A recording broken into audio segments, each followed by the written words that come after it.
their culture. What's up, Dub Nation? And here we go. Warriors Lakers.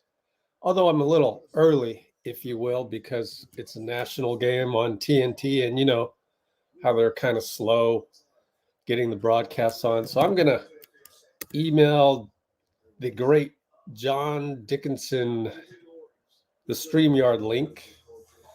Again, the game is on TNT in case you haven't found it yet. And what we do here, in case you're new to this and you're just passing by, I would like for you to consider sticking around, because what I do on here is a play-by-play. It's like a Manning cast. The thing is that it's from a perspective of, like, third word in the title, positivity. But also, what does that mean? That just means we don't throw anybody under the bus. Like, it's like we don't throw Steve Kerr under the bus for some rotation issue. Like, it's try and enjoy the game, actually, because who wants to wade through the swamp of complaining and negativity, right? How can you enjoy the experience? And the way that Let's Go Warriors is set up is we try and make it from the perspective of the 19th man on the bench. So you're rooting for the team, but you're also noticing little things, and you kind of understand how our Warriors operate. They're showing Staples, I'm going to just call it Staples, and quite a few Warriors jerseys outside. And we will tip off sooner or later, and waiting for even just the box score to show up here. All right, so that's what we do here. And it's vastly different than everywhere else on the internet. Just talking to Nicole before tip-off. Talking to Nicole there in the comments.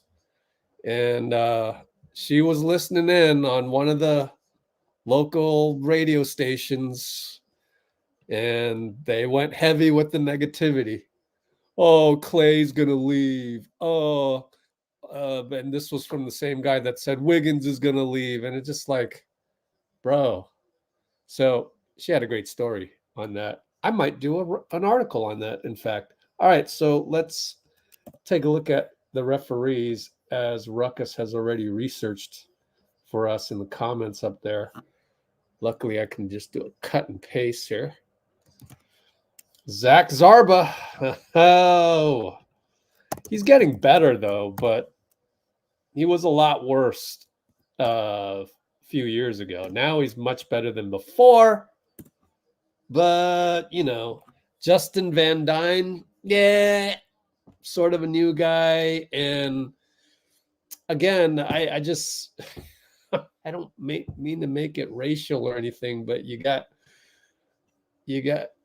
a ref crew that is not the same percentage diversity as the constituents of the game. Jason Goldenberg, never heard of him. 7 years, never heard of him. Crazy. All right, Lakers win the tip, and we're at the 3:56 mark. So Lakers win the tip. Jaxson Hayes did versus Trace. 3-ball, no good. Rebound, Draymond. So, yeah, Jaxson Hayes playing instead of Anthony Davis, who's out with nausea and headaches. I had that recently, so I know how that feels. Steph, push shot, good. Way to go, Steph. GOAT push shot to start the game. You love it off of the ball movement. Hold on one second. I got to get the broadcast. Austin Reeves misses somewhat point blank. Steph got the rebound, and Rui is on him. Interesting. Draymond up.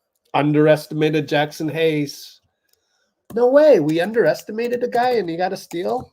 Yep. Happens every freaking game. And Draymond notches his first turnover 2.5 minutes into the game, but LeBron misses, and Steph's got another rebound. I think that was Steph. Klay with the curl 3-ball, no good. Trace gives chase, but nope. It's out on Trace. Box score time. Here in the back screen. 1 rebound for Steph, my bad. Austin against Wiggs. I wonder if he started on D'Lo and then, well, we're switching everything. So D'Lo now on Wiggs, into the paint, push shot, air ball. Way to go, Wiggs. Credit Wiggs with a stop. Klay brings it up.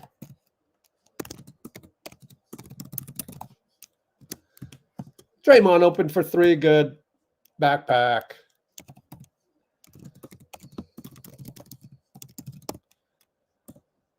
So we're up 5-zip.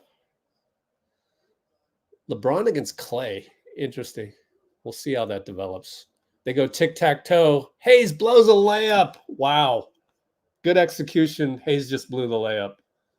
We go pick and roll a Trace, and Trace gets snuffed out by Hayes. So Hayes came back to do some good there. And Reeves will score a 3 in transition. So we've underestimated Hayes twice. Stop it, guys. It's classic Warriors. Klay throws the ball away. And referee is going to give the ball to the Lakers. Not a good entry pass.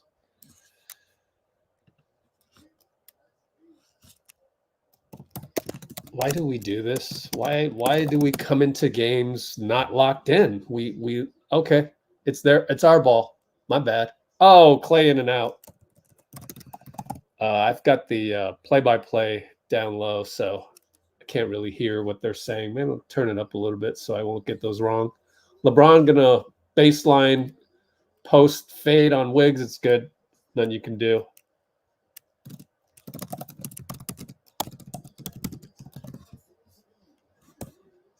All right, so Steph and Trace over to Draymond, wide open, over LeBron, splash. Okay, Dre. Dre came to play, at least shooting-wise. Let's not talk about turnovers just yet. Hayes wide open, and he wanted Wiggins. Draymond wanted Wiggins to shift over. It didn't happen. So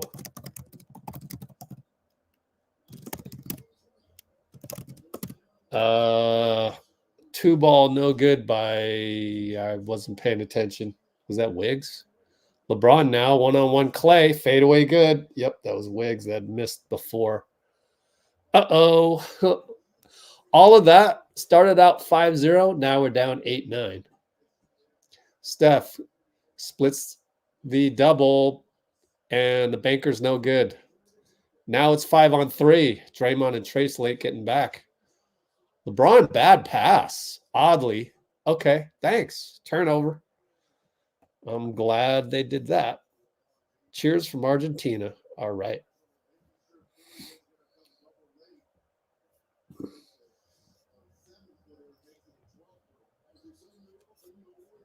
All right. Trace up top over to Draymond. Comes up Klay around the Trace screen. Good job by Trace not to draw the foul. Of course, they're sort of swallowing their whistles. Did you hear? Only 2 free throws in the Milwaukee game against Boston. 3-ball Rui short. Steph even let it bounce on the defensive rebound. High pick by Trace. Blows by Rui. Back out to Draymond. Back to Steph. And the repass is off target. Turnover again. Draymond.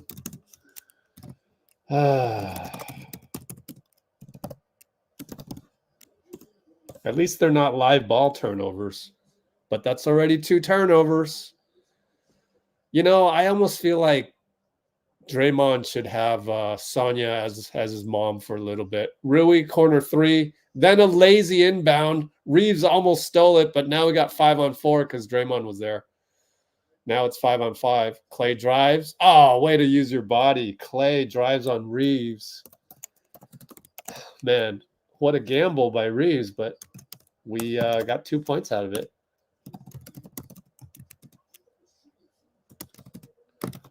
And Rui fades away on Wiggs. No good. Oh, Draymond timed it wrong.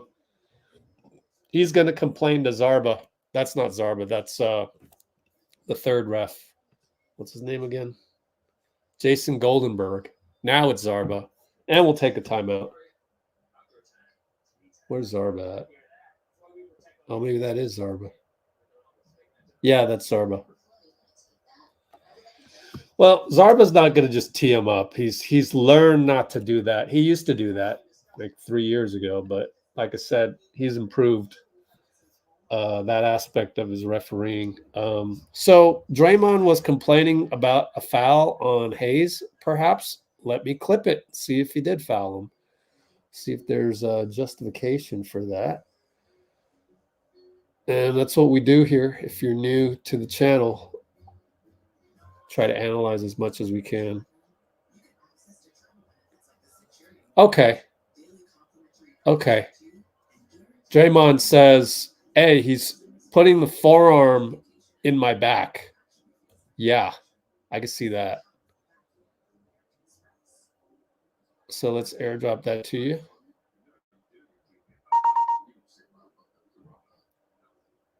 I don't think it's a foul, and but it's borderline. You gotta watch that next time, and that's what you do as a player, whether it's men's rec league, whatever. You got to work the refs every now and then. So,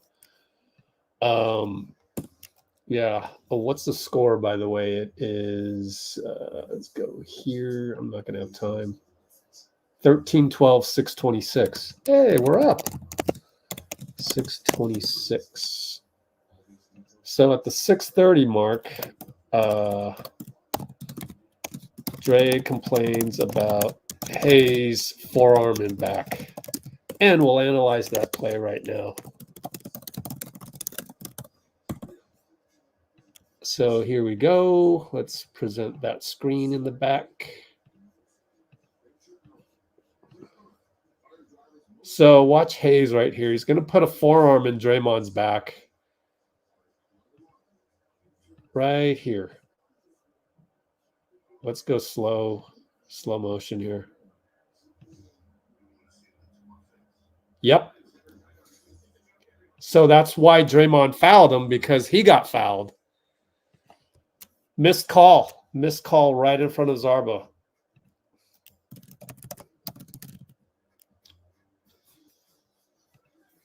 It's a little upsetting, but that's what you get when you're 9th and 10th.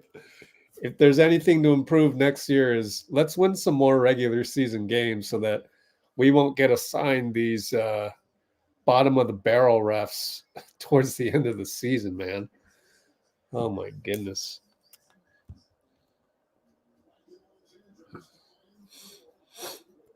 All right, what else is going on?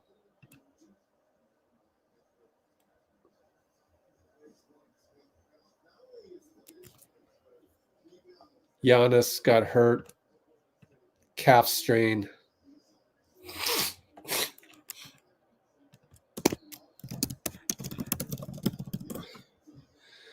Steph looks disengaged. I mean, what? No.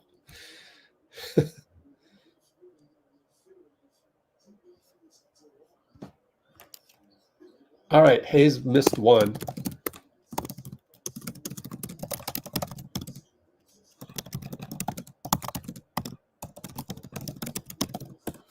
All right, Steph and Draymond pick and roll, and Steph throws it away.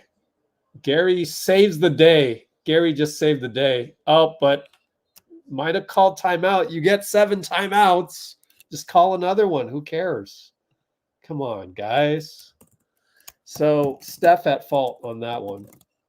Good Lord, man. Well, maybe Steph is disengaged. It's just, it's coincidence, you bringing that up. And we've seen plenty of games where he starts out with a turnover. By the way, Kuminga and BP are in the game. So is GP. And JK gets a steal right away. BP will shoot a 3. Splash nephew. Wow. Okay. That's a new one. Wow. Wow. Over LeBron even. LeBron comes back for 3. Of course he does.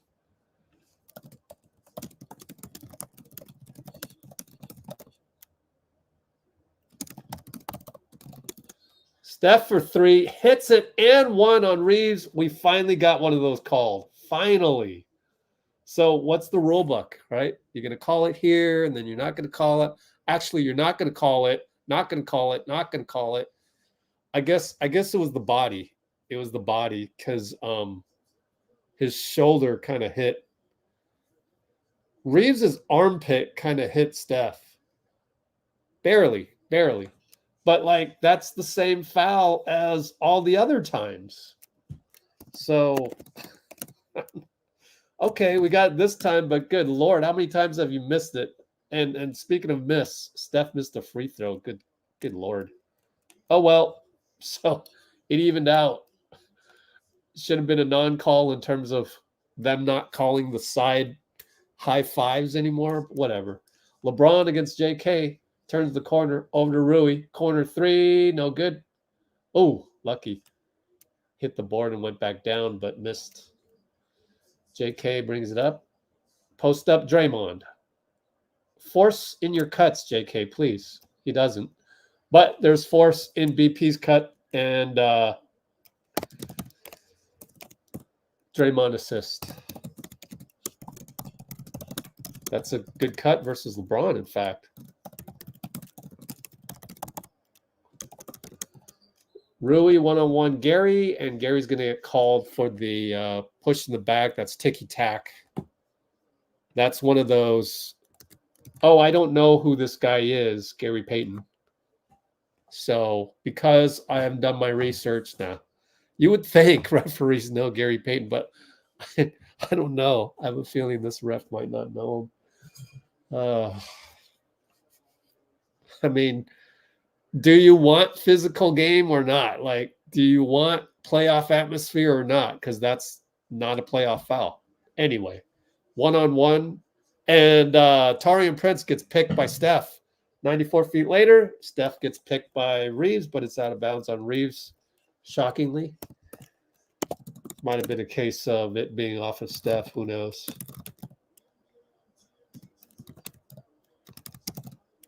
But good steal by Steph. And we're up by 5. 4:15 to go. Baseline inbound. Dead ball here. JK is going to inbound it. Lob up to BP out there. Oh, back inside. We've seen that play before. JK blows a layup. Oh, man. You got to hit those, man. It's important. And we foul Reeves. Gary again.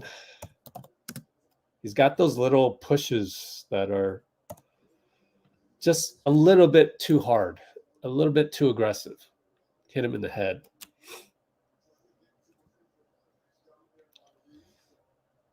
It always takes a while for GP to ease himself into the game.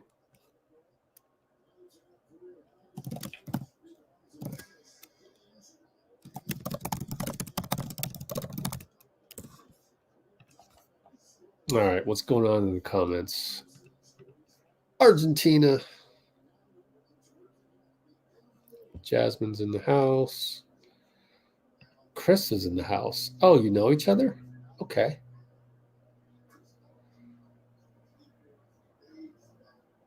All right.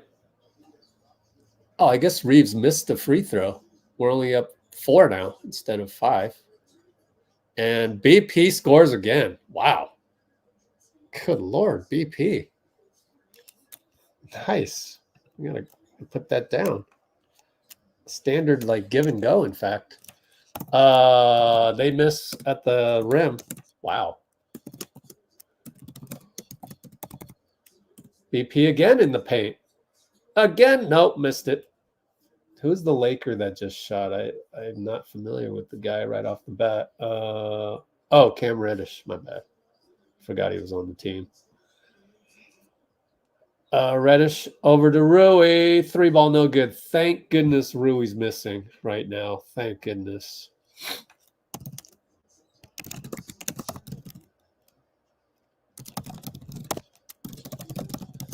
We're going to post up JK against Reeves. Here comes Rui. Oh, Trace, you got to... whatever.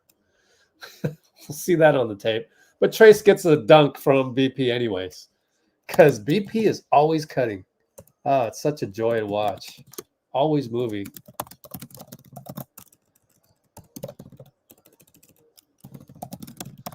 And Trace blocks Rui inside. JK 94 feet later. Missed that one too. I guess he's rusty. Dang. Oh, Rui blocked again. Oh, that's incredible. And Reeves a fadeaway 2-ball as Trace lost him for a second there. Oh, that's too bad. We had the best plays there, and we end up not getting the points. 2:16 to go first quarter. Let's see what happened there, if there's anything to note.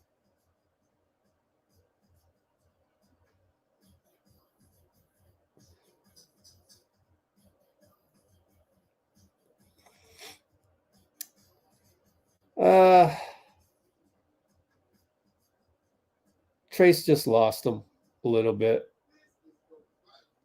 Let me try and look at one more thing here.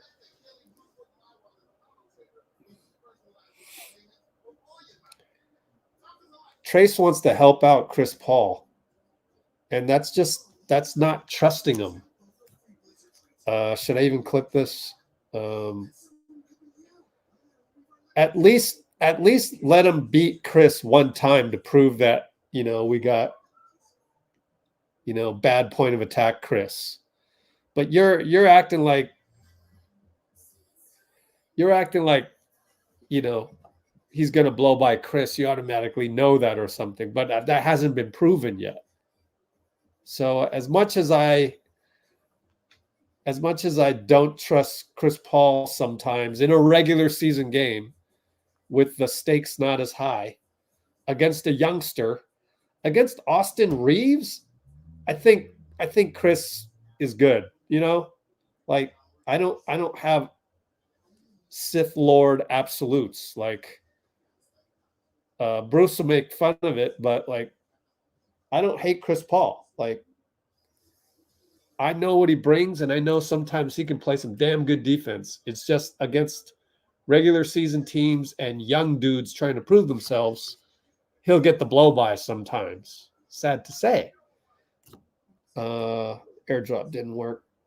Lovely. Thank you, MacBook, for sometimes working and sometimes not. People buy your products because of the times it works, but lots of times it doesn't work. It's frustrating. So let's analyze the last play right here, and you'll see. But rookie mistake. Okay, So he blocks Rui, gets back to Austin right here, and Rui's going to go here and then just mosey on over here. Bye-bye, Trace. Like, forgot about Trace, or Trace forgot about Rui, but he's not trusting Chris here. Like, okay, he's driving, but like he's not by him yet. And he sends it back and dribbles back, and Trace is already playing the, oh, I'm here to back you up thing, and that's not good defense, honestly. Just there's no reason to do that unless you don't trust Chris. And in this case, not the time to not trust Chris yet. So nitpicking here, but as a former coach, you want your guys to execute everything to the T, and that was not the case. Oh well. But Trace goes to JK, and JK draws a foul. He'll go to the line immediately. on, the foul is on Reddish. Yeah. They've also got Spencer Dinwiddie in there.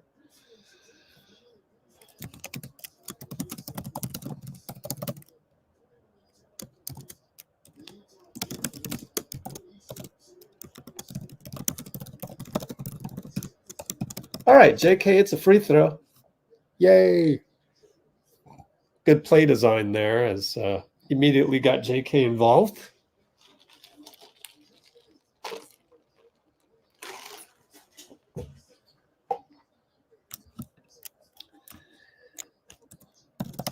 Okay.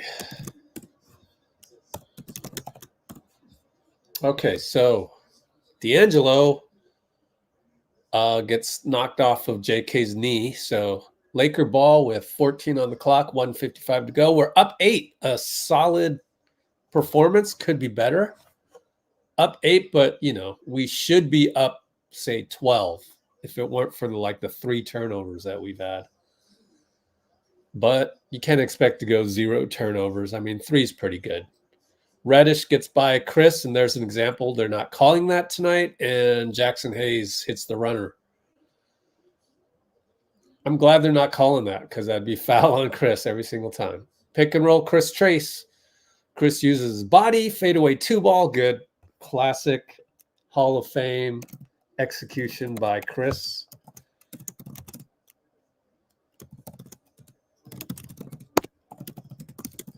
And it's going to be Spencer Dinwiddie up top. Careful, JK. He wants to pop that one. Now it's Spencer on Klay. He tries to pop that one. Nope. 3-ball, no good. BP rebound. JK right side. Probing. Jaxson backs up. Over to Klay. Good screen, Chris. Splash Klay. Oh, yes.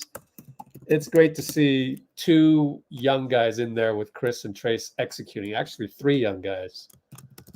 Oh, but they run a beautiful alley-oop. D'Lo, Jaxson Hayes dunk. Klay gets downhill over to BP. BP finds JK. What a nice find. Back to BP for 3. Oh, my goodness. We've got the Manu Ginobili version of BP today. Wow. Oh, man. Good Lord. That's a rookie. Man. Proud of you, BP. Spencer Dinwiddie on the catch. Great closeout by Klay. He has bad body language after Dinwiddie cans the 3. I don't approve of the body language like that. Just act like it doesn't bother you.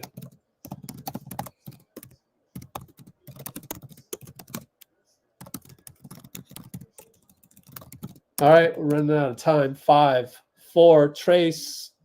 Got the and 1 from Chris. Oh, my goodness, Trace. Wow. Watching the replay here. Standard pick and roll.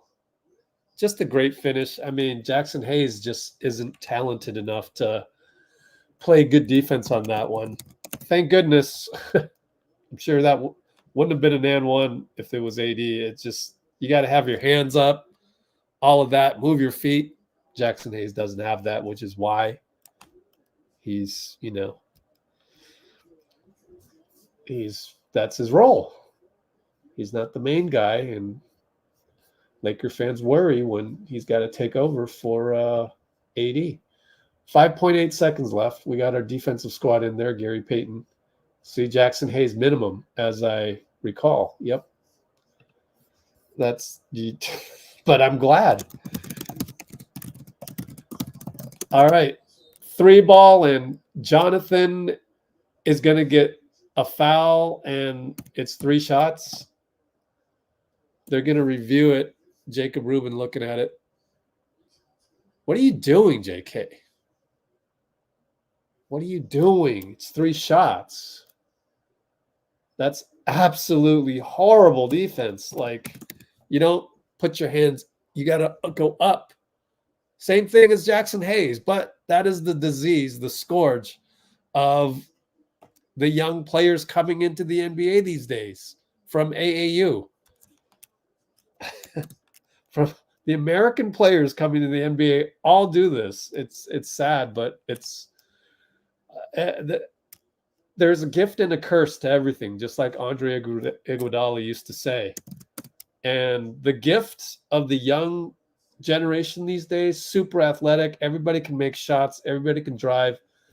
The curse is their defense. It's absolutely awful. JK misses at the buzzer, which is surprising because normally he doesn't shoot that. But hey, you gotta take one for the team, man.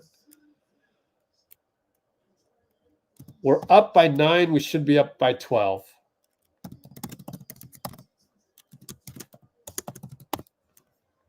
$38-29. I'll take it. And yet, man, we could play so much better than that.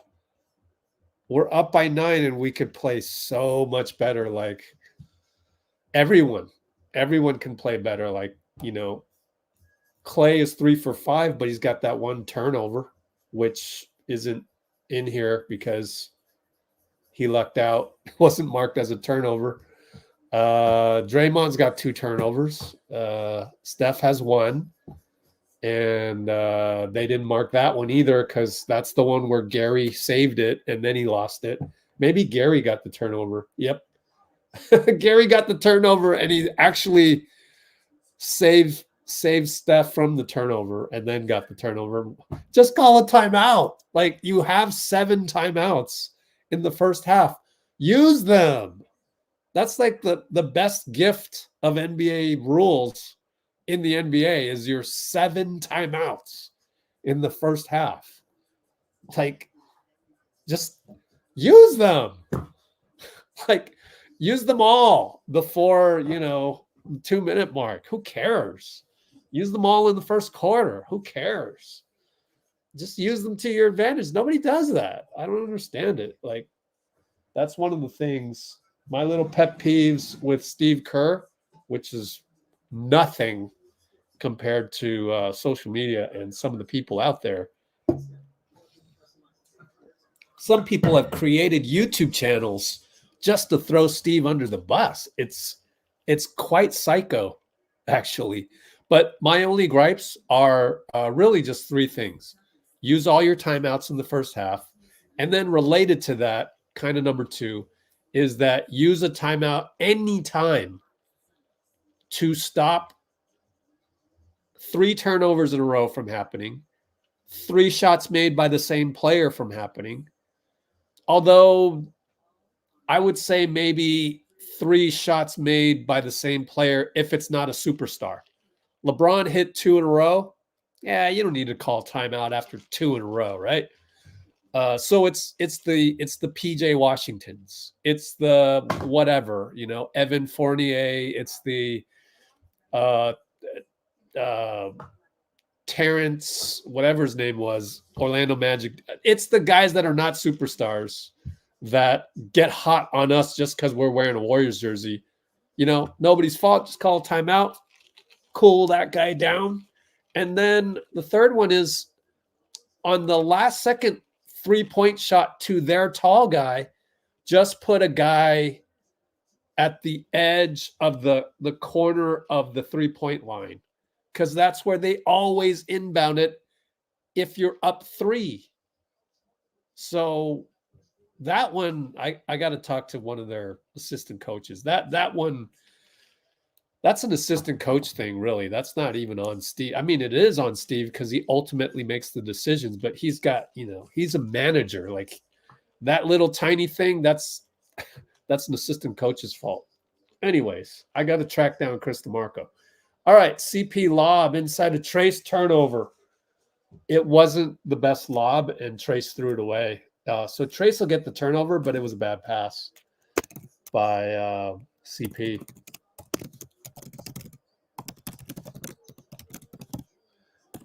Hey, LeBron gets the ball knocked away by Klay. Good job, Klay.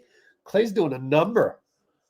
Klay, what a defensive gem so far. Knock on wood. Fadeaway D'Lo. Klay's there on the switch. D'Lo missed it. All right, Trace going to hand off BP. He's open, but will attack Hayes. We'll hand off to JK. Oh, in and out. Foul on Gabe Vincent. We haven't seen Gabe Vincent all year because he's been injured. Former Miami Heat. Played awesome last year in the playoff run. Basically, that playoff run for Gabe Vincent was the reason why he's getting paid $10 million.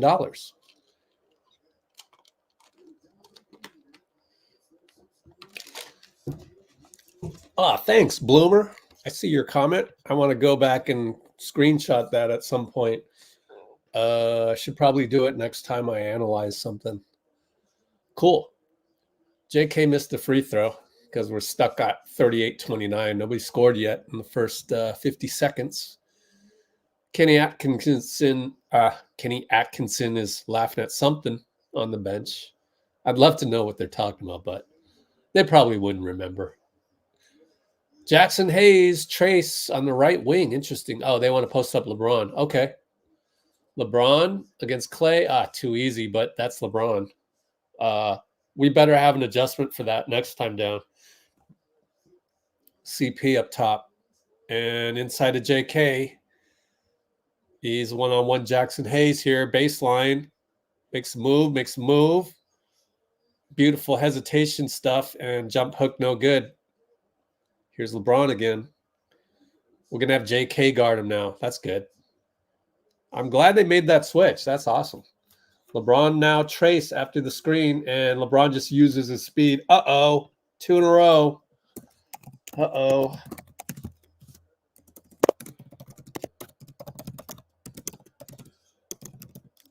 And CP fadeaway 2-ball. Trace rebound. Huge rebound. Huge. Gets Klay a reload. Nice. Who got the assist there? I got to watch the replay on that. Missed it.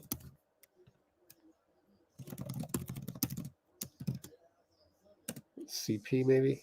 Anyways. LeBron up top, JK. And he finds D'Lo down low. What a pass. Lefty laser, no look. He liked that one so much, he's smiling. We're up by 7. Very, fragile lead here. Klay trying to get open. Nope. Trace back out to CP. Pick and roll CP. Trace. Fadeaway 2. Come on, C. Oh, air ball. Man. It's 2 straight misses. D'Lo on the break. 3-ball good. That's the thing. Gets hot. I would consider timing out here, but 4-point lead. I mean, 2 in a row, right? Like, you try and prevent the runs. JK misses a 3, so I was right. And 3-ball Gabe Vincent. No, I was wrong. He missed. Make or miss league. Chris Paul in the corner. Finds Klay for 3. Short. Oh, man. Now it's 4-on-2. LeBron. Good job, CP. But they didn't call the previous one on CP. That's why he's mad about it. But that is a foul. They just didn't call the last one when Torian or Cam Reddish turned the corner on CP earlier. They didn't call that. This is almost the same contact, but they called it because it's LeBron.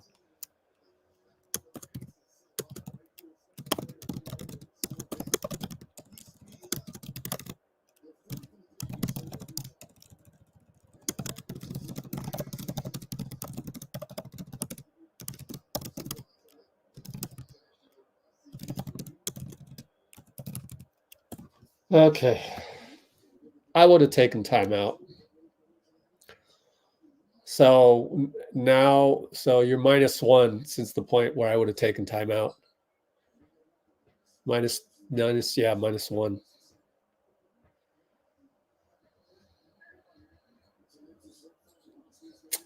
Anyways.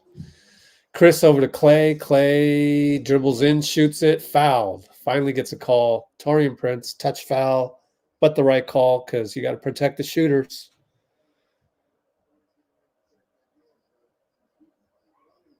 Yeah, a little bump from behind. Steph is going to check in, and let's keep an eye on his minutes played, although this is pretty much a must win. If you had to, play him 40, but he won't play 40 because we got 8 minutes to go. He's right on the 16.5-minute mark.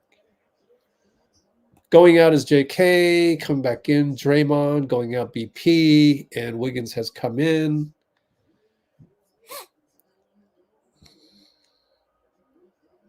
Klay sizes up a free throw as we're right here on the TV like that. It's good. Makes me want to play, man. But no, my heels won't allow it. I'd be better off playing a video game. Anyways, D'Lo Wiggs, screen Jaxson, stays D'Lo Wiggs. LeBron over Klay, 3-ball, no good. Thank goodness. Klay played the percentages there. Didn't close out all that hard. And you just have to hope he misses. Been shooting really well lately. Wiggins for 3, bangs it in. Rattles in, baby. CP another assist. 3 assists. LeBron, Klay. Steph pops out. Oh, he goes inside to Torian. And he scores. Draymond wanted to travel. So did Steve. They're arguing with, I forgot his name already. Not Zach Zarba. The third ref. Donaldson or something. Wiggs another 3. Hits it. Yeah, Wiggs. Oh, my goodness. If we get this Wiggs, look out, league. Look out.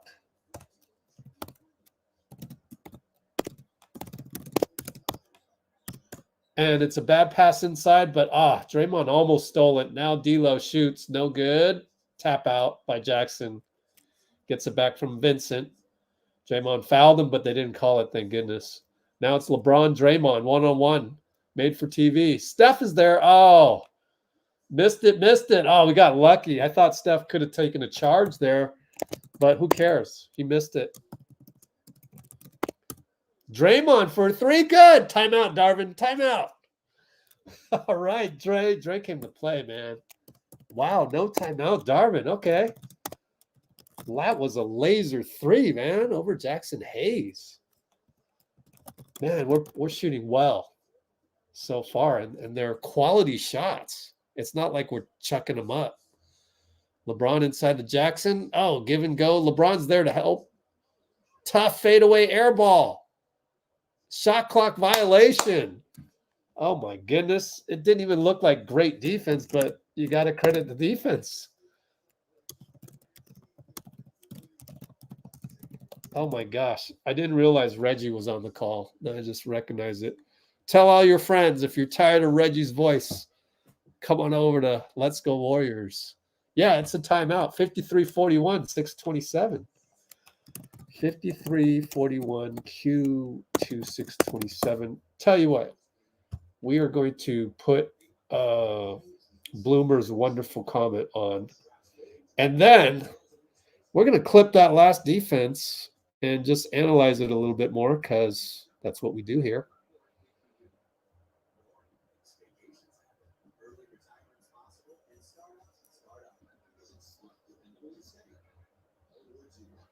Actually, I could record the last 2 possessions because the one before that was pretty good.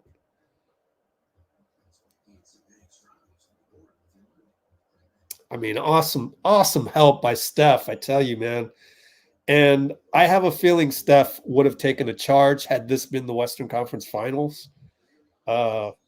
It's tough to take a charge against LeBron.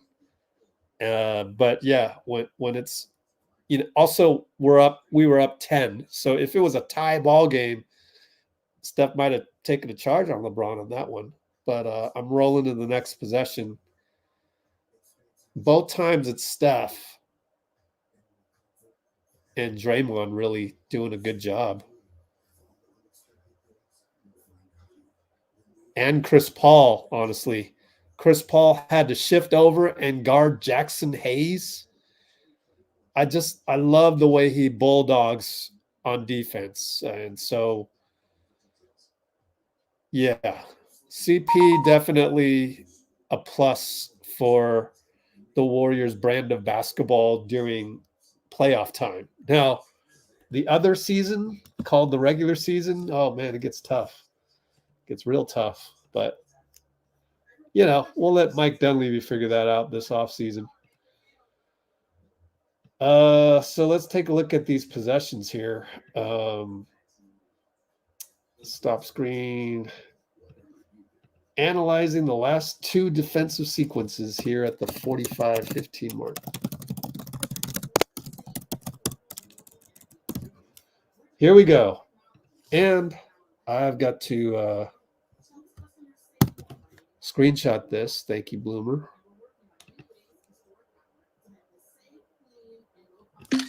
Okay. Oops, what'd I do? Hope you're still there. I gotta save that screenshot real quick for the next timeout. Okay.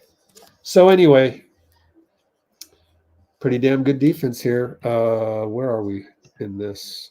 Oh, yeah. Let's watch Steph right here. So first of all, Draymond against LeBron, as I said in the play-by-play. Look at Steph. Look at him. He's reading this. Same with Chris. And he goes to help. And in fact, he might have even been able to take a charge here. You know, but he did a good job to disrupt. And we're back to action. So we'll come back some other time to the physicality by Chris Paul against Jaxson Hayes, but also Steph and Draymond helping each other out. GP2's late on the cut, and Draymond throws it away. That's GP2's fault.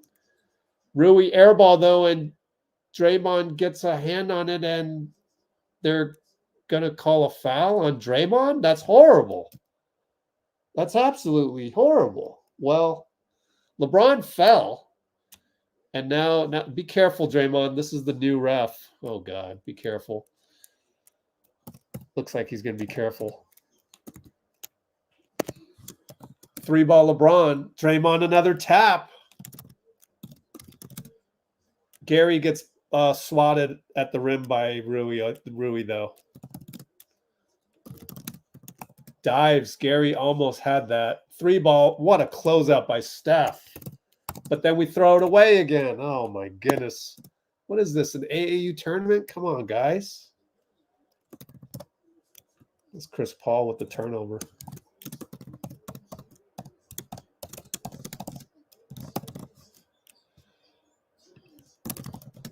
Whoops.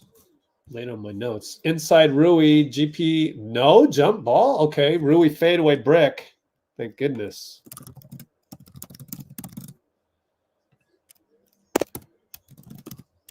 All right, Wiggins inside Austin Reeves. He scores. Wiggs. We got 2022 finals Wiggs, man. This is great.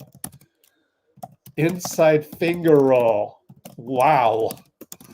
Oh, wow, Wiggs. Yes, sir. Rui against CP. GP shows, kicks it out. Not the best pass. Now we're late in the shot clock, which is good for us. Reeves has to fire on the catch. No good. Pretty good closeout by Draymond. Did what he could there. We're up by 14. Steph around the CP screen. Good. Oh, CP doing everything out there, man. Yeah, up by 17. 4:24 left. Yes, sir, CP. Man, this is our squad, baby.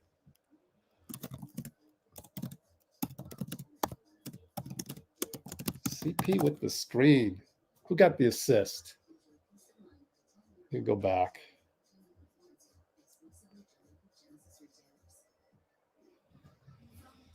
Yeah, I like the rotation so far. I like them. It was Draymond. How many assists? 5 assists. Oh, yes, sir. Classic Warriors basketball, guys. I don't need to clip that one. You can envision it in your head. That's your replay right there. Just picture Draymond in the post, kicking the ball to Steph, curling around CP3. Actually, I do want to see how that developed. Where did CP come from? Yeah, entry pass, and then they curl, double curl. Ah, Okay. All right. That'll be a clip for all the people that love to do clips. I will clip that because that's great play design. Utilizing CP3 in a new and interesting way that we really haven't seen yet. You gotta, who's gonna credit Steve? Nobody except me. This is a gorgeous play design. Oh man, you're gonna love this. If I have time. Oh gosh, running out of time here. Kind of recognized that late. Should have known.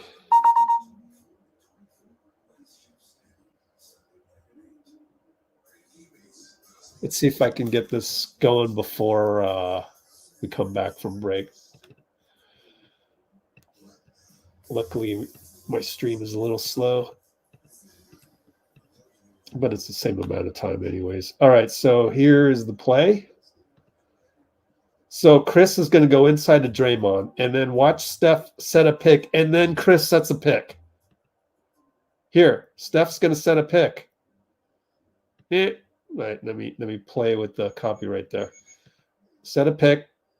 Oh, no, Chris is going to set a pick. Ha, gotcha. End of play. Oh, man. Beautiful, man. Beautiful. That's Steve Kerr, baby. Golly, you got to respect the greatness on that one.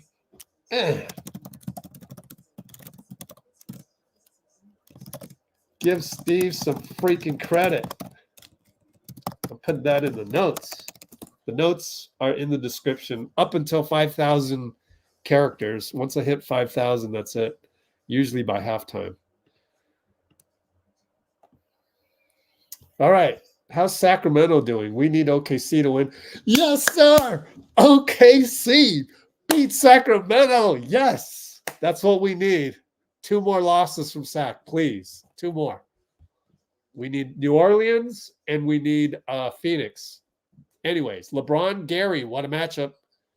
LeBron, Gary, Draymond shows. Good job by BP as well. Fadeaway, doesn't matter. LeBron hits. What are you going to do? If you can't stop that at the point of attack, then you're stuck. And what choice do you have? It was Gary, happened to be. BP in the game. GP misses an alley-oop with his offhand, his right hand. So that's a couple of, man, GP can play better. Austin for 3 over GP. Oh, man.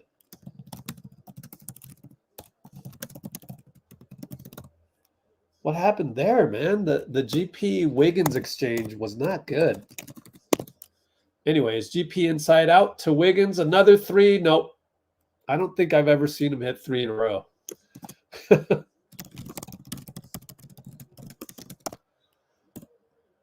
Lakers throw it away. I look up and it's our ball. Great. I love those. Just LeBron to Rui. Wow. That's a, near 40-year-old type turnover. Just, you don't expect that. Steph will shoot a 3. GP set the pick. Oh, yes. Up by 15, 3 minutes to go, second quarter.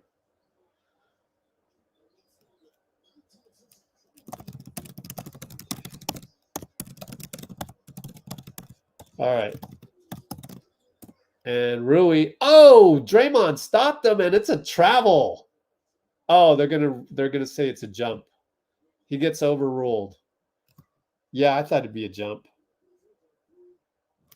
Crap, I missed it. Let's watch the replay. Are they going to replay this? You know what? That's a travel. That's a travel. They missed it. Oh, my God. Come on, ref. It's horrible. Challenge this. That's a travel. Oh, God. Can you challenge that? You have to let the ball go. I don't know. It depends on when the whistle was blown. If they're saying the whistle was blown at the point of the block.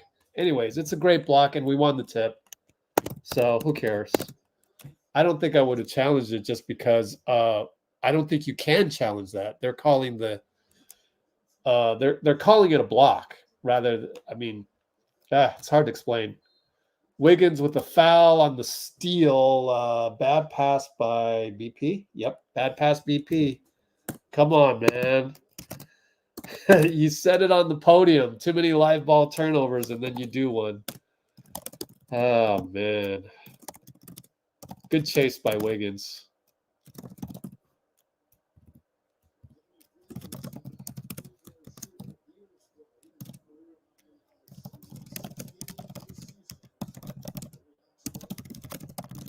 So it's kind of a moot point to discuss the last play. Thank goodness that type of stuff, the jump ball versus block, isn't getting decided at the end of a game.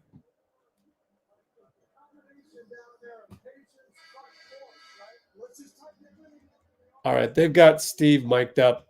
He's not going to say anything super extraordinary. He's always more of the philosophical type, telling the team patience plus force. just not something you normally say as a coach. Anyways, Draymond's going to shoot another three. Got it. Another line drive. Another one, right off the palm rather than the fingertips, because he had a lot of spin on that one. So anyways, it went in. Oh, my goodness. Dre has what, 3 or 4? That is 4. 4 for 4. D'Lo, air ball. Oh, they're going to get Klay for a foul. Are you kidding me? Wait a minute. Can we review this one? Hold on. We need a replay on this. Nobody's arguing this. I wish I could look at the Warriors bench right now. They're showing replays. We're not going to challenge that one. Maybe Klay just said, yeah, I got him. Oh, now we're going to, let's see. You couldn't see it on the replay either.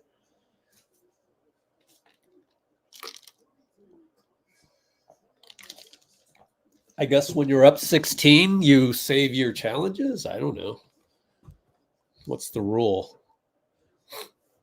Anyway, up 14, 153 to go. Last free throw. Good. Up 13. Wiggs will initiate this one.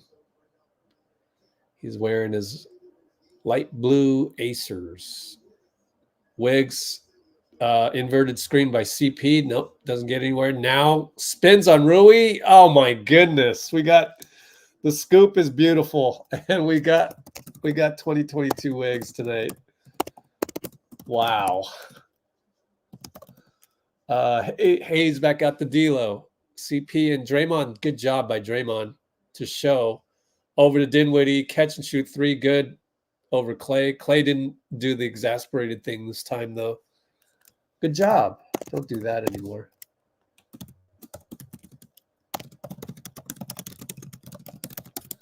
And Klay goes down the lane. It's going to be goaltending. All right. Jaxson Hayes goaltending. It's a youngster goaltend. You got to know that that's on the way down. And that might have a chance to bank and make it too. So 105 to go, up 14.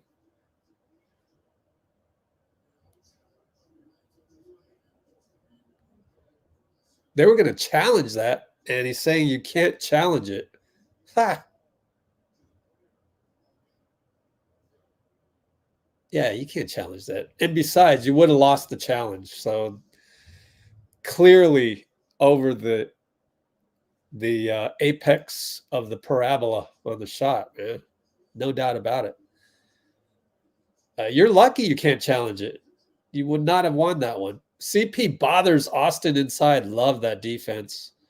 And Steph has to come over, but Austin scores anyways. Now we're up 11 suddenly. Man, we got to go into it up by double digits. Draymond, 5 in a row. Thank you, Dray. Oh, thank you. You got to go psychologically into halftime double digits, man. Thank you, Dre. Austin, Oh, he hits. Oh, man. He's on fire now. Well, it's 11 with 11-point lead with 29.7 as CP walks it up. 16 shot clock, 6.5 differential. And CP will shoot a 3 thanks to Draymond's screen. Nope. Rui pushes Wiggs, no call. Clearly pushed him. Better watch Austin. He's hot. 5 seconds. Steph on him. Steph all over him, but he's shorter than Austin. Austin misses. Thank goodness. So we take an 11-point lead psychologically. That's good that we kept it at 11.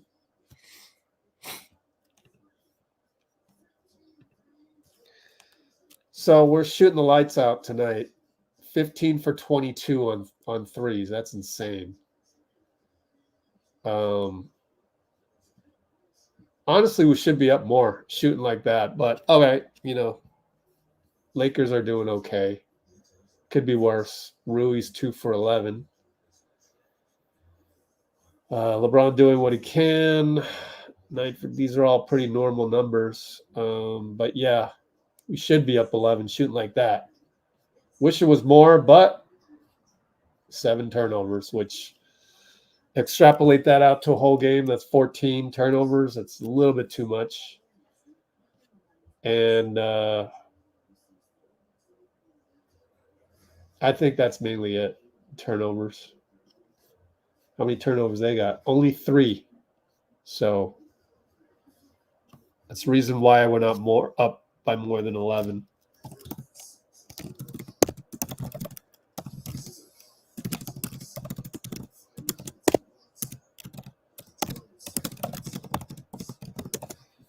All right, so we'll probably have the legendary JD John Dickinson in the house, hopefully.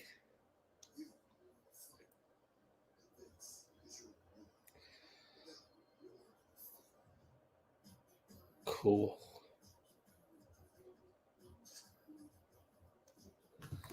Let's see. Tara Vanderveer is retiring. What's Draymond's PR? What does that mean? Percentage? Oh, personal record. No idea. Sure, you could Google it. Somebody on the chat knows how to look that up. Dean Chambers, maybe.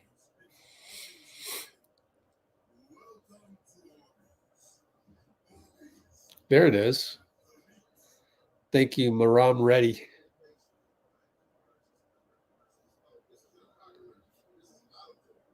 Yeah. Well, James Warner with the cold, hard truth, but it's also cold, hard truth for us. We got some aging veterans. And I know that Draymond, we were 12 and 19 without a full Draymond in the whole game. Really 13 and 19. So the real record is 30 and 16. But that only gets you to 6th place. So you still have to do better than that. And I'm interested to see what's going to happen with the roster next season because it's complex. You got to build your team both for the regular season and the playoffs, it seems like. Of course, that depends. Like, let's go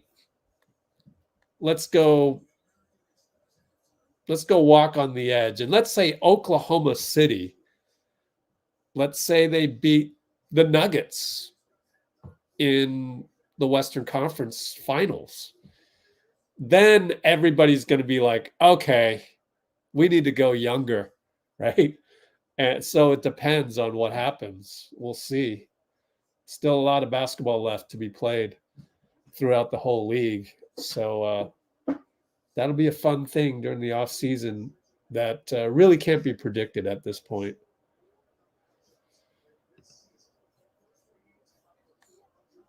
All right, we got the legendary JD John Dickinson in the house. Hey, what's going on, Rich? Can you hear me all right? I'm having a little mic issue tonight, so I'm just going Yeah. off the computer. Oh, okay. You're great. Smile Okay. for the camera real quick. Ready? Go. All right. You got it.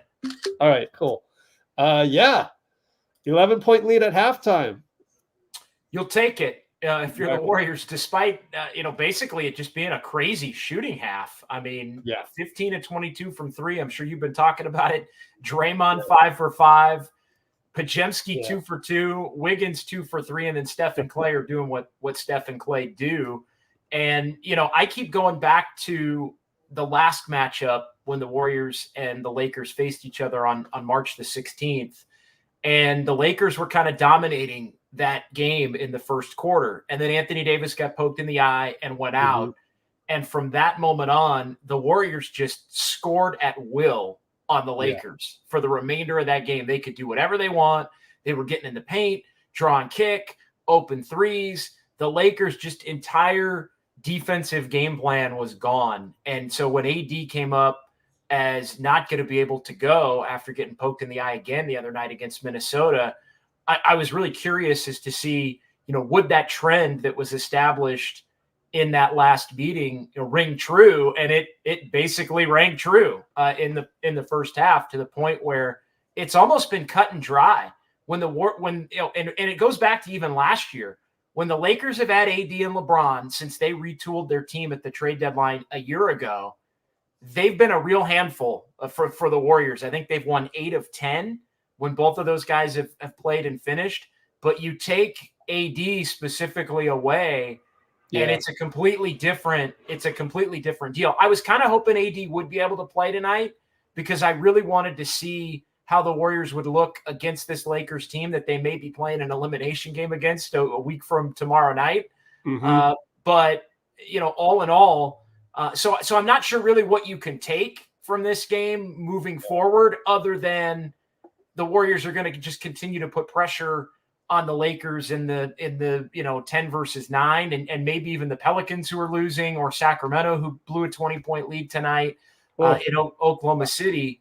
The Warriors are continuing to put pressure on those. I know Phoenix was getting drubbed. They scored 10 points in a quarter tonight. So the teams above the Warriors, while they may still have enough of a cushion to stay in front of the Warriors winning, there's a benefit because they continue to pressure those teams here over what will be the final 3 games of the season. But beyond that, as far as this matchup, I still think it's a different animal when the Lakers have AD and LeBron. But you never know. If one of them can't go, or AD gets poked in the eye again in one of these elimination games, then you'd feel pretty confident, I think, if you're the Warriors. Yeah. What do you think about the possibility that see, if Sacramento loses, let's say the Pelicans go crazy, right? Except against the Warriors, okay? They beat the Lakers and they beat the Kings, and the Kings lose to Phoenix. All teams that are ahead. And then you would have the Warriors in 8th. Magically. Crazy. Yeah, 8th by 1 game. No, 8th is still possible if either the Kings or the Pelicans lose 3 of 4, and the Kings are already and the Warriors run the table, which obviously tonight's going to be the most difficult. I think tonight's the most difficult. The Pelicans game's not going to be a picnic, but the Warriors should win in Portland, and they should beat Utah, especially if they're playing for something. Although at last check, the Pelicans are losing in Portland, I think, at halftime. So keep an eye on that. I think it's 55-50. There may have been one more bucket that I didn't see before I came on here, but I was watching a little. It's 55-52, Portland over the Pelicans. They're playing up in Portland at the half, and the Clippers are up 66-33 on Phoenix at halftime. Wow. Now those 2 teams play again tomorrow night in LA. And so, the Suns have a really difficult schedule. The Suns go Clippers twice, Kings, and then they end at Minnesota. And Minnesota could be playing for the 1 seed. So all of these teams are playing each other. So it's going to get wild. But if either – and the Kings do have Portland at the end. So they've kind of got one built-in win at the end. But they play Phoenix and the Pelicans the next 2, which obviously all 3 of those teams are going to be desperate to win those games, as will the Pelicans be against the Warriors on Friday night at Chase. So it really is set up to be a a wild finish where a couple Yeah. of those teams could skate. And, one of them's going to end up 6 between the Pelicans, Suns, and Kings.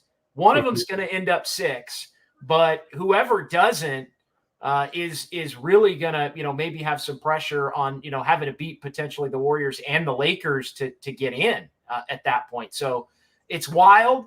I like to wait till the end of the night before I look at kind of the next phase of it. But, going into the night, it was, the potential for, if the Warriors can win this one, which I think, I really strongly favor them with Davis out, then they've got a shot to run the table. If they run the table, then the Pelicans and Kings have to be on their P's and Q's, or the Warriors may end up 8. And if the Warriors were to end up 8, and again, I'm with you. Let's not get too excited. There's a lot. Some of these teams are going to win because they're playing each other, right? Phoenix and the Kings play each other. Yeah. The Pelicans and the Kings play each other. The Warriors and the Pelicans play each other. So some of these teams are going to be taking losses for everyone that's taking a win. But just think about it. If the Warriors somehow get the 8th, they would have so much confidence going into whatever the 7th team city is, because they just finagled the 11, 10, 9 all season long, and now you end up 8th. They would just, I think that would be a very, very interesting scenario, because you might see them on a crazy momentum swing. No doubt. And, I'll say, as far as opponents go, Phoenix would be the one team I wouldn't want to see if I were the Warriors and I got to 8. Pelicans and Kings, though, bring it on. If it ended up being the Pelicans and the Kings, and I think that's actually the scenario that probably suits the Warriors best, would be Phoenix still gets the 6, and then the Pelicans or Kings are 7, and the other one is 9, facing the Lakers at 10, with, either the Pelicans or Kings facing the Warriors in the 7-8 game. Now, I don't think the Warriors would love the prospect of having to go all the way to New Orleans. And remember, the 7-8 game is before the 8 or the 9-10 game. So the 7-8 game is Tuesday. But if you're in the 7-8 game and you lose it, you don't play again until Friday. So if you had to go to New Orleans, you'd much rather go to New Orleans in the 7-8 game, with one day in between Sunday and when you play that game, but 2 days on the back end coming back for a home elimination game if for some reason you don't win that game. But I'm with you. If the Warriors are playing in New Orleans or Sacramento in a 7-8 game, I mean, that would be incredible, from basically looking at where they stand going into tonight, where they're 10th, and then to still have a shot to get 7. Because if you win that game, you're 7, right? You basically steal the 8th spot, and you end up 7. So it's pretty wild, all of the different scenarios. But the only way it comes to fruition is if the Warriors keep playing well, regardless of who's in or out for the Lakers.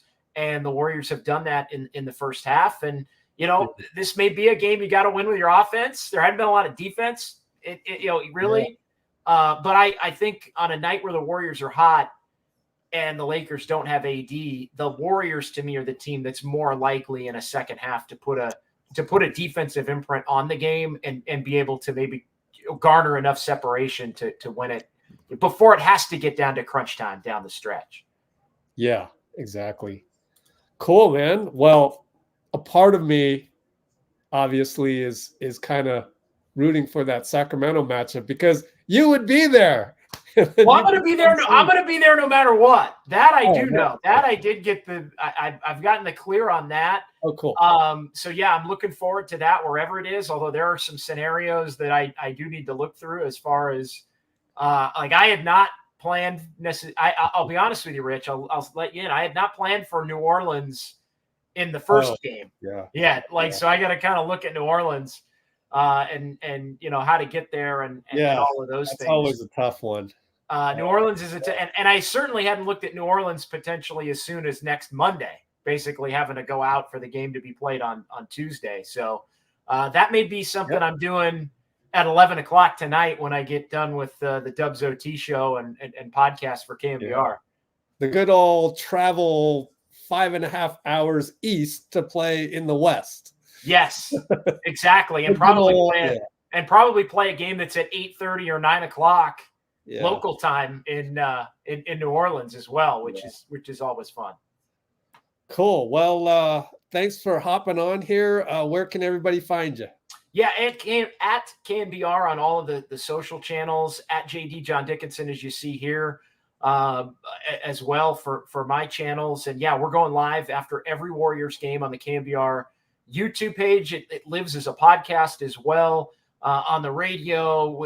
You can watch it while you're watching Rich. You can go back and watch it later, however you want to do it. You can listen to it later. But yeah, at KNBR to find it. And again, we go live right at the end of every single Warriors game. And tell me you guys don't do the whole doomsday scenario, as we've been hearing left and right. So if you want a good change up from that, and you want, good old-fashioned reporting from a guy like JD John Dickinson, definitely check out KNBR, because there's a lot of doomsday scenario going on out there in the wild, is all I'm going to say. But anyways, thanks, JD, for hopping on, and we'll talk to you in a couple days, right? Yep. Thanks, Rich. We'll talk to you Thursday night. Yeah. At Portland is the Warriors. All right. Take care. Legendary JD John Dickinson with us. And be sure to check him out on KNBR. So what I'm going to do right now is do a restroom break. But what I also want to do is just show you some more of the rest of the we have Houston here. Yeah, let's just show Houston. Houston behind the scenes. It's good footage. Be right back.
Okay, I'm back right now, and we're about to start. So it's funny, Houston tipping off over there, and we're about to start over here. The second half. And we've started. Steph trace pick and roll over to Klay, and LeBron meets him, so he kicks it to Wiggs. One-on-one Rui. Goes in the paint, jump hook. Oh, my goodness. Wiggins is so good tonight. He's just absolutely incredible. Jump hook. Beautiful, man. Beautiful. I mean, he's the third option. That's what you do as a third option, man. You make it seem like you should be the first option. And when you do that, man, you're having a great game. LeBron Draymond, beautiful matchup. We overran Rui, and Rui blew a layup. Thanks, bro. Rui not having a good game. Inside the Wiggs against D'Lo, and D'Lo has to foul him. Hey, I finally timed it perfectly.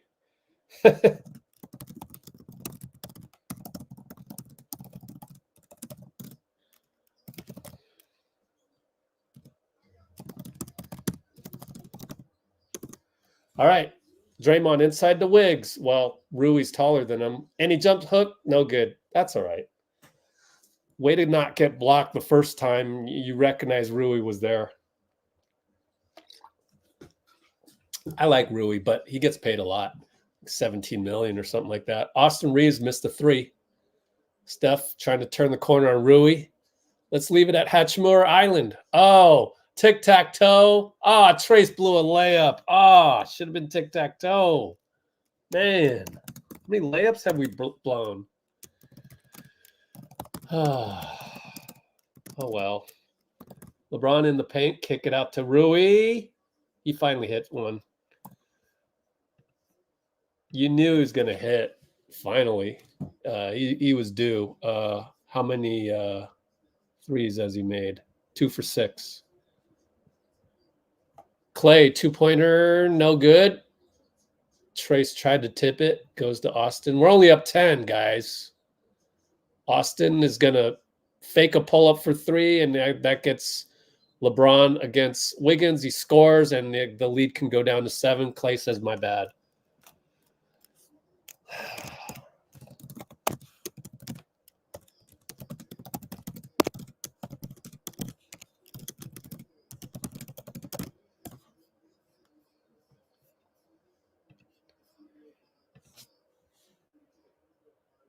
Well,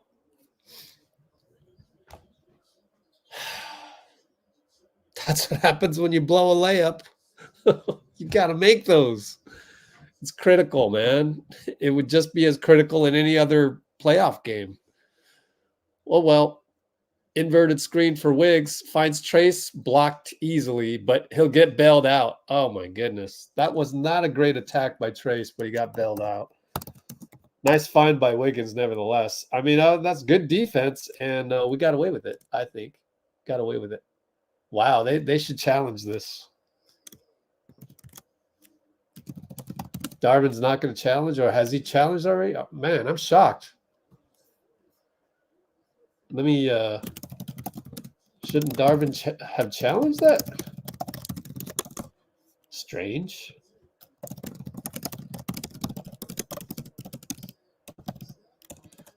There's a couple things that have wowed me tonight, and that's one of them. Like, okay, I'm glad he didn't challenge it. We're back up 8.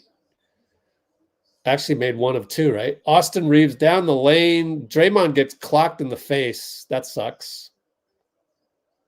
We're not going to call nothing on that.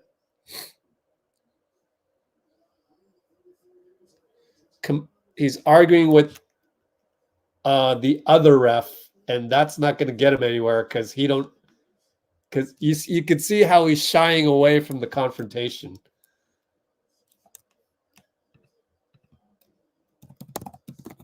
Let's look at the replay one more time.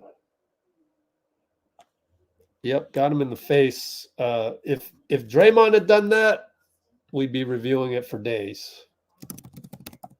9:25 left. Only up 6. We got all ahead of ourselves at halftime, so that was my fault. I jinxed it. Anyways, Austin Reeves down the lane. How did that happen in the first place? Let's look at the replay.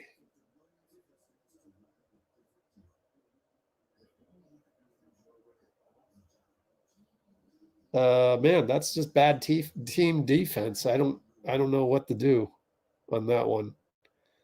Klay had every right to not stay in front because he had to flare out to LeBron, and maybe it was Wiggs. Might have been Wiggs. Sometimes Wiggs has a brain fart on defense.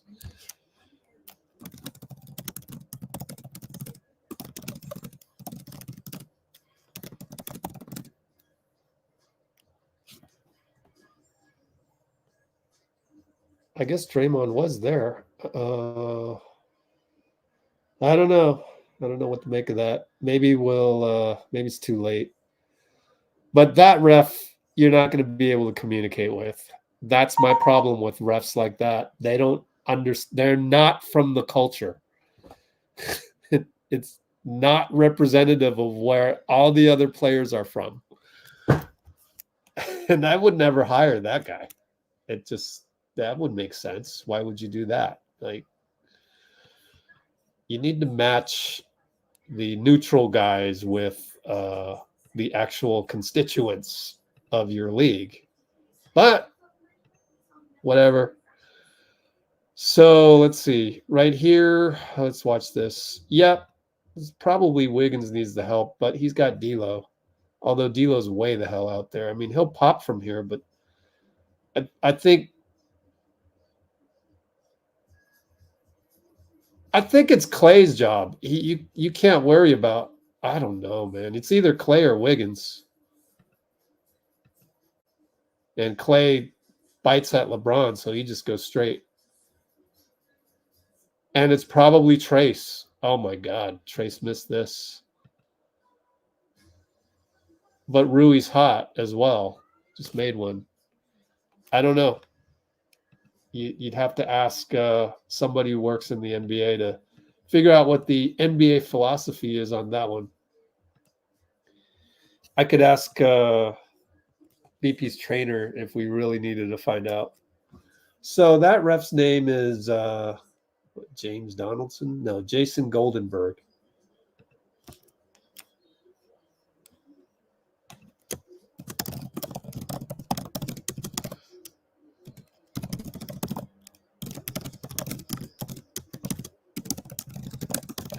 All right, so ball's in play. 3-ball by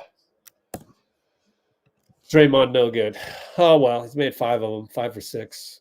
LeBron gets the switch onto Trace. Uh-oh. Trace blocks it. Wow. Jaxson rebound. Shot clock.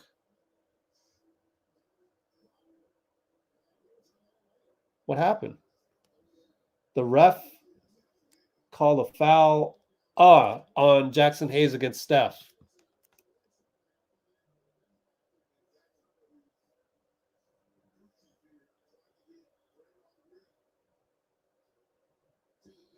Good job, Yusef. Yusef got Draymond the hell out of there. What's the call? What happened? I look up and Draymond's in a confrontation. Oh, it's a technical. So Steph shot the technical, and Draymond was probably upset. Maybe Jaxson did a cheap shot. I don't know. That's a big play. That's a huge play. First of all, Trace blocks LeBron. Hayes fouls Steph. Tech. Huge play. That's an unsung play, actually. Klay misses a 3, but Wiggins tracks it down. Great job by Wiggs. Thank you, because Klay's cold suddenly. Wiggins attacks. Lefty scoop, no good.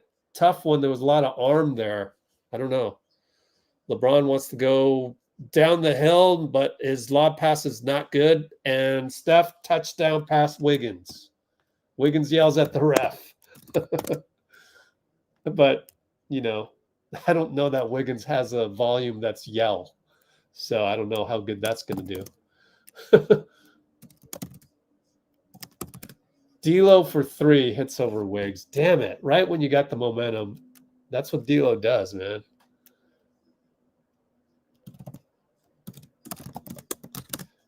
And Austin fouls Steph twice, and Justin Van Dyne finally calls the second one.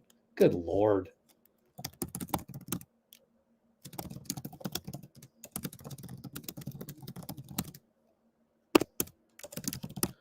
And now Draymond is yelling at Zarba, be careful. Oh, my goodness. Just accept that he is basically a drone, man.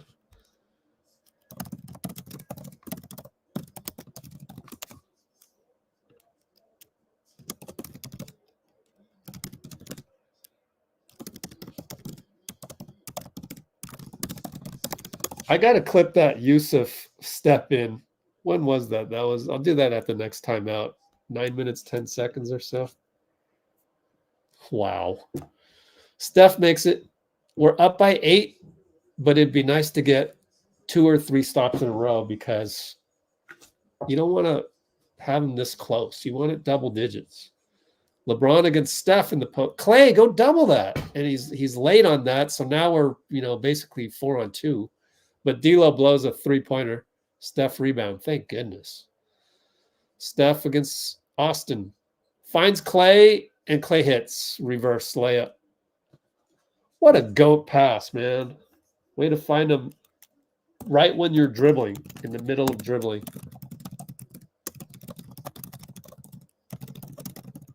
Incredible. LeBron down low, scores. 1 and 1, complains.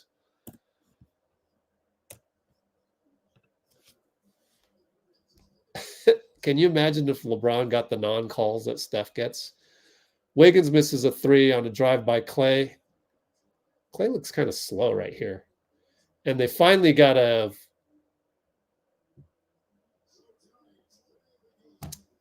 foul call for LeBron. Oh my God, it's barely a foul. And oh God. Oh, I better blow the whistle unless LeBron's going to get mad at me. That type of foul. Good Lord. We've seen that for insert number of years LeBron has played. 19 years or whatever. Austin Reeves, great pass by LeBron. Klay lost him.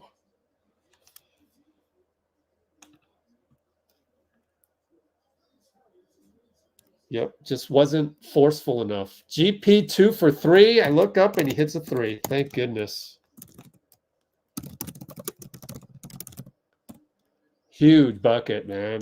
Put that up as a unsung play. LeBron, Gary, Draymond helps, dunk, Rui.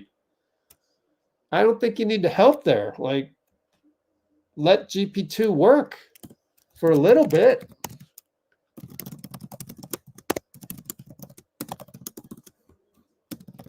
All right, Wiggins, baseline. Over to GP, over to Klay, back to GP. Good thing Klay didn't shoot that. That would have been too early. And Draymond goes back to GP, who gets fouled. Now you got to make free throws.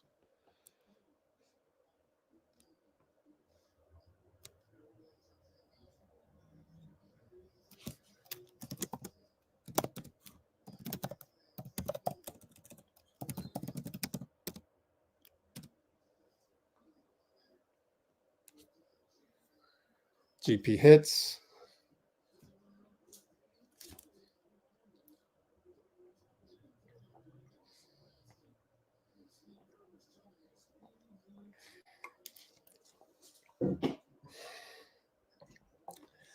Okay, up 8. One more free throw, 5:59.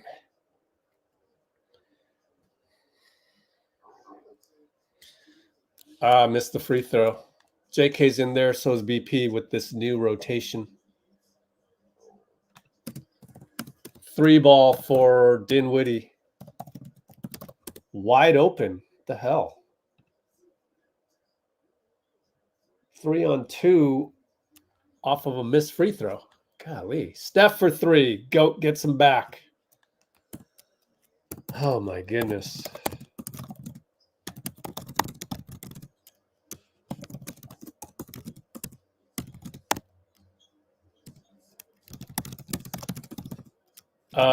Two ball missed by Torian. Thank goodness. Steph, screen by GP, roll by GP, layup by GP. There you go. That's the GP we have come to expect.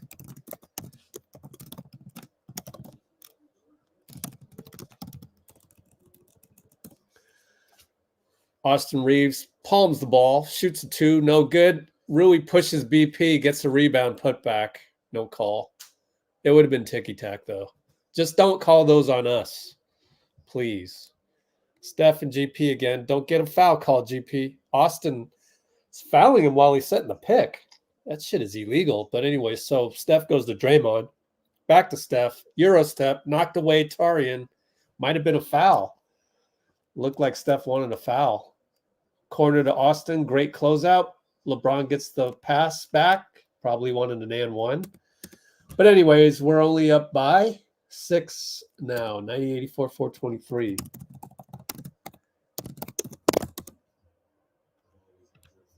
Sort of a momentum timeout there. I'm going to go all the way back to 9:10 to go. Oh, perfect. Look at my skills. Dre, I know the feeling. You got this newish ref, looks like a dweeb. You want to pound it into him that he needs to grow some balls. It's just not going to work. He speaks a different language than you. So thank you, Yusef, saving the day there.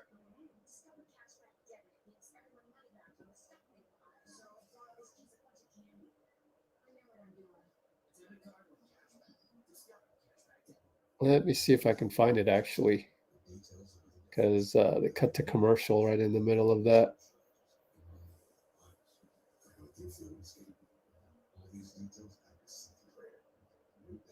Nope.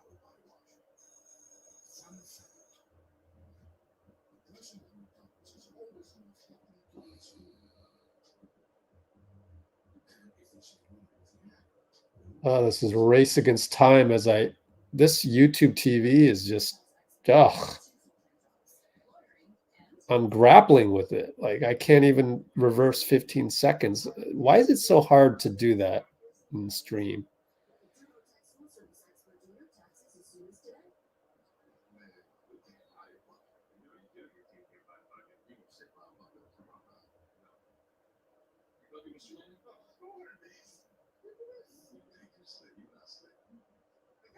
Oh, they cut away. Well, I don't know where to find it because Yusef saved the day, man. Want to give him some credit.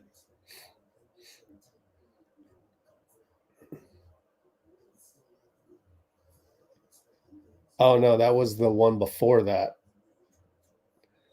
9-10, my bad. Oh, man, I'm going to run out of time. It's a long time out right here. The commercials, thank goodness. Wonder why.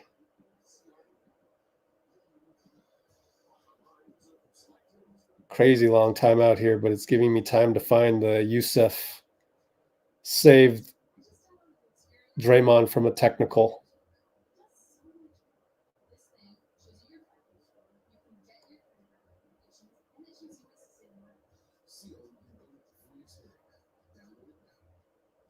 Draymond still hasn't figured it out.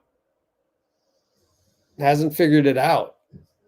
He needs to take up meditation, I'm telling you. Even Austin Reeves is over there trying to calm down Draymond. And then D'Lo pushes him away, pushes Austin Reeves away. It's a communication issue. We can look at it later now that I have it clipped. It's just the inability of Draymond to get on the same page as referees, and garner their respect. CP with Trace and over to JK, trying to get downhill, loses the ball a little bit, so got to reset out the CP for 3. No good. Oh, well.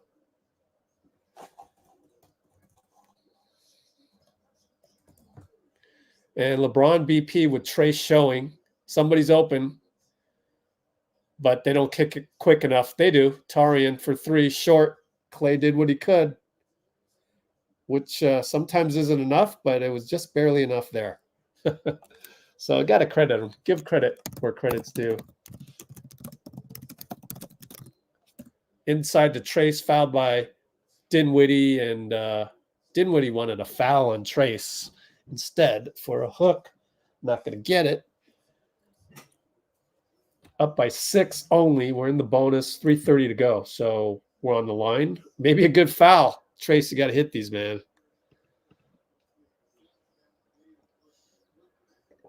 Nope.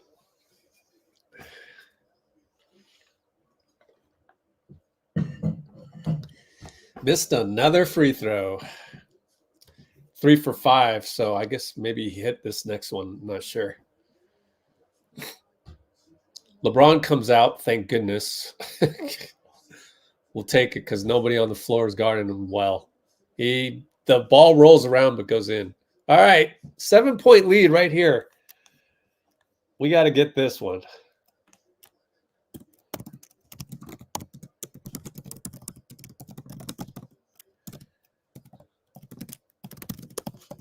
All right, they go inside out. Gabe Vincent attacks JK. Too easy. Dunk. Come on, JK. That's just awful point of attack.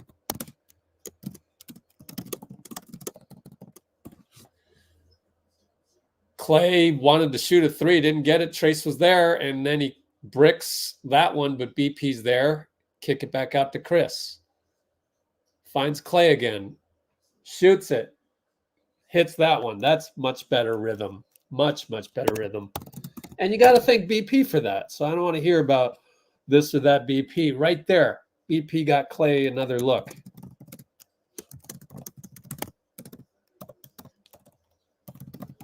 And it'll be Spencer, swing, Torian. BP's there. A pretty good closeout by BP. Torian missed it inside out. Tre's got the rebound. CP doing his stuff. Uses his body. Fadeaway 2-ball. Good. Needed that one. Up by 10. Approaching 2 minutes. Torian. Good stay in front, BP. Look at that. That's how you do it. JK, watch that tape. You got to learn, man. Oh, a little too much by CP. And Spencer hits an and one. Yells at CP. CP looks at him. So maybe that's a good thing. But Spencer got him. And one. So up 10 will be now up 7 probably. Up 7. 155 to go. Hopefully Lawler's Law. First one to 100, but still 2 more buckets away. Gabe Vincent gives CP some trouble out there, and they're going to call back court. Of course, it's the new ref, Jason Goldenberg. I guess that was clean. That would have been a foul for LeBron, definitely. That's absolutely horrible, man.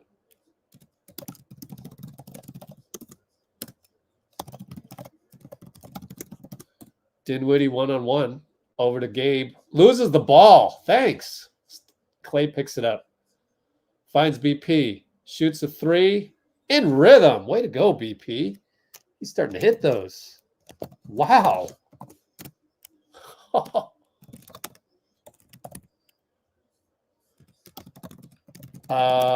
No good, Spencer. He wanted a foul. JK picks it up. Get him downhill. No. Keep the ball, JK. Killed his dribble. Well, all right. Now we got action because Klay got free, and okay, I'm happy with that. All right, my bad.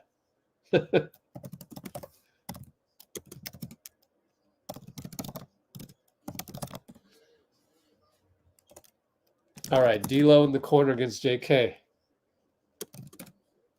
No reaching foul. Thank goodness. All right.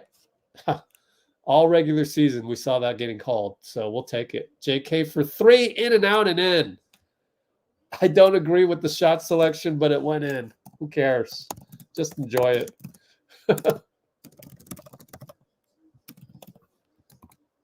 And 3-ball, Torian, no good. We're up by 15. We will get the last shot here. Chris Paul, 20 seconds to go or so.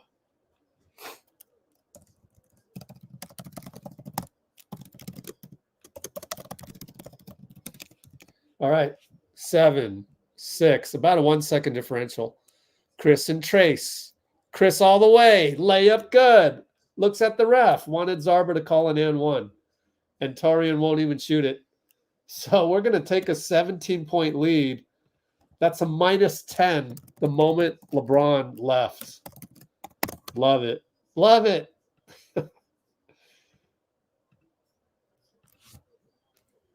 So now that we ended on such a good note, I can send over the Yusef video.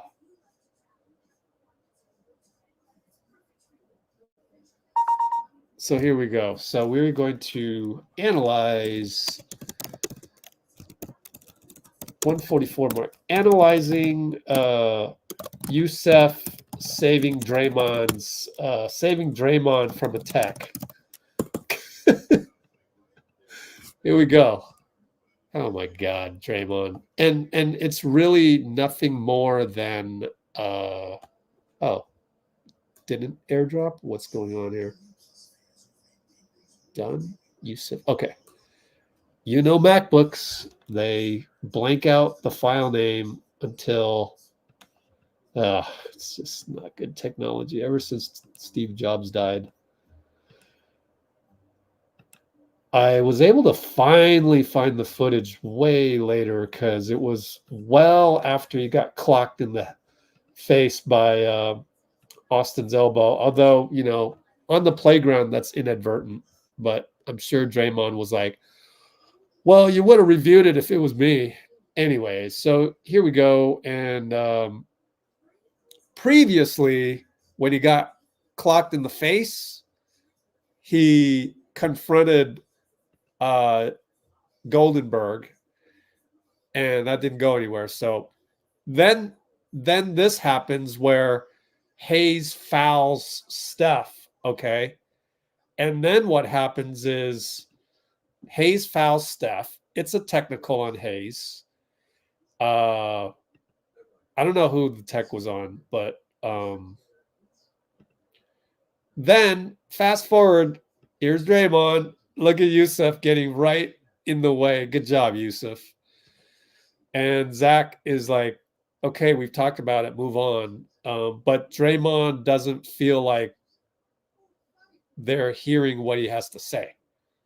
So it's really the same issue, but he's not stepping over the line. There's still another level he can get to. He should do what I do. But whatever. It's hard for me to picture Draymond doing any types of meditations or anything. Anyway, CP's angry.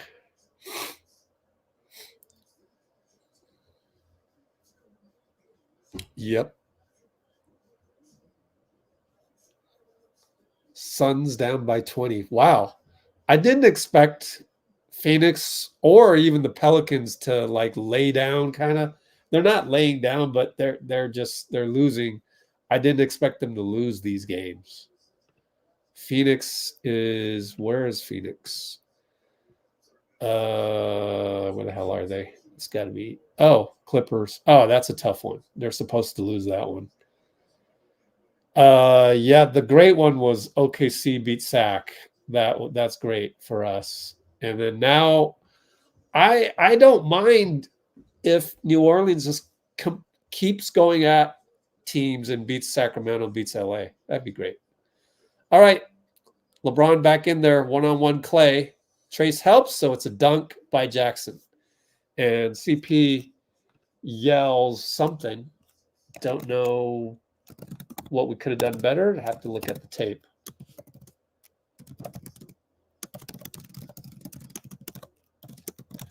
Okay, we end up with Kuminga up top with 11 on the shot clock. Guys, I mean, go, Kuminga. We finally got the switch. Kuminga Hayes attacks him, misses, hits the rim 3 times and falls out. And LeBron's going to cross over on JK, scores easily. JK's lateral movement is just not good.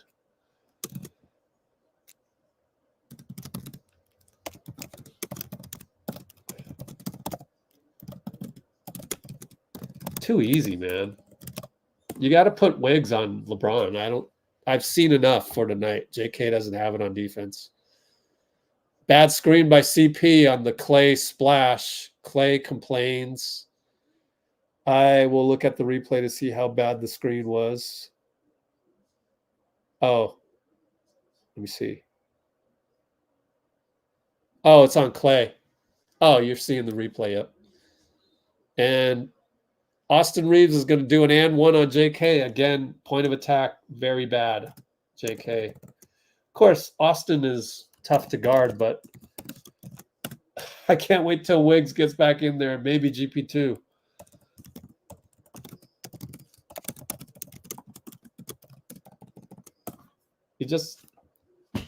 How do you teach a guy that was never taught? It takes some dedication. You got to work on that in the off season, man, or during practices, which we don't have. But we're up 10 still. Klay, dangerous pass to JK, and they step on the line, and that's Klay's fault. Golly. Come on. Mindless.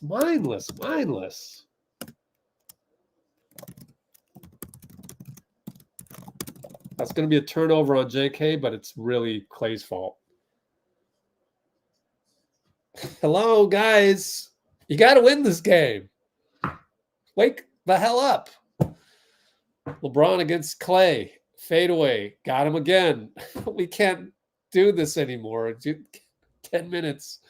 How many minutes does Wiggins have? Put Wiggins in there, for God's sake. Good Lord. JK and Klay are having no resistance against LeBron.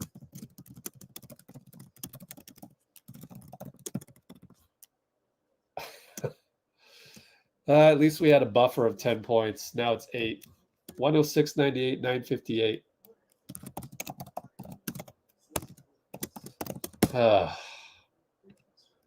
I gotta unjinx myself by saying, all that halftime talk of us possibly stealing the 8th, then the 7th seed. Well, we're leading all game on these guys, and here they come. Like, we can't be doing that. Like, we spent all year in 9th, 10th, and 11th place, and we have a chance to steal the 8th and possibly the 7th seed.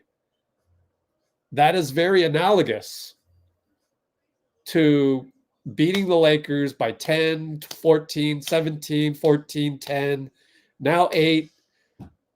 If you let LeBron bring the Lakers back, then fine, we're a 10th seed. And I don't know.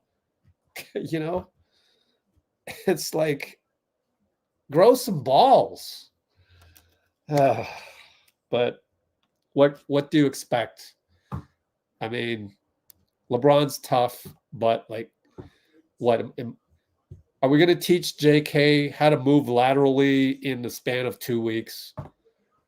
Is Klay going to reverse age in 2 weeks? I mean, these are impossible matchups, and you can't play Wiggins 40 minutes, but you should bring him in now to play on LeBron. Like, you better come in now, man, because Klay and JK aren't getting it done against LeBron. It's not going to happen. So let me get the notes up on my backup. Okay, what are we talking about?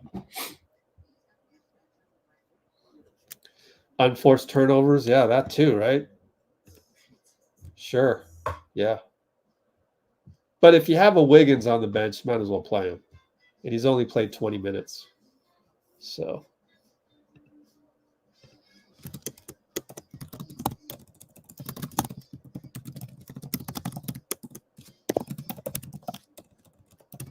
Of course, Wiggins is coming back from ankle injury that forced him to miss 2 games, is it? And I think the last game we kind of just rested him just in case. Probably could have gone.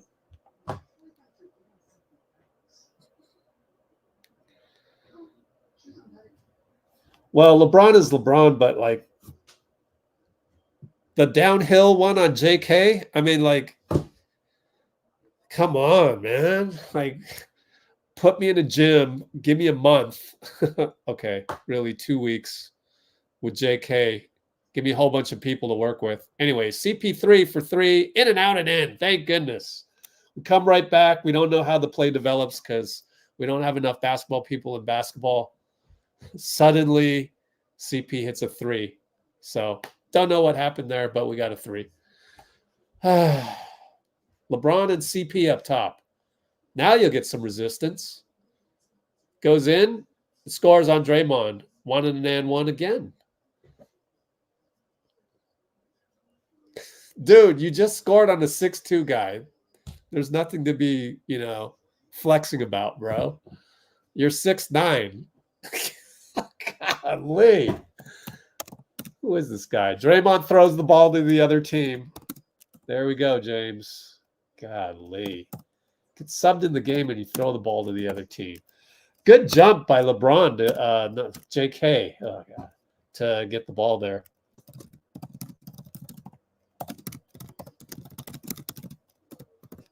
Steph wide open for 3, and that leaves LeBron going, huh? The hell? Yeah, I didn't get a chance to see how that play developed. Let me see on the replay as LeBron walks it up. D'Lo got hit in the face.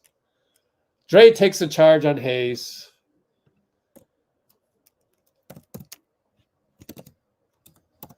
Thank goodness we don't have our second units in there.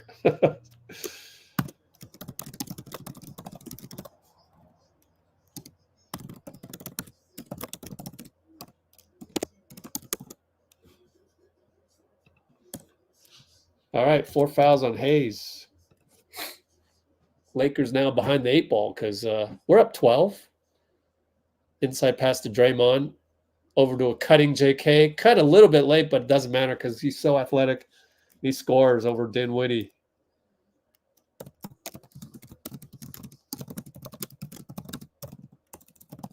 And JK gets the switch on to Steph. Don't give him a 3. Let him drive again. He's 40. Oh, he's going to pass to Rui. Rui hits from the free throw line. A little bit too easy. I'm just going to chalk it up as rust to JK. Watch the replay here.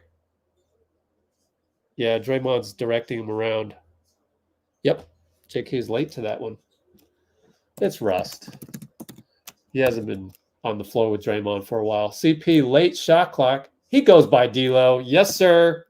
That's an unsung play, I think, because that's a backbreaker. Late shot clock. LeBron draws a foul on JK. Steph wanted to travel. Probably right.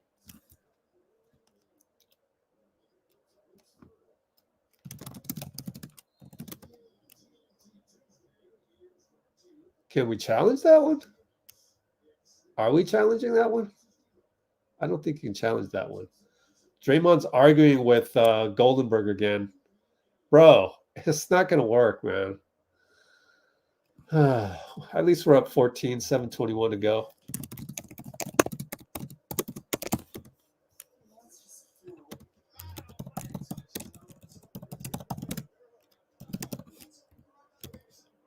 $8:05.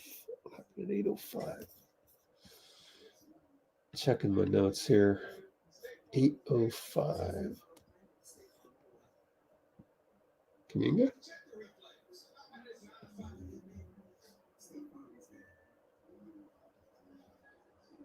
Oh, JK missed, yeah.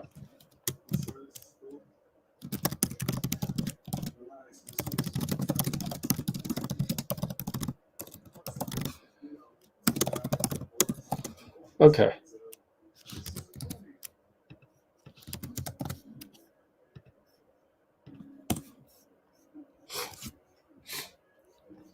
Did my score get up there? My score didn't get up there. Having trouble with your internet connection. Great. 7:21, right? Something like that.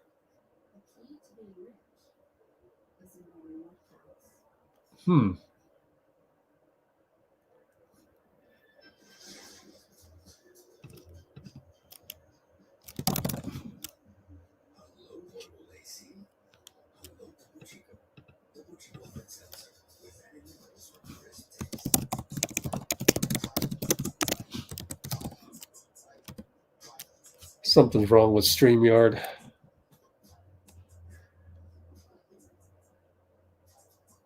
Everything all right?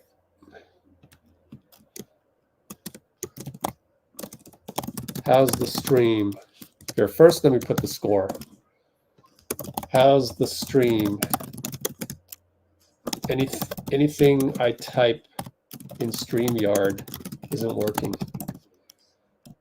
This comment is from YouTube window. Cool. Thanks, Dean. Strange, man. Why isn't it working? Let's do a test from StreamYard.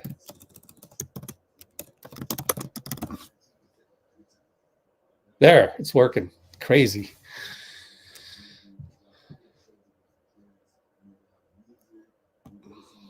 Cool.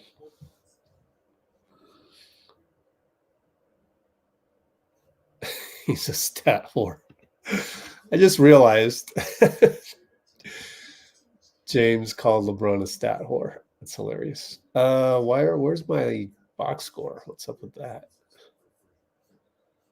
There we go.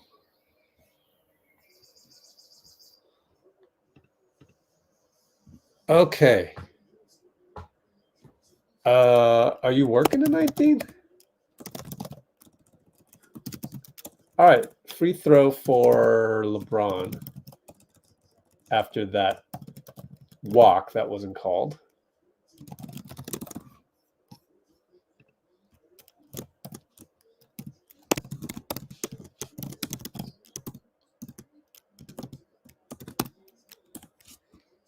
Okay. Let's close this out, guys. CP. Good to see CP out there. I think this is one of those nights you got to have him out there closing. Gets a screen from JK. JK, they switch back. Wiggins gets a three and he hits.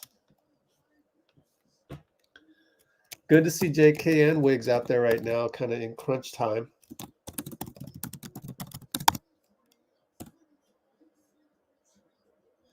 That's a screen by Steph, it was. Awesome. D'Lo, late shot clock. LeBron, Steph up top. Over to Rui for three. Close out by Draymond. CP grabs a rebound. Yes, sir. Oh, and CP throws it away. But like Wiggins just hit a three. So I think that's CP's fault. Like you can't expect him to cut when there's a guy under the hoop to defend. LeBron was there to defend. Inside to Rui, blows the layup.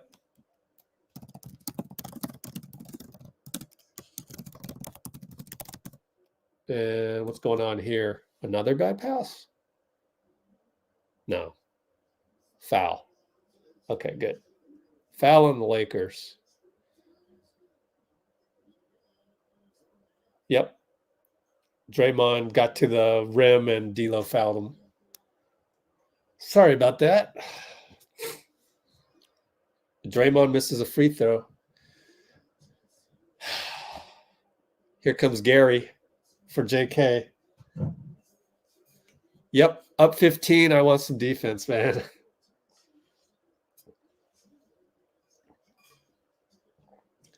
JK only 8 points, but 6 rebounds, and Draymond misses again. Ah, gosh. Man, up 15. Still got to play defense. Rui's on CP down low, so GP goes to help, but goes away. D'Lo shoots a three. Short. Shanked it. Austin saves it next to Steph. Ah. Guys. Play serious. Steph fouls Austin.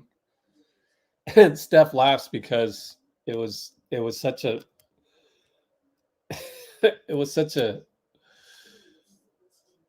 sort of an innocuous bump by Steph, but I don't know how many team fouls because that's the one problem with TNT. They don't put the team fouls on there. Got to play serious. LeBron right wing against Wiggs. Rui cuts, fakes out Draymond, and he kicks it back out for three. Dinwiddie misses. Thank goodness. That's a key miss. Steph. Oh, Rui blocked it. Not goaltending. He wanted one, but I don't know. GP gets in front of LeBron. Ref doesn't know which way. Zarba's going to say it's their ball. But 2 refs didn't know which way it was going.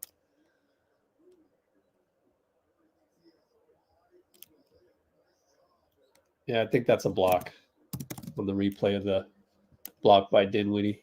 Or I think it was Dinwiddie. Maybe Rui. Can't remember.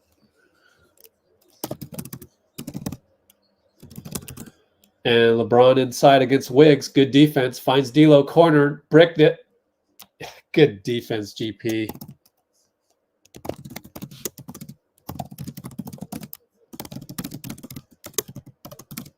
All right, Steph and D'Lo. Over to CP. Dagger. No. Air ball. Oh, gosh. And Reeves will find LeBron. CP grabbed his jersey. They didn't call it. They could have called it. Are we timing out? Timeout, Kerr. got lucky.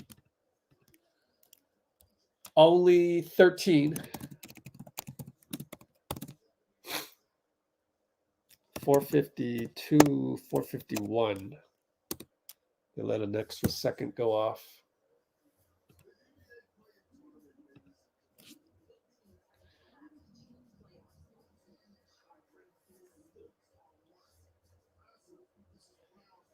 Yeah, you might need to. Well, the thing is they don't have Hayes on the floor. So that's the issue right now. So that's a big no call. Kind of got lucky.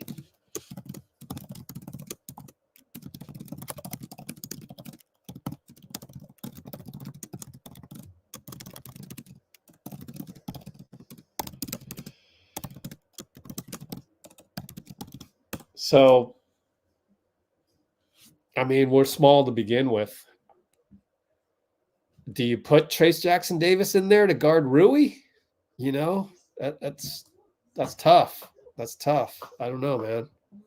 He's only technically 1 inch taller than Rui, but the only thing I would change is maybe BP for CP, but that doesn't get you that much bigger. And that's the problem when the Lakers go small. You don't really have who does Trace guard right now. We'll see. If Darvin's smart, don't play Jackson Hayes anymore. He's hurting you. So we got a double timeout. I don't know what's going on.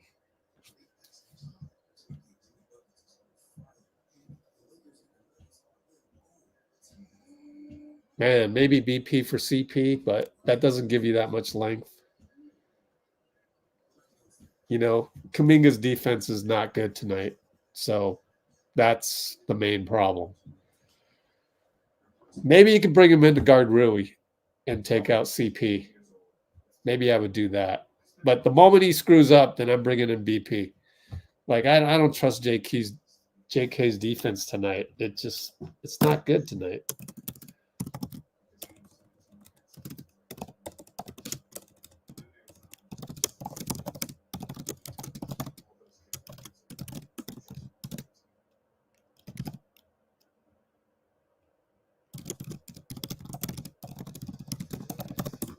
I'd probably go JK. So JK cover Rui. Draymond covers LeBron. And then the other three figure it out. You got to bring in Klay and Wiggins at some point. Yeah, there's Klay. They just went with Klay for CP. I forgot about Klay. Yeah. You got to keep GP in there. And GP hits a 3. Good ball movement. Eventually found it. Man, he stepped up, man. That's huge. So we went with Klay. My bad. Totally forgot about Klay.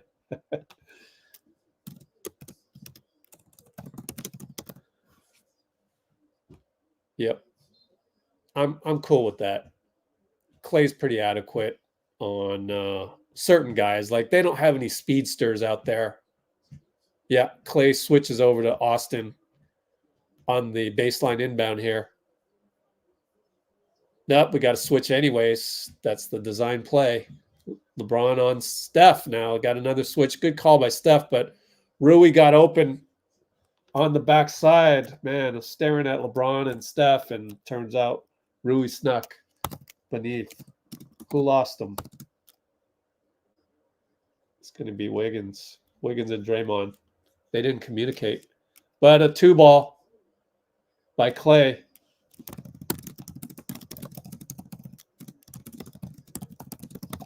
Yeah, our defense is not good tonight.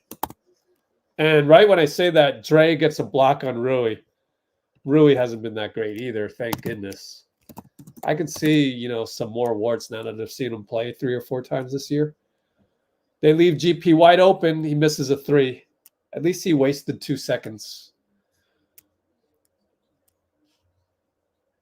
And Austin against Wiggs. And Austin takes Wiggs, scores. Wow. Look out. God. Steph nearly was lazy there. Austin nearly stole the inbounds.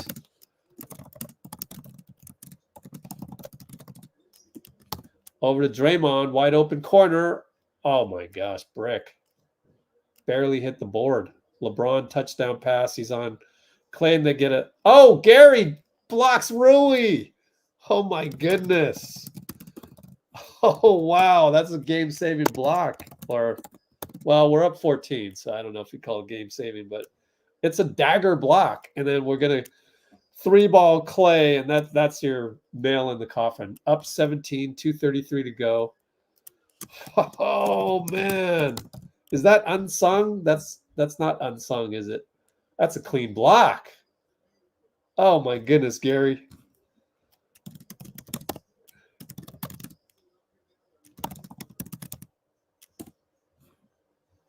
Yes, stick a fork in him.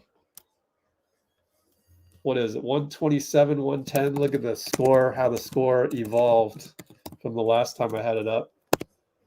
235, is it? 233, yep. So we went on a 8-4 run. All right. Yes. Gary. Good to have Gary defending.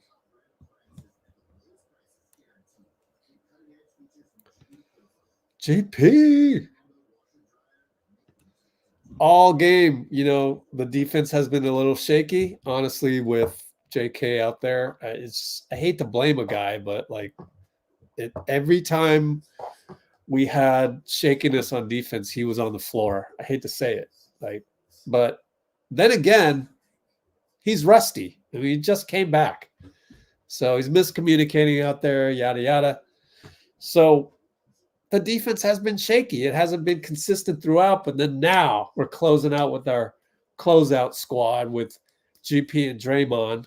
Mentioned it on the website a week and a half ago. You know, GP2 in the real minutes issue, GP2. Everybody was complaining about Steph playing 30 minutes instead of 32 when really what I saw was GP started closing games. Speaking of which, LeBron just crab dribbled GP in there for a score. But you know what's cool? Nobody doubled. Like, they trusted GP, even though LeBron was LeBron. That's a great sign. Steph for another dagger 3, got it over Rui, and put a fork in him. 18-point lead with 157. Pretty subdued Laker crowd. Austin Reeves trying to do something. Shoots a 2-pointer. No good. Rui over Steph. Steph fouls him even though Gary was there to help. Gary blocked it, but it was a foul by Steph. So Rui will go to the line. We're up 18. Wave the towel, Darvin. Wave it.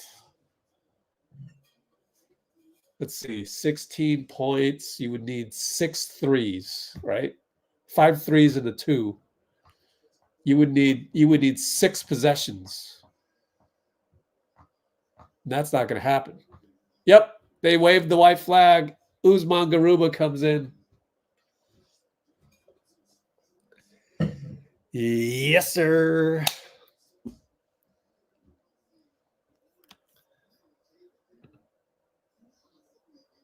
So here is this is my Gary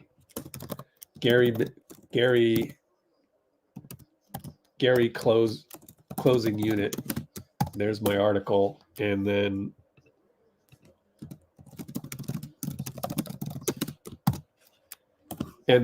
this is my Bruce. You need to read this. We score. I didn't even see who scored. My bad. Warriors beating Lakers could lead to a wild ride, and that one is basically to say we have a shot at the 7th seed. Oh, by the way, Moody. So he found Gooey. He found Gee, graphical user interface. He found Gee, and Moody is out of the rotation for tonight. Oh, well, he'll get into the rotation against Portland, no doubt about it. So here is my article on better than 9th, man. At least 9th seed. Oh, come on. We could do better than that, Bruce. There you go. I am going to do rest and break. We got a timeout. We got no need to write the score. We got this one.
All right. So basically, if you were here for halftime, you basically got the gist of the article during my talk with JD John Dickinson.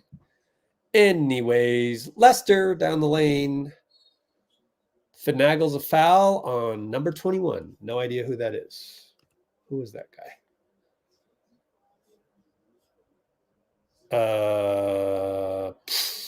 Colin Castleton. Nope, don't know. Maxwell Lewis. Yep, Maxwell Lewis. Maxwell Lewis, I believe Charlie, Klay's trainer, works with him.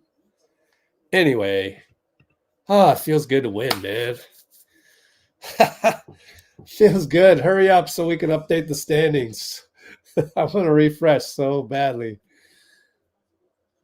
But yeah, it's going to be a wild ride, guys, because if Sacramento loses to the Pelicans and we beat the Pelicans, I kind of want the Pelicans to go on a little bit of a run, but then we're going to need to beat them. But then Phoenix might just lose. So then we'd play Phoenix. And Phoenix is, I don't know, who's tougher. And I want to do a poll, but then I decided against it because then I'm going to jinx us. Can't do any polls of who would you rather face. Can't do that. 36.1. Who gets the game ball? Yeah. I give it to Gary because overall played pretty good defense, and he hit two threes. Because the emphatic block on Rui pretty much tore the heart out of the Lakers there. So we got some slot ball, and Castleton dunks it. Game ball, Steve Kerr. Yeah, sure.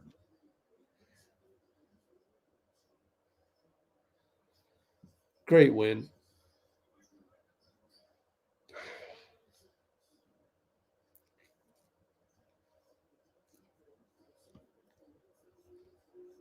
That Dallas loss? Oh man. Nah, let it go, man.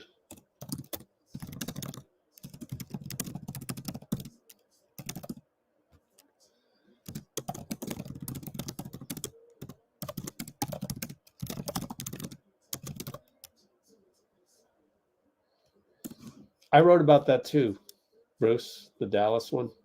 Hey, someone gave me a like, and it's not even me because I didn't have time. I was in a hurry. So the final score, 134-120. Oh, it feels good. Finally.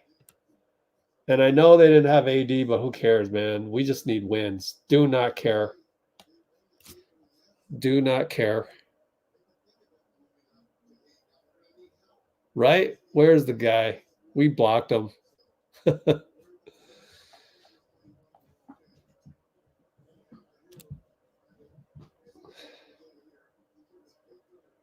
They're just showing Draymond hugging people. Why? They're going to have Draymond with Chris Haynes? Yeah, I believe so. We're going to get Draymond with Chris Haynes.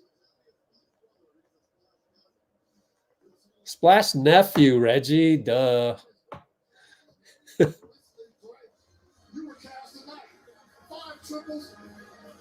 What was it about tonight? What was it about your rhythm in your shot? Man, I went thanks. Early after Jaxson said a shout out to Mr. Jaxson. And Sean, they allowed me to come here and shoot. And I told Travis this morning, like, I got to get in. I got to find the rhythm because I know they're going to play off me. I just came off fire and I didn't second guess any of them. And once I got to the first couple to go, it felt like I couldn't miss. It was funny from there on out. Tre, I heard you doing a timeout. I'm telling the team, we got to get those 50-50 balls, the loose balls. We get those, they can't stay with us. What did you mean by that? And what did you see at that time? At that point, they were rebounding us. They were getting all the loose balls. We had a couple of deflections. We didn't come up with the loose balls. And that's how they were staying in the game. You know, we were shooting the lights out the ball at that point, and we were up like 6 or 8 points because we weren't getting those 50-50 balls on the defensive end. So I knew, you know, with the defense that they were playing, we could get looks and great looks. It's just a matter of if we knock them down or not. But to extend the lead, got to get stops. And so we started getting those 50-50 balls, and then we end up opening the game up more in the first half. I want to say this. Reggie Miller doing the broadcast said you were a Splash cousin tonight. You would take that. You accept that affiliation. I appreciate the compliment, but I don't want that pressure. I don't need that pressure. The way them guys shoot the ball, I had a night. I take my night, but I don't need that pressure. I'll tell you, lastly, real quick, right in position. He's been on me saying, I better vote on him to be first team all rookie. Where do you see him at as far as the rookie? He's been playing great basketball all year. You know, we made a lineup change a week ago, and he's played even better coming off the bench than even when he was in the lineup. He's been a mainstay for us this year, leading us up. I'm not sure there's any other rookie in the NBA leading their team with plus numbers. But that doesn't say enough right there. I don't know what it is. Dray, appreciate your time, brother.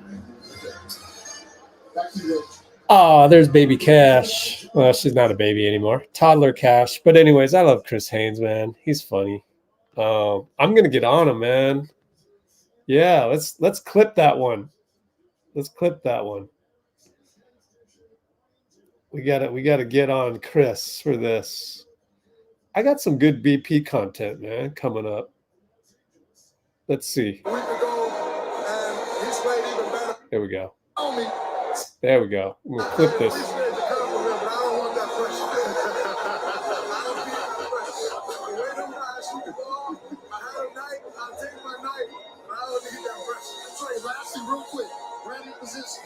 He's been on me saying, I better vote on him to be first team all rookie. Where do you see him at as far as the rookie? He's been playing great basketball all year. You know, we made a lineup change a week ago, and he's played even better coming off the bench than even when he was in the lineup. He's been a mainstay for us this year, leading us in. I'm not sure there's any other rookie in the NBA leading their team with plus numbers. But that doesn't say enough right there. I don't know what it is. Dray, appreciate your time, brother. All right. Clip that for future use with BP and Chris Haynes. I'm going to call Chris Haynes all the time. Make sure he votes. And what else? One shy off the franchise high in threes. Like, I don't even really care about the stats. 26 threes, 26 for 41. But, like, yeah, obviously Draymond 5 threes. That's tremendous. 5 for 7.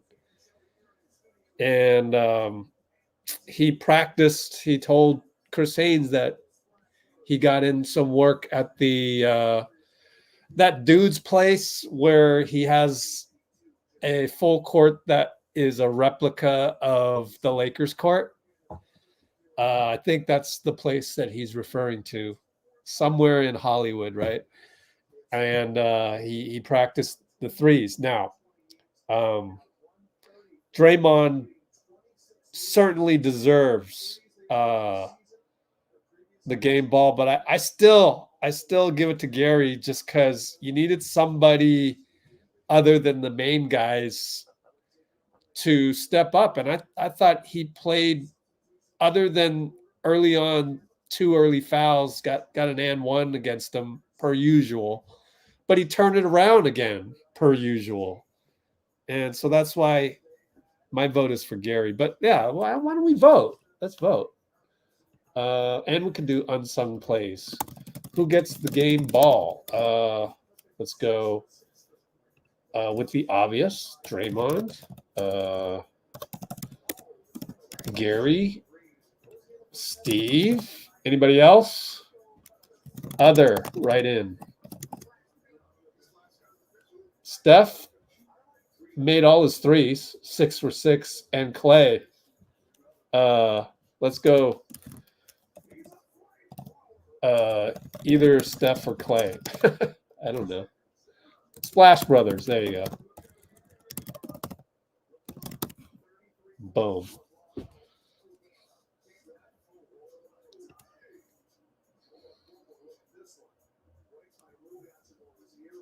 Yeah. Okay, now we can update standings. Okay, so here's the thing, right? Right? My thing is,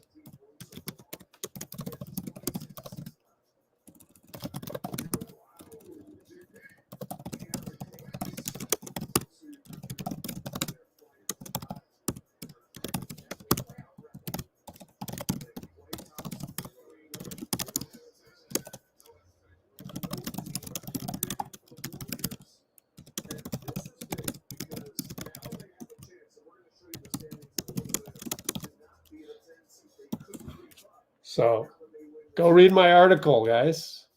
It's the latest one on Let's Go Warriors. And Dean, I shouted you out here. Hey, we won game 7.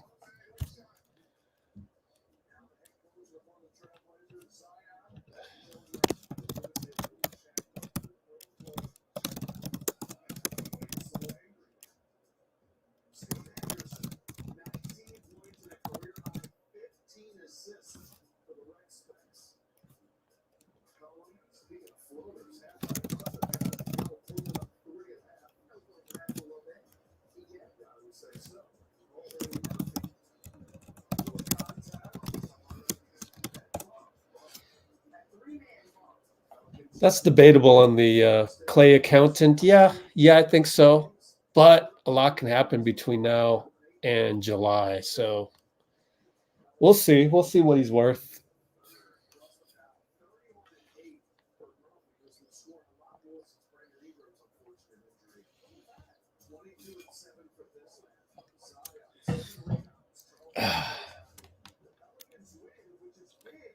Oh boy, here we go with the mood he should have played. I mean, can't we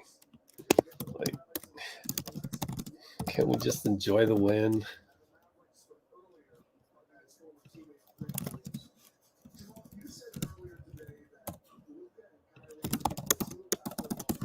Please. Please stop being addicted to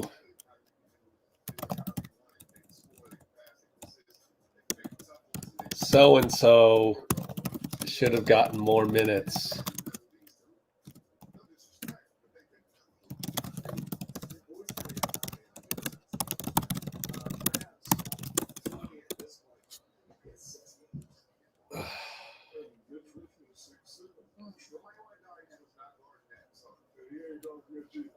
We literally beat the Lakers convincingly.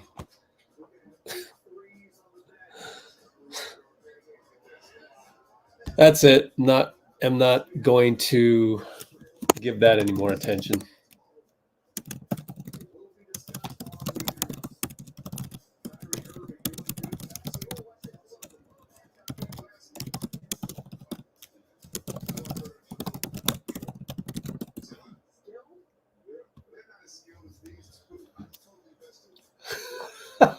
Bruce and Joe.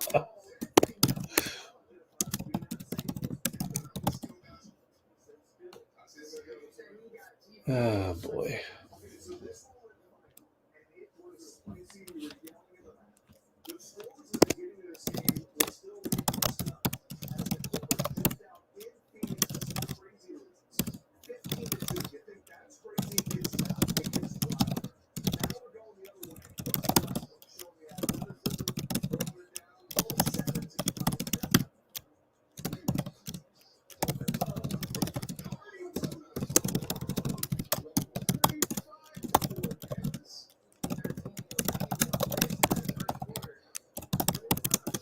Like, again, Let's Go Warriors, this channel, I'm trying to teach you guys how to look at the game in a different way.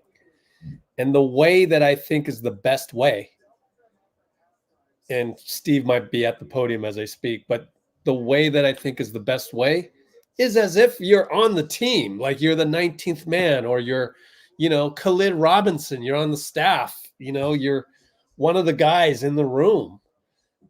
And none of them would ever go, oh man, we got to find Moody some minutes. Like we just won by like 15 convincingly the whole game. That's the formula to beat the Lakers. Granted, no AD, but like that's what we do for that team. Sacramento, maybe different. I would think Phoenix is somewhat more veteran. LA Clippers, somewhat more veteran, even though Klay, I still remember the game.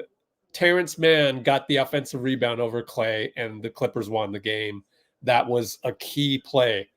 That really was Klay's fault. But if we were to play the Clippers, I think I would put Klay in there unless Terrence Mann, again, gets another rebound over. And even then, maybe you go with Moody anyways, just to box out Terrence Mann or something like that. But if we play the Thunder, any team that's fast, I'm worried about for Klay, because all I worry about is defense.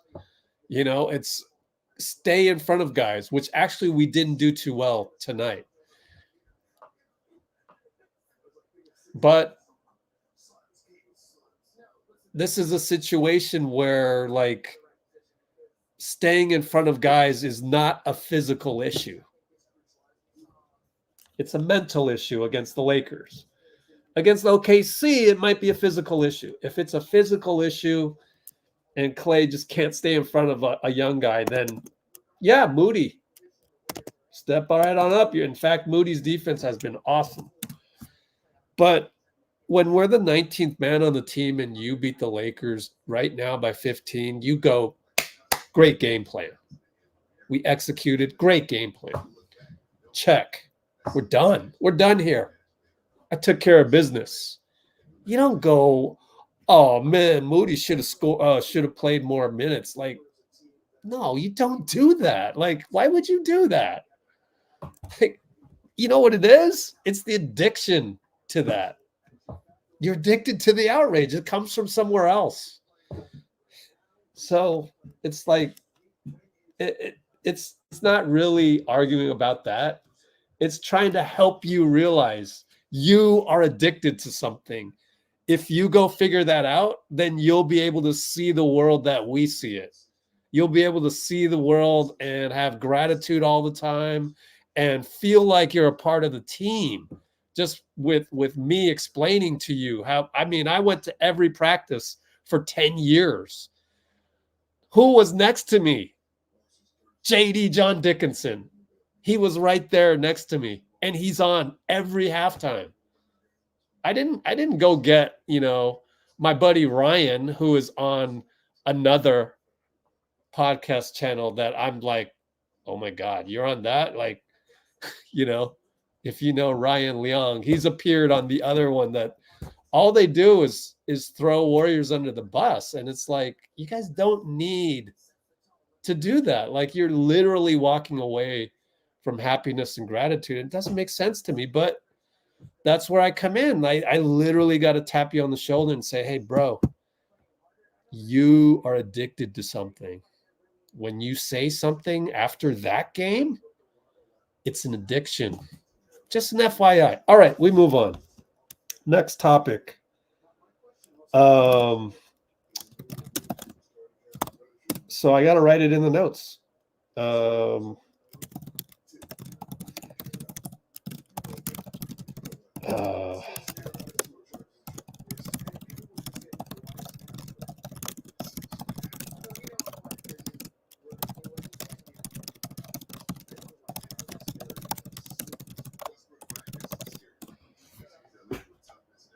You know, just one last thing.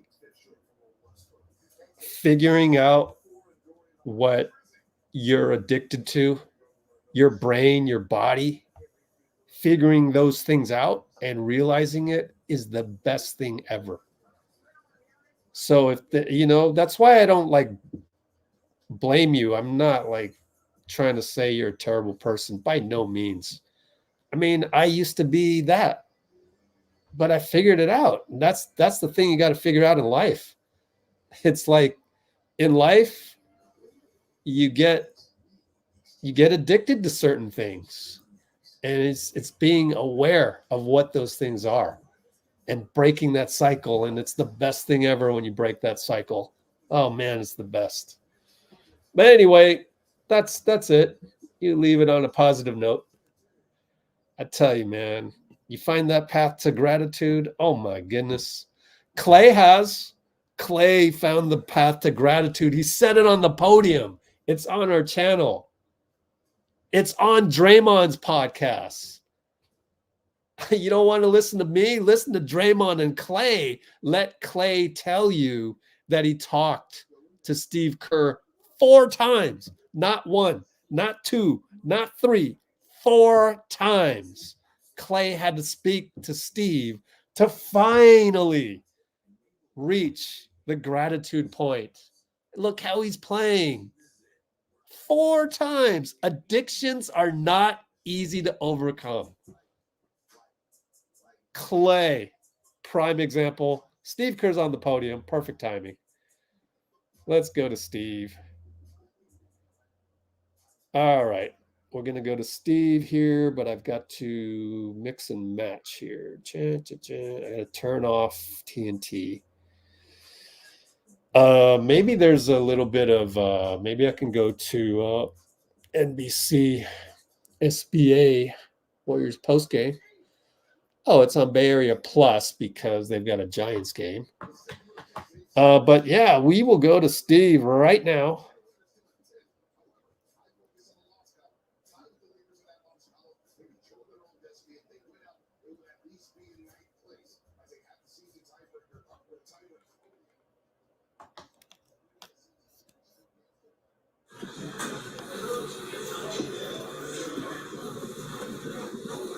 You guys hit 26 threes. How much of it tonight was just about being super hot?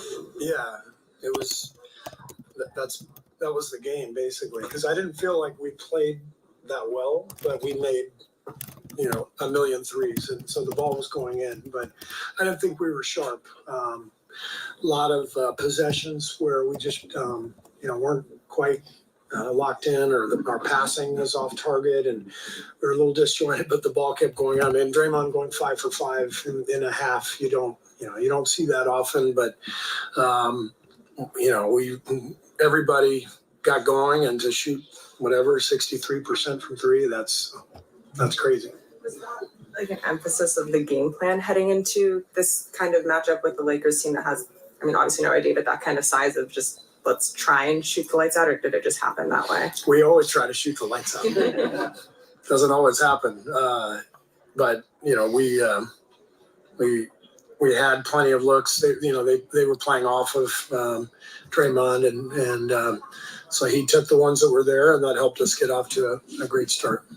What's been the process, right? Because the teams sag off of him sometimes. They sort of dare him to shoot, and he's talked about how there was a time when he didn't shoot, like he wouldn't be able to punish teams for doing that. What's he done to get himself in a position to hit 5 threes like that? He worked really hard last summer on his shot. He knew that he would be asked to take more threes we anticipated playing him at the 4 more often this year with Loon, and then eventually with Trace, and so he worked hard at it. I mean, when a guy makes shots, you just credit him for making them, but for putting the work in, and I think really getting his mind right coming into the season.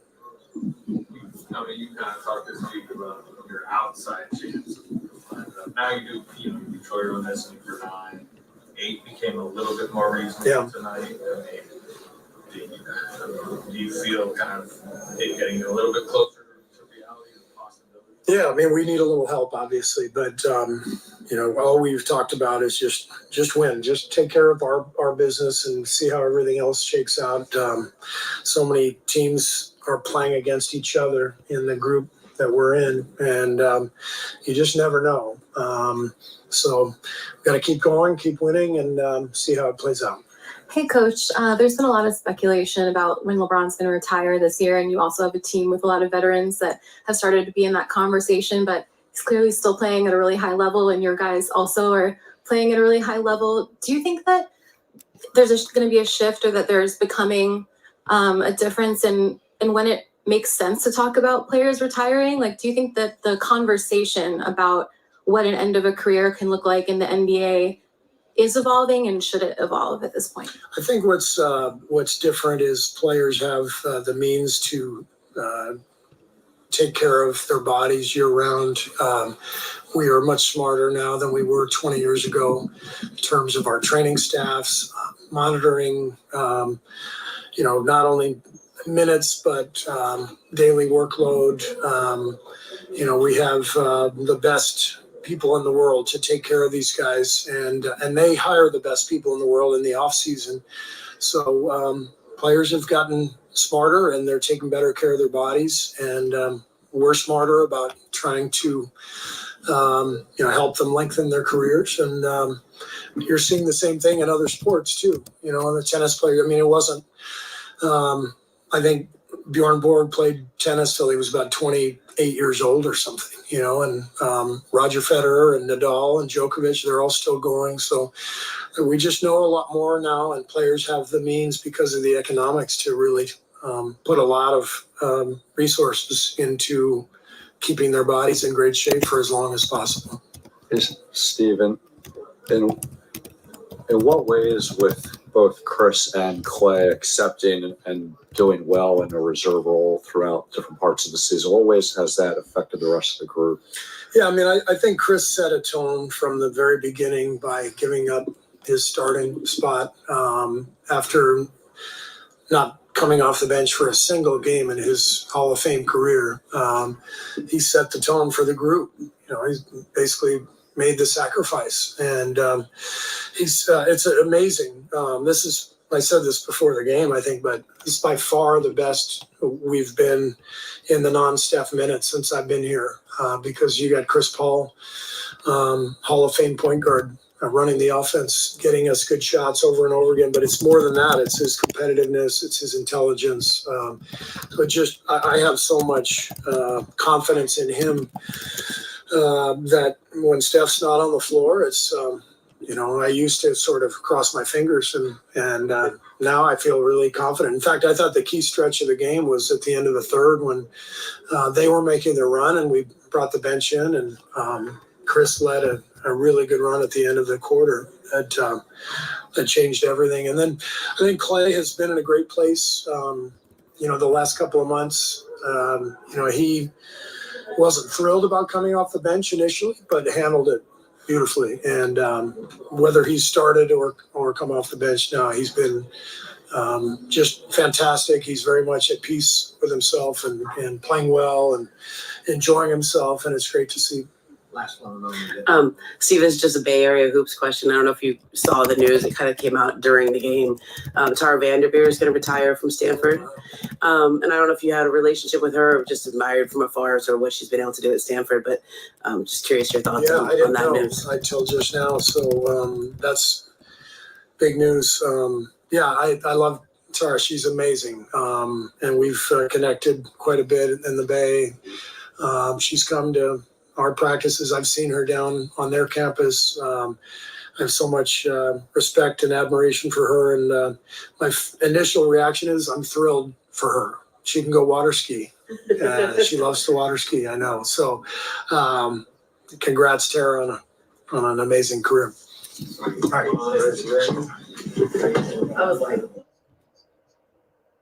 Okay. That's a very generous how many minutes? 7 minutes by Steve. Oh, Draymond. Hold on. Okay. Pretty much real time here.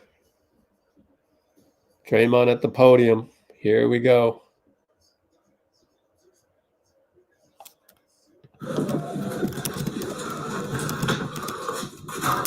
5 of 5 for you from 3 Draymond, especially in the first half. I mean, just how good has your shot been feeling, and is it really just defense sagging off of you that's making you that encouraged to shoot from the perimeter so much? I had kind of a couple-week stretch where my shot didn't feel good at all.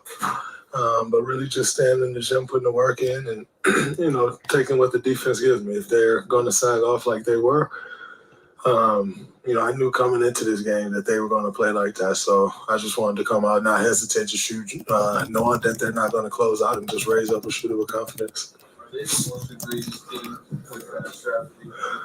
Yeah, they are, for sure. But it's different when it's AD out there because, that covers – he covered up so many mistakes, or, you can funnel things to him. So it's a totally different look when he's not on the floor. Steve said you worked really hard, on your shot over the summer. What did some of that work entail? Interestingly enough, it was mind work, and body work. Not necessarily. I did a lot of shooting. Myself and Travis. Travis put a lot of things in to work on my base, like how I'm getting in and out of my shot. Because I think that's one of the, over the years, my shot took a dive, and it was in large part that I couldn't get in and out of my hips because my hips was messed up. And so it's been a process of getting my movement patterns right. So that's been Travis, Rick, Danny, my trainer in the summer, James, and Pilates with Alana, just doing a bunch of different things to kind of get my body moving the right way. And, get my shot all in one motion. It was kind of a hitchy but I was just trying to create power because I couldn't get the power from my hips. And so it's been a whole process. And then, like I said, I think the most important part has been the mental work. Because once you lose confidence in something, initially it's impossible to do, and so I had to gain my confidence back, which was the biggest piece of it all, in my opinion. What are some ways you were able to do that? Well, number one, it starts with putting the work in. If I put the work in all summer, and then coming into the season and trusting it. And, I think one of the biggest things for me was coming into the season, going in the training camp and hitting shots, and then seeing the confidence that my teammates gained in me. And once it got to a point in, we were doing those mini camps and training camp, like I shoot a three and Steph will just take off running back. And it go in, and that's the best feeling in the world, that he had that confidence in me. And so I think that was a huge part of it. Getting a lot of work in with the guys over the summer, and, kind of coming into the season, and their confidence changed, which helped me change my confidence. This has been a challenging season for basketball Hall of Famers who accepting the role, dealing with the newcomers or young guys' expectations.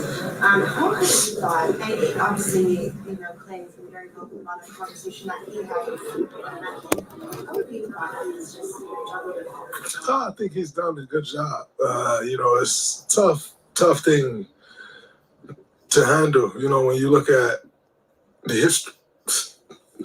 history, going to battle every night with the guys who you've gone to battle with at the highest level, time and time and time again. The trust that you have and the bond that's there. And yet, and I think in any relationship in the world, the toughest thing is the tough conversations. Nobody wants to have the tough conversations, and that's Steve's job, to have those tough conversations. And it doesn't always feel great because, again, there's so much history there. And, to go to someone and say, we want you to come off the bench after all that you've done, that's a hard thing to do. But I think ultimately when you have the type of guys that we have, you ultimately know that the most important thing is to win. And so whatever that takes, that's what we're all willing to do. And you've seen it over the years, right? Like, it wasn't just Klay this year. It was in a playoff series, Steph coming off the bench, pretty much the entire playoff series. Myself coming off the bench. Klay went through it this year, but, and there was this big story around it, but he was actually the last one to go through it. Me and Steph came off the bench at pivotal times before he did, and so I think it just says a lot about the character of the guys in this organization and just riding with whatever it is that we think and, the coaching staff think is best for the team, and then going out there and whatever minutes it is that you're out there, making sure we're giving what it takes to win. We were having a conversation with the referee at Goldenberg one of the timeouts, and I just felt like 6 or 7 teammates at various points came over and was trying to direct you away from him. Are you feeling that? And what is kind of that pull right now? Where clearly they seem to be a little bit more on high alert. Yeah, it was cool. Steph was standing there, which was great because he heard how the referee talked to me, and he went immediately from talking to me to like, yo, you can't talk to him like that. And I think that's the wackest part about it. Like, you can say and speak to me however you feel, but if I say something back, it's a tech. Like, that's whack to me. You miss a call, guy clubbed me across the face, and then you like, I don't want to talk to you. Like, get out of my face. Like, who are you? Don't just get to not talk. Like, you missed a call. You can't get mad because you missed a call, and so it's a little crazy. But I appreciate the guys being there because it's a bit frustrating. Like, Austin gashed his elbow, hit me in the teeth. And it's no foul. I get hit in the face every single game, and I get no foul calls. I hit somebody in the face, I get thrown under the jail. But when I get hit in the face, we don't see it. I get hit in the face every single night. Like, and I'm not sure one time it's been called. But I fucking blow my breath on somebody and we're reviewing it for a flagrant foul. I don't get it. It's crazy to me. And Draymond, how would you compare what Steph has shown with his play and leadership compared to all his other great seasons? I think it's been wonderful. Obviously, his play is still right up there at the top of the league with the best players in the league. But his leadership has continued to grow throughout the years, and I've had the honor of watching that growth over the course of the past 12 years. And he's just taking on more and more of a leadership role each and every year, giving guys more and more to follow. And when he speaks, you have to listen. When he speaks, it carries so much weight. And so it's just been good to see him grow. Obviously, his best job ever when it comes to leading, because he just continues to improve and improve. And man, I've had more fun watching him grow as a leader than watching him grow as a player. Because growing as a leader, he's always been a leader, but he's grown vocally as a leader. He's grown. He's right on something as soon as it happened. He's not going to, before he would kind of just watch things play out. And then when he really needed to say something, he said, now something happens. He's right on top of everything. And I think it's been such a joy to watch and the reason that's been more fun for me to watch than the growth of his game is because that one requires him to step outside of his comfort zone. And yet now it seems like a very comfortable space for him. And that's beautiful to watch. When you can get comfortable with the uncomfortable, that's the ultimate growth that we all can have as individuals, and he's done that. Steve said that this season in the past, I guess he's kind of held his breath during the non-Steph minutes, and this season he's feeling really encouraged, actually, and excited about those non-Steph minutes. What have you seen, just I guess evolution-wise, over the years of those non-Steph minutes leading up to this year? Oh, there's been times where those minutes have been great for us, and there's times where those minutes have been a complete disaster. However, nowadays those minutes are with another Hall of Fame point guard running the team, and so that makes a ton of a difference. When you got CP out there being the catalyst, getting us into things, first ballot Hall of Famer, so that you can credit a lot of it to that. And obviously other guys are doing their job, not taking anything away from anybody else, but don't ever underestimate the value of a point guard on the floor. So when Steph's off the floor, we have another first ballot Hall of Famer on the floor, and that makes all the difference. With the way you guys are playing right now, how confident are you and your guys that you guys can make a run right here? Very confident. We've kept that same sentiment all along, just about what we feel this team is capable of. And, at times this year it hasn't always come together for us, but I think it's coming together at the right time. And, we always feel like if we get a chance, we know what it takes. So just got to make sure we give ourselves the opportunity. I had a feeling you and Chris would get along once you were on the same team. Like, what's that been like personally, especially? It's been incredible. Personally, the relationship that we've built off the floor, we actually stay in the same building. He stayed one floor above me. When he came and moved one floor above me, I was like, he just want to be above me. Right? He's keeping it up. No, but it's been such an honor and a joy to get to know him, his family, his entire crew of people that he has around him. Like, one thing I've learned about him, he's not like, he doesn't hoard anybody. Some people hoard things. Some people hoard people. Like, if you where'd you get this? Who's doing this for you? He's like, it's this person doing it. Like, you want the number? Here you go. Like, he's just always trying to lend a helping hand. And, he's what I've grown to learn is, in a lot of ways, he's a lot like me.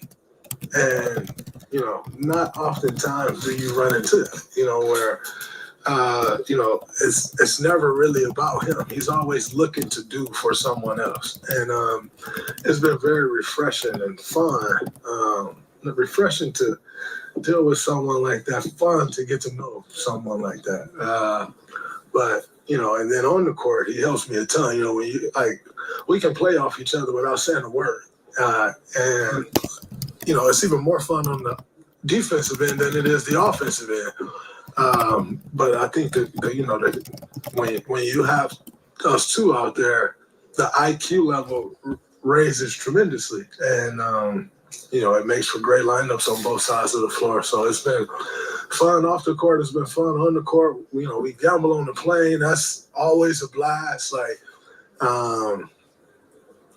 It's been a real joy to play alongside Chris, because if I never got a chance to play with him, play with him in the NBA, I'm not sure we would ever say a word to each other, and so it's funny how God works. We came down early the other day, and it's me, Klay, C, my family was on the plane, and Trevor Ariza. And I said to Trevor, I'm like, could you ever have seen this? Like, we're sitting across from each other. And he's like, nah. I'm like, we talk about this every time we get on a plane. Like, you're having such a good time with each other. And he's like, man, I could have never seen this coming. And so it's been an absolute pleasure. And then also helpful. I've learned a ton from him this year, as far as leadership, different things that he's seeing, how to process them. I've learned a ton. So it's been a complete honor in every aspect. Who's the bigger trash talker? Who's the best? I am definitely the bigger trash talker for sure.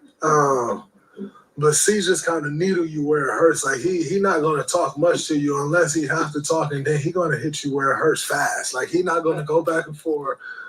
He just gonna kind of say something to kind of stop it right there. So a little different the way we go about things. But so I would say I'm the bigger trash talker.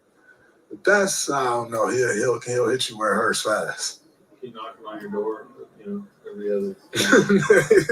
No, but we have watched some games together, which was fun. Just like I said, watching games with him and hearing how he see the game. It's always a pleasure because sometimes I'll be seeing something different and he'll break something. I'm like, okay, like that's a totally different way of looking at it. The things that he see, like I like to think of myself as a point guard, and the things that he see as a point guard, like I just get to learn from. It's amazing. It's amazing to watch. It's amazing to learn from him. It's been really good for me. Quickly, how big a difference do you see between 9 and 8, and how hungry should you guys be to maybe lead today? The biggest difference is you get one extra game to win 2, which is a big deal. So if we can get to 8, that's incredible. We love two swings, two bites of the apple. So if we can get to 8, great. But if not, it is what it is. You just got to win the games that we got to win. Great. Thank you. Appreciate that. A couple more in here shortly. Wow, guys, that was like a podcast. That was some really cool behind the scenes stuff about him and CP3. And Klay's at the podium, so we'll talk later about this. Klay is already at the podium, and I'm a little late to it, but here we are. Give him about 7 to 10 seconds. Do the first one.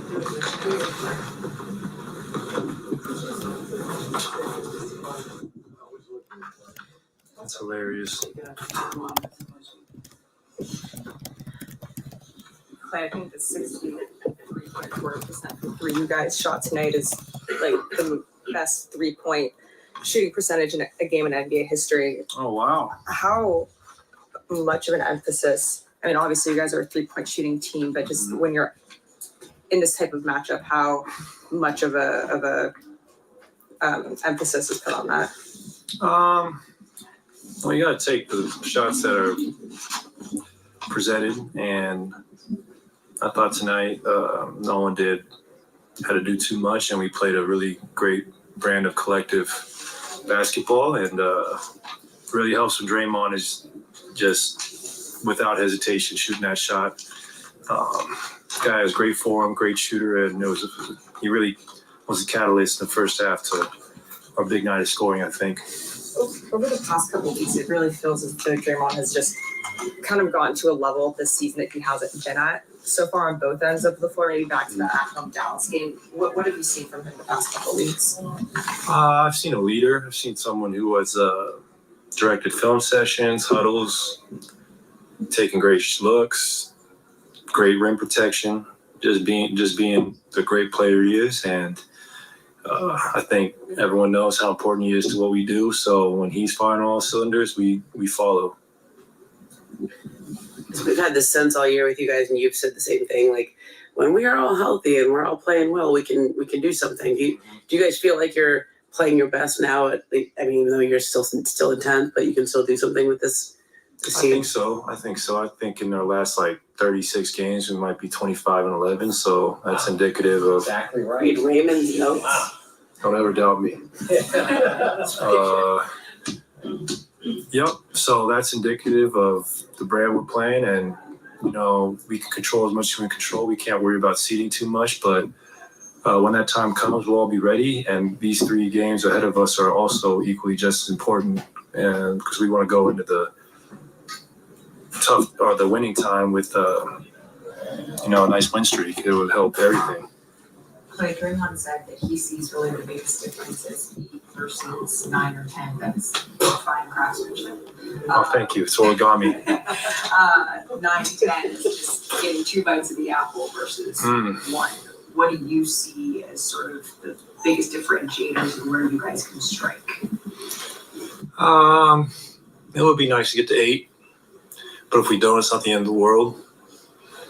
At the end of the day, we got to do it. We got to play whoever's in front of us, and we take a lot of motivation from the Heat last year, who I think had to play 2 playing games, and they made a run all the way to the finals. So I think we're capable of a run like that.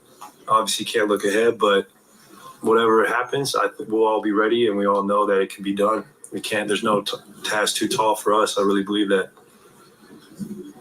Problem. Is that it? Heck yeah. Let's go.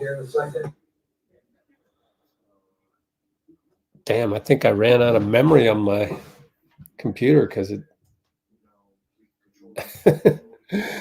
Oh, that sucks. What a time to run out of memory. Let's see. Let me empty the trash. Oh man, imagine having to go re-record that somewhere. This one's Draymond, and yep, I only got the first 2 minutes of that one. See, Win streak, it would help everything. Draymond said that you got a paper airplane up though. Versus 9 or 10. Let me do the last one again. Tough, or the winning time with I better hurry up and record this. Let's hurry up.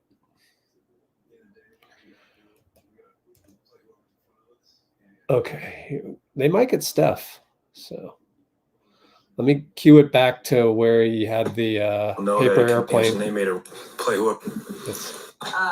9 to 10. Just play Draymond said. Important. No, we. Damon's notes. You can still do something with this. I think so. I think. Crap, hold on. Yep. So that's indicative of the brand we're playing, and we can control as much as we can control. We can't worry about seeding too much, but when that time comes, we'll all be ready. And these 3 games ahead of us are also equally just as important, and because we want to go into the tough or the winning time with a nice win streak. It would help everything. Draymond said that he sees really the biggest differences versus 9 or 10. That's fine craftsmanship. Oh, thank you. It's origami. 9 to 10 is just getting 2 bites of the apple versus 1. What do you see as sort of the biggest differentiators and where you guys can strike? It would be nice to get to 8, but if we don't, it's not the end of the world. At the end of the day, we got to do it. We got to play whoever's in front of us, and we take a lot of motivation from the Heat last year, who I think had to play 2 playing games, and they made a run all the way to the finals. So I think we're capable of a run like that. Obviously, can't look ahead, but whatever happens, I think we'll all be ready, and we all know that it can be done. We can't. There's no task too tall for us. I really believe that. Problem. Is that it? Heck yeah. Let's go. Yeah, it recorded well this time, although I'm going to have to piece those together. And let's check the memory real quick. Oh, Lord. What happened there? Why did it just... MacBooks, I tell you. I'm going to get a system check here about Mac. Yeah, 15 gigs available only. Let's delete some shit. Okay, let's see. Don't need that one. Oh, I got so much on here. Yeah, I should have deleted all these. My bad. March. We don't need anything from... Yeah, from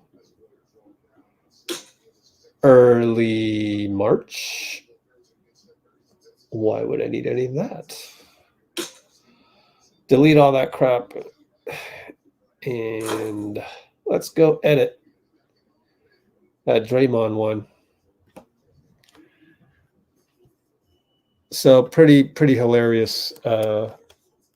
Klay finished to the interview with their paper airplane. 8 more likes for 100. Cool, man. And Arbel with the info per Draymond Green. That's what he said. We heard it right here. And yeah, that's a good quote. That's an excellent quote.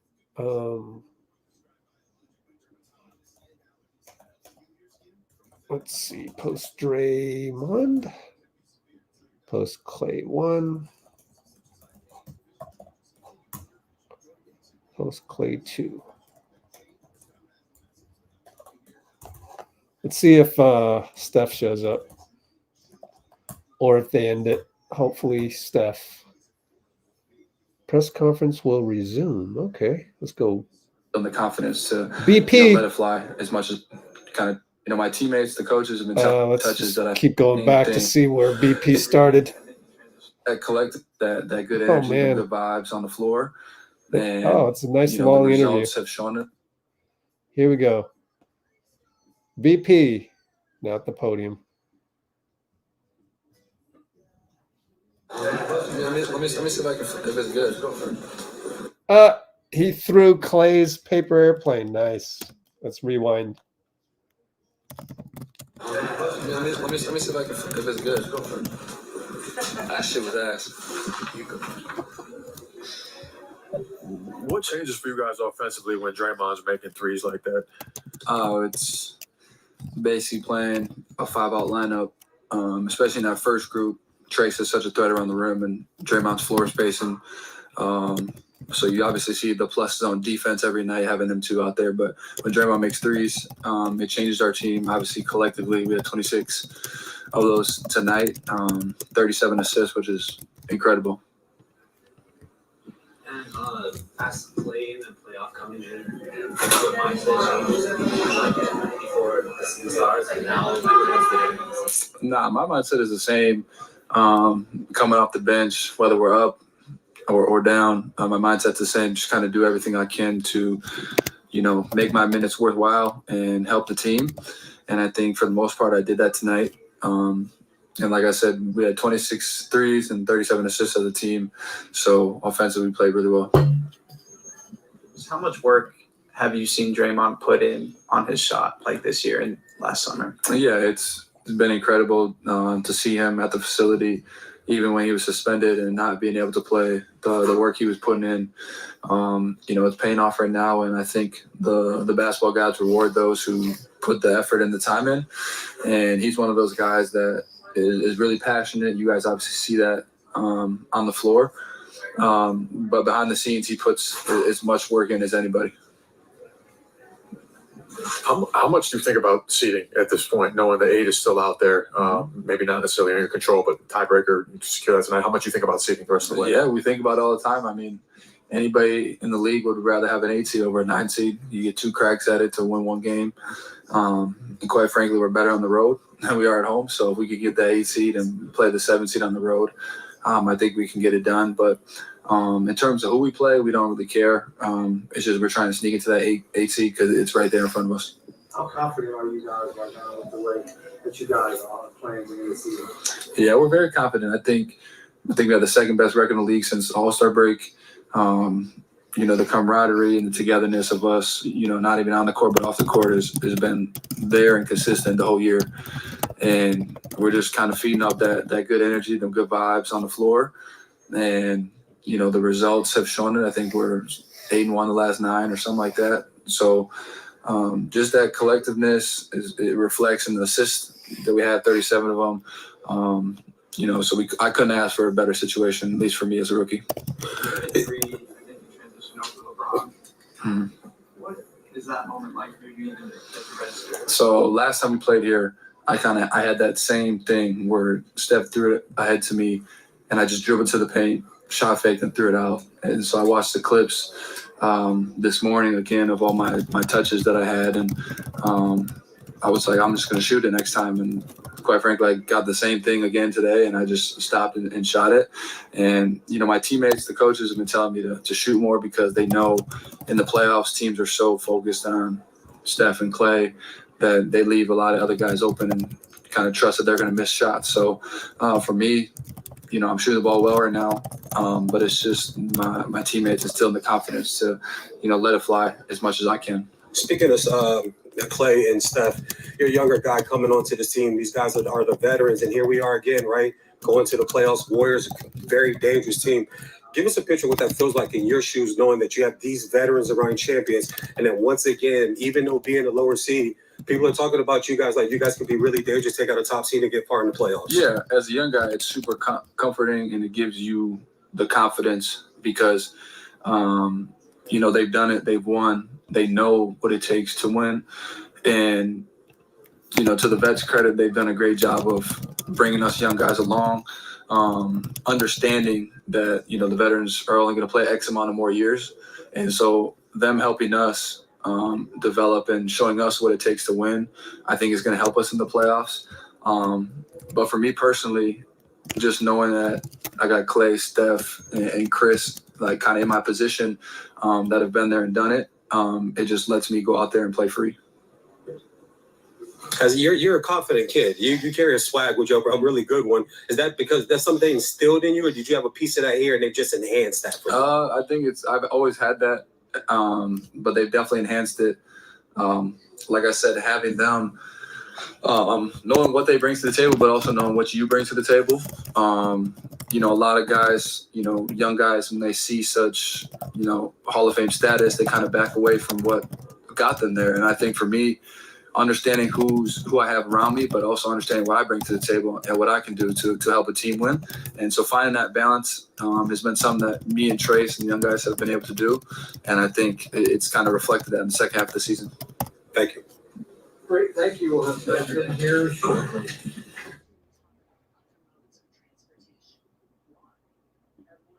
All right, Nicole, we're going to end the live stream now and skip Steph.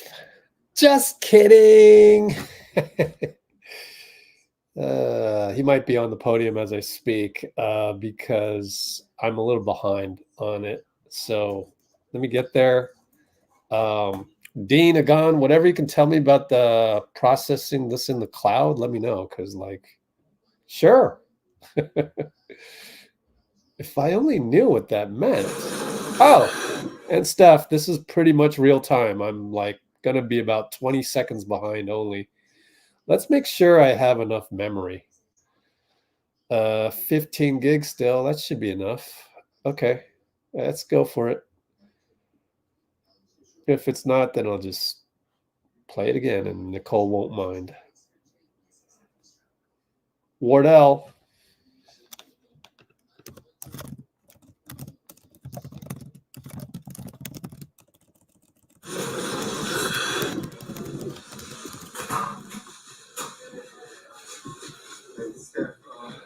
How confident are you guys with the way that you guys are able, playing right now and finishing this season out, that you guys can, make a run once you guys get in there?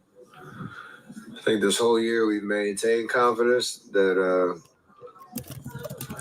we can be the team that we're showing we are right now. We obviously have a lot of work to do, but it's nice to have good vibes rolling into this part of the year. Try to, finish the year strong. A lot can happen with the seeding and all that, but we know it's going to come down to probably 2 games next week that can give us a chance to kind of reset and go win a playoff series. But, it's the way that we're doing it, the way that we're playing at a consistent level. It's inspiring. Now we just kind of ride the wave until next week. Draymond was talking about when I guess he got into there was a non-call on him that he was arguing with the ref, but he said Steph was right there and he kind of kept me in check or stood up for him. What was your recollection of that play? I think it was Austin Reeves across his mouth or his face. Yeah, it's one of those we always talk about Draymond next to walking the line, whatever that means. Showing his competitive side, he thought he got hit, said something. There's a little quick wall that was put up by, I think it was Justin. And no, it was Jason, I think. But anyway, it was a conversation that I felt like was fair on both sides. And once Draymond moved away, it was just hey, don't let it be a reputation thing. He wasn't disrespectful. He was just demonstrative, and that's fair game for a lot of people in the league. And at the end of the day, just move on. That's a message for Draymond, but for us to have his back when he's walking the line the right way. And he did that tonight. Was that you just trying to diffuse the situation in a way? For sure. and just make sure, like, I'm not going to ever tell Draymond at that point, like, as long as he's not stepping overboard, like don't talk. But there is a moment where, okay, you made yourself heard, and now let's play basketball. And he did that to perfection. So he doesn't need a babysitter in that respect. Like, don't get that twisted. But it's, just trying to read the room, read the situation. Hey, Steph. Steve has coached the team through a lot this season, including obviously Dre's suspension, asking Hall of Famers Klay, Chris to come off the bench, young guys' expectations. How would you evaluate just sort of how he's handled it all? It's a very difficult job for sure. We have a lot of options. I think for 3 years now we've been talking about the vets and the championship core and the young guys and trying to mix and match and put the right lineups out there.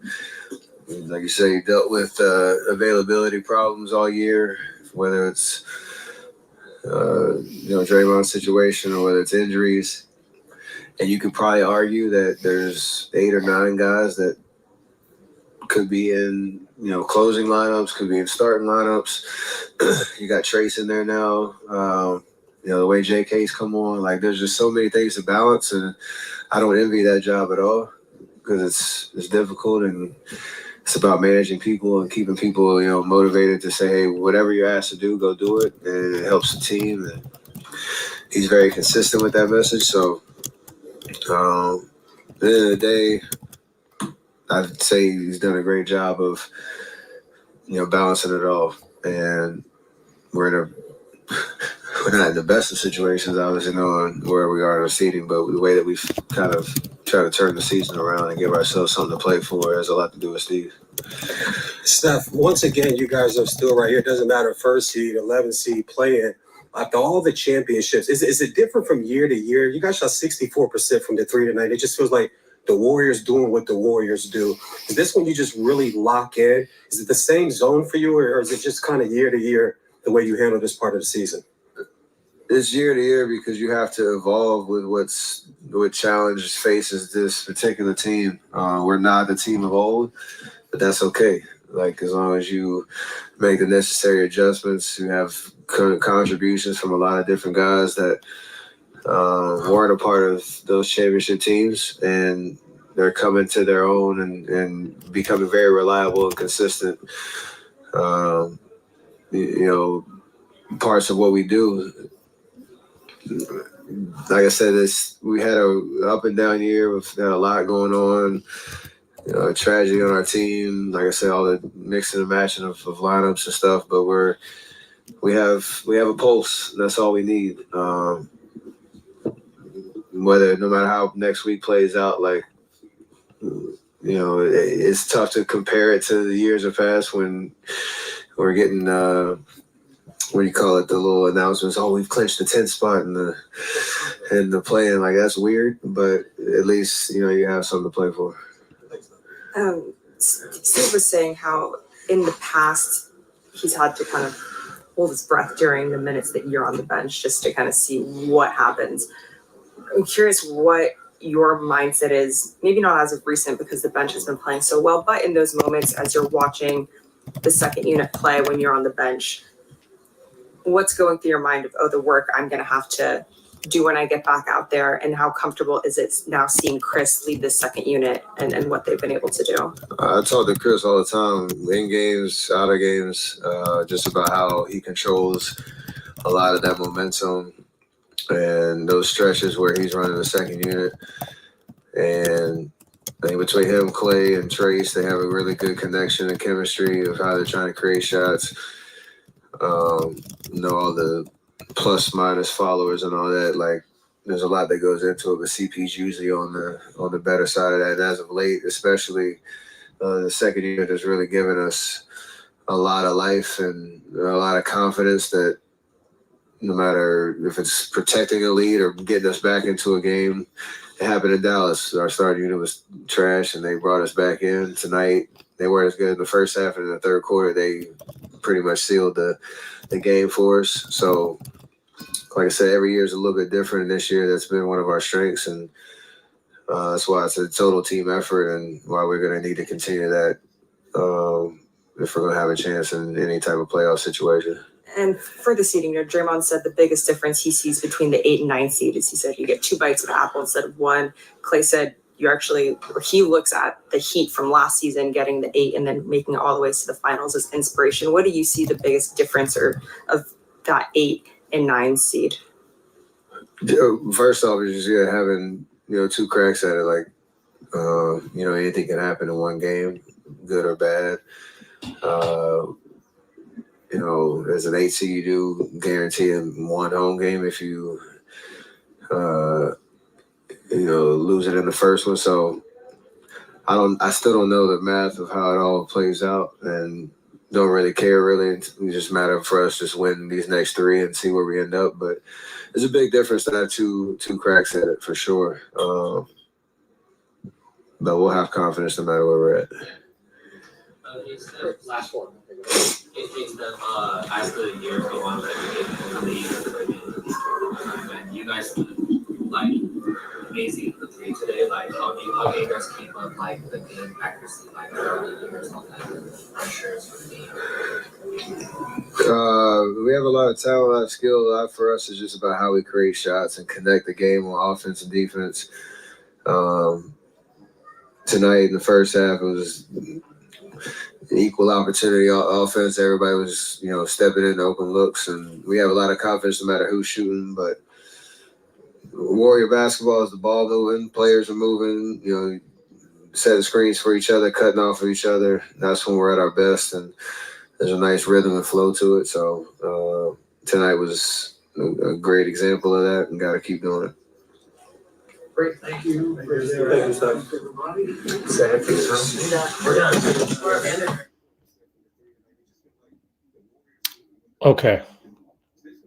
Okay, so that's Steph. And we'll get Dyne on pretty soon, which would be great because then I can go do some work. And I wanted to send Ryan the behind the scenes of that Houston game when he crossed over, and apparently it won. So let's look at that. That's I just put the link in the Discord. So copy link, copy message link. Is that gonna work? Let's see. Ryan, yeah.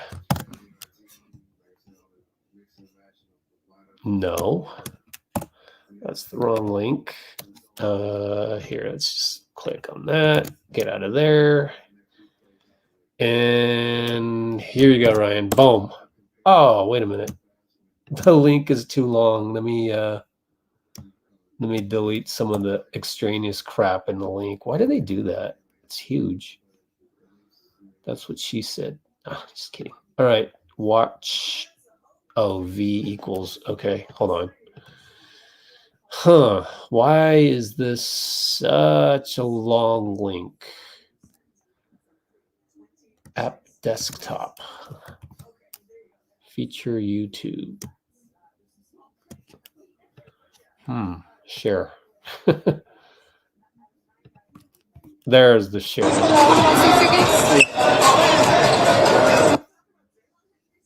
There you go, Ryan.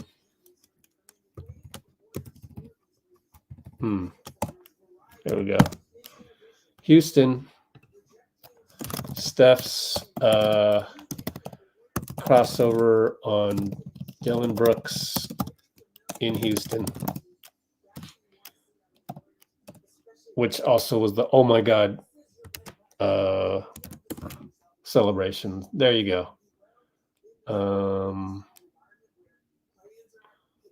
Let's see.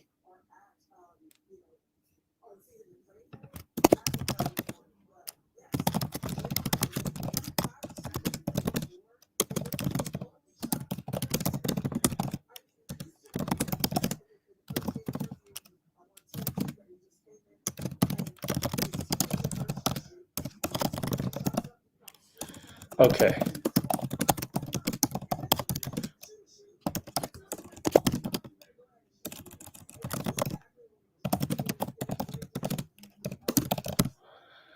Okay. Is Dyne in the house yet? Nope.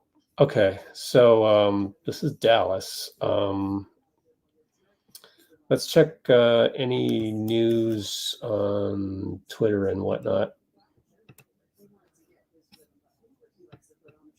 So that's the highest three-point shooting percentage in history, right? That's pretty amazing.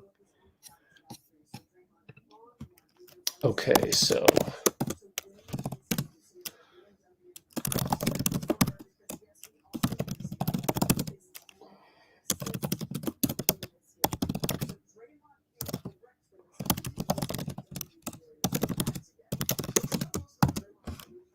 okay, there we go. So there's the behind the scenes. Greatest three-point performance in regular season history. We better own that. We better own that record. I would hope we do. Let me show you the Dylan Brooks one. Oops. Oh, here it is. Boom. Just put that in the background for a little bit. 1-0. Come back to that. Copy this link. Throw that in there.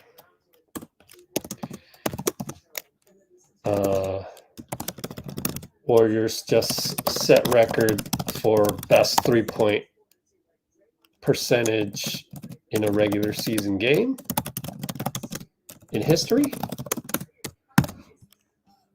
And that's Dan Wojcicki tweet.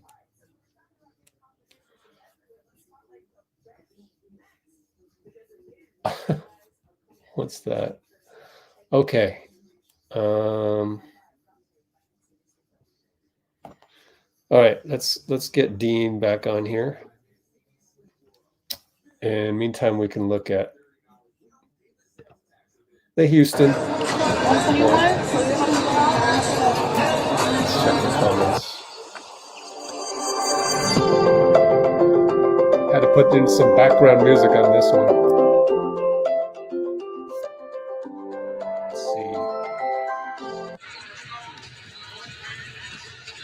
Triple crossover.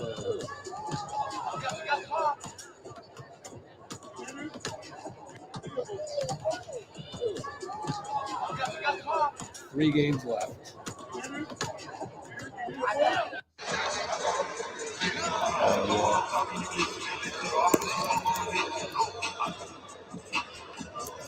All blue so far.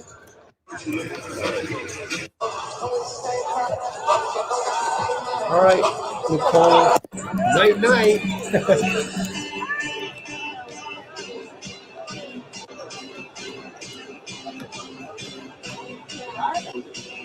I somehow avoided the song copyright.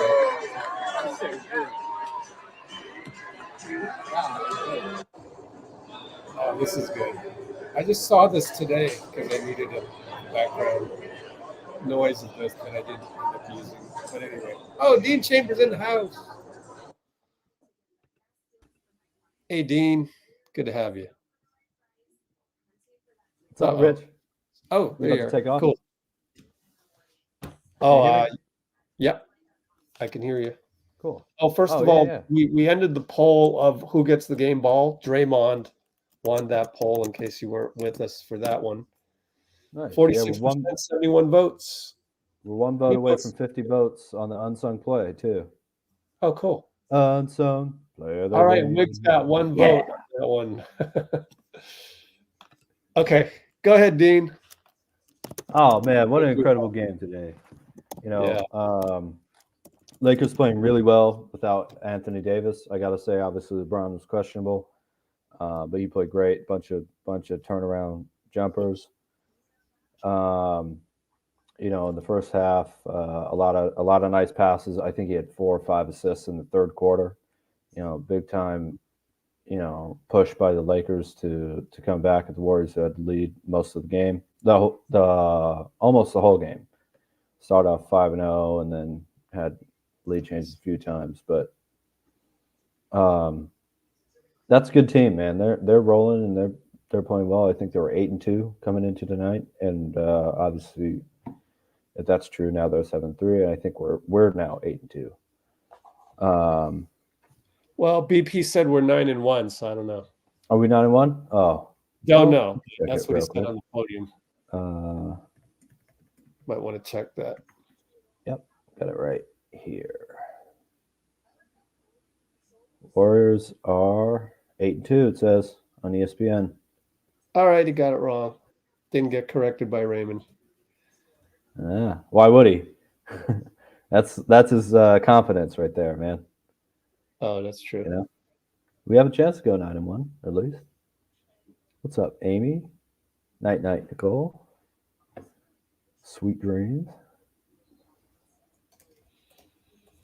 That's her new screen name.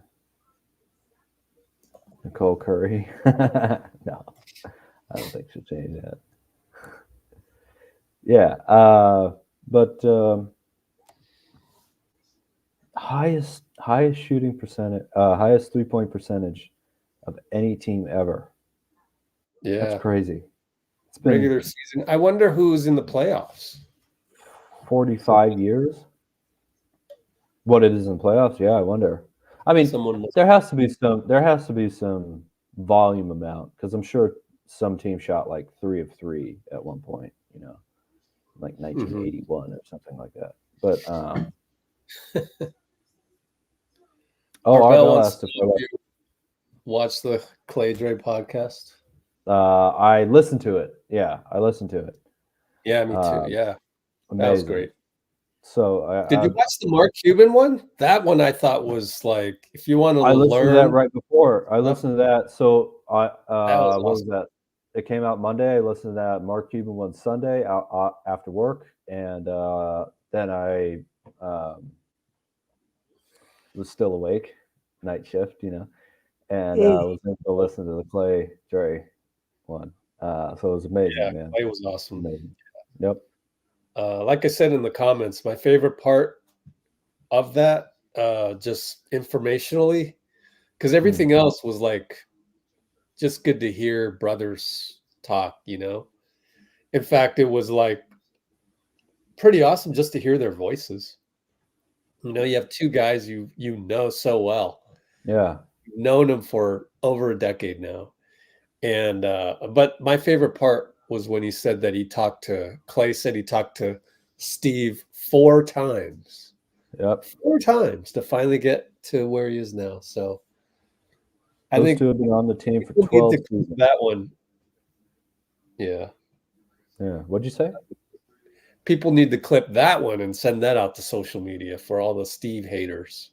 I hate to bring this up, but there was a clip from ESPN where Klay is talking about how much they need Draymond out there to be themselves, to have the freedom to be Steph and Klay. He said we're nice guys. Too nice sometimes. And of course, nice guys finish last, but hey, we need a finisher, you know? So all good. But he said, without you out there, we don't have that freedom to be ourselves. And they played this while they were showing Draymond Green's ejections, including talking to Ray Acosta, just talking to him. They included that alongside the flagrant fouls and everything like that. And then Stephen A. said, it seems like the Warriors are close to breaking up or something like that. Yeah, he was BS. And, Nicole told me about that today. Would you all stop trying to bury us every season? Yep. They tried to bury us after 2 games in the playoffs against the Kings. 2 games. The defending champs. Just let them play at the end of their career, no matter what happens. Stop doing that, man. That's not cool. You know? It's like saying, oh, I hope Jordan doesn't come back to the Bulls. I'm glad that they didn't come back. What are you talking about? They would have said that if there was Shaq and Kobe. Oh, man, come on, man. Yeah. They broke up Steph and KD, kind of. Yeah, they blamed Draymond, but hey, man, they were trying to sow those seeds for a long time. And just, I respect a lot of these people just based on, you know, how long they've been around the game. Just based on that alone. But we don't need to do that anymore. There's way more interesting stuff for you guys to all talk about. And until the TV stations, who have more money than the podcasts, realize that they need to make something at least as good as those, they're just not going to get it. Yep. But hey, we won, big win. I don't really want to talk about that too much. You just don't understand it. I don't understand it at all. I don't think it's a good business move. People are going to laugh at you, man. They're going to laugh at you. Clay's saying we need you. Oh, I think they're going to break up. Like, all right. Now, I mean, if they're right, they're right. But and everything in that podcast, like Hmm? everything in that podcast was, you know, There's a TV thing I watched on the podcast. The Clay Dray. Sorry, Clay Dray. You just add it up. Just add up the math. Like Clay said, he probably would have stayed with the Warriors in 2019. Yeah, because his career. He said if I didn't get hurt, we could have three-peated. So how could I leave that? Exactly. So like, how could you leave this? Like, I mean, it's just like, hello. But anybody that's been around the Warriors a lot knows that, and people who are in a bad mood, they just make his own narrative. But anyways, let's talk about other stuff. Okay, I got something that I want to propose to you. I think Andrew Wiggins won us this game on offense. Oh, that's a good one. Yeah, game ball. Yeah. Andrew Wiggins too. I forgot. I knew I was forgetting somebody. Yeah, he made some big shots, but also he was just the first quarter. There was a ball that bounced near him, and as I do, you know, I'm a little bit of a fan. That means fanatic. So I yelled at my screen, "Oh, you got to get to the ball, Wiggs!" And then the rest of the game, he was the first guy to the ball, and he was guarding LeBron. He was guarding D'Lo. You know, he was rebounding well, shooting with absolute confidence from three, and then attacking the rim the next play, not settling. And I don't know. I don't think he had a turnover. I might be wrong about that, but I can't remember one. So Andrew Wiggins, man, that was a huge difference tonight. And if we get that Wiggs going in the playoffs, going into the next game too, which is more important than trying to think about the playoffs, going in the next game, I think we'll be doing well. And I watched the Utah highlights. JK played pretty well that game, it seemed. So I'm sure he'll readjust to playing with Steph. You know, his first game back was him, and then Steph came back, didn't miss a three tonight. You know, so all that. Oh, Steph can't shoot it in LA against the Lakers. So much for that. 6 for 6 on threes. Yeah, he's got to be getting close to 3,200. Don't you love your team when Steph goes 6 for 6 and he's not even really the talk of the game? Like, Draymond. I mean, I love my team no matter what, but that was epic because those threes were insane, man. You had an and one, you had a bunch of real long shots. Steph, man, super consistent. That's another SC one for us. Super consistent. Splash champ, super cool.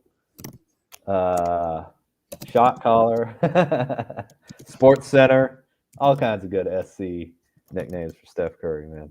But super consistent, dude. Great passes too. That was huge. His passing today was unbelievable. He had one bad turnover, but other than that, maybe two of them. But other than that, a lot of his passes really, really stood out. What's up, Shivansh? Hey, don't say Draymond getting suspended immediately. Just don't write those words. I remember that. That was hours ago, but please don't do that. Otherwise, what's up, man? How's it going? Arbel said love these two. Thank you. Thank you very much. All right, let's see. Oh, Deck Tabs is wondering if the Warriors can sustain this hot three-point shooting. He truly believes they figured something out, offense, defense, on a different level these past few games. I mean, obviously you can't shoot record high three-point percentage you can't expect that. But we're letting our defense be the set thing and kind of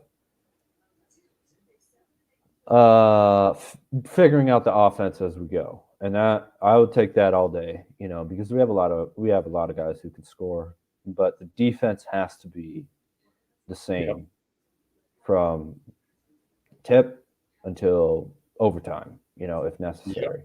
The defense has to be consistent, and I've seen a lot more of that where I feel like we're playing good defense, making a few mistakes, fouling, whatever. Every team does that, but I really felt like the defense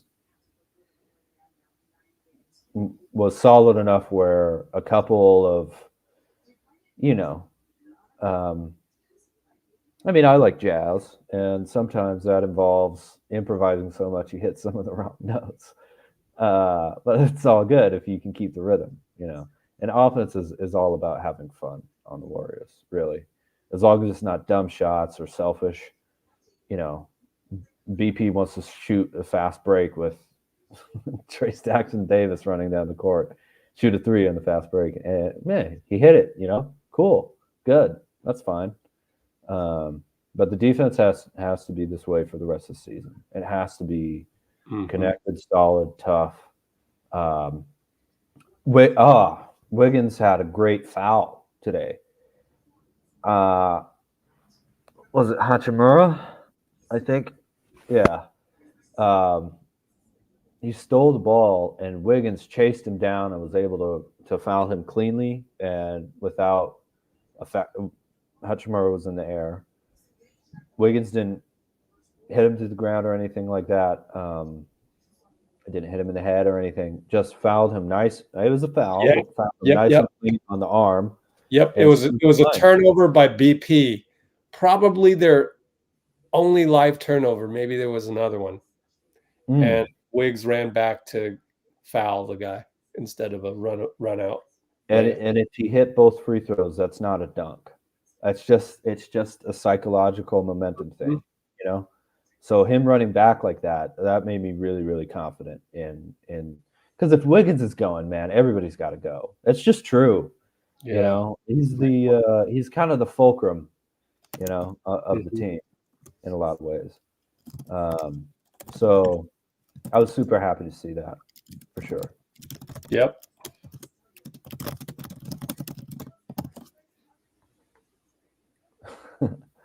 Thanks, Rui, for not flapping. I wouldn't flap midair on a foul. That seems like a way to get injured, So,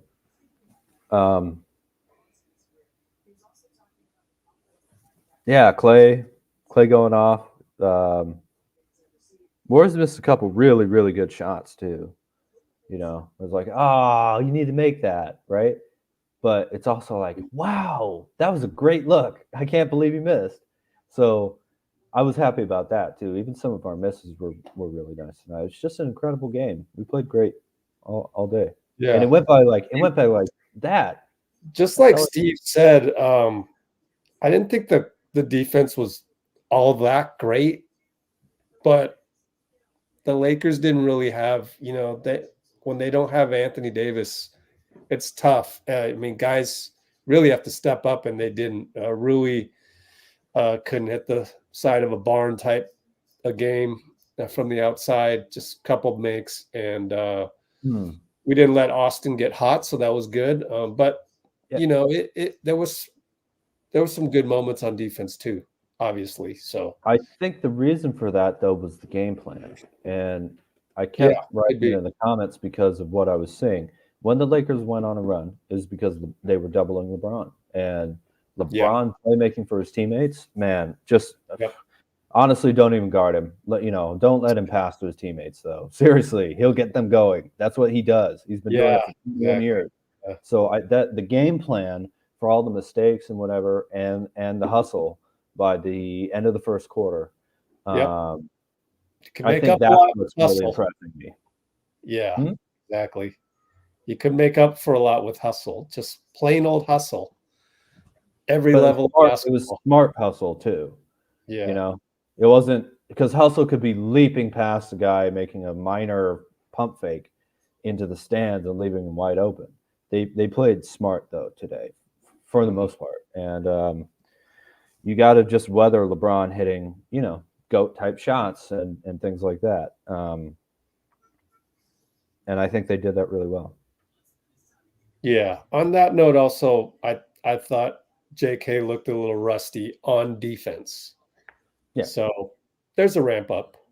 Well, he was readjusting to having Steph back offensively, and sometimes that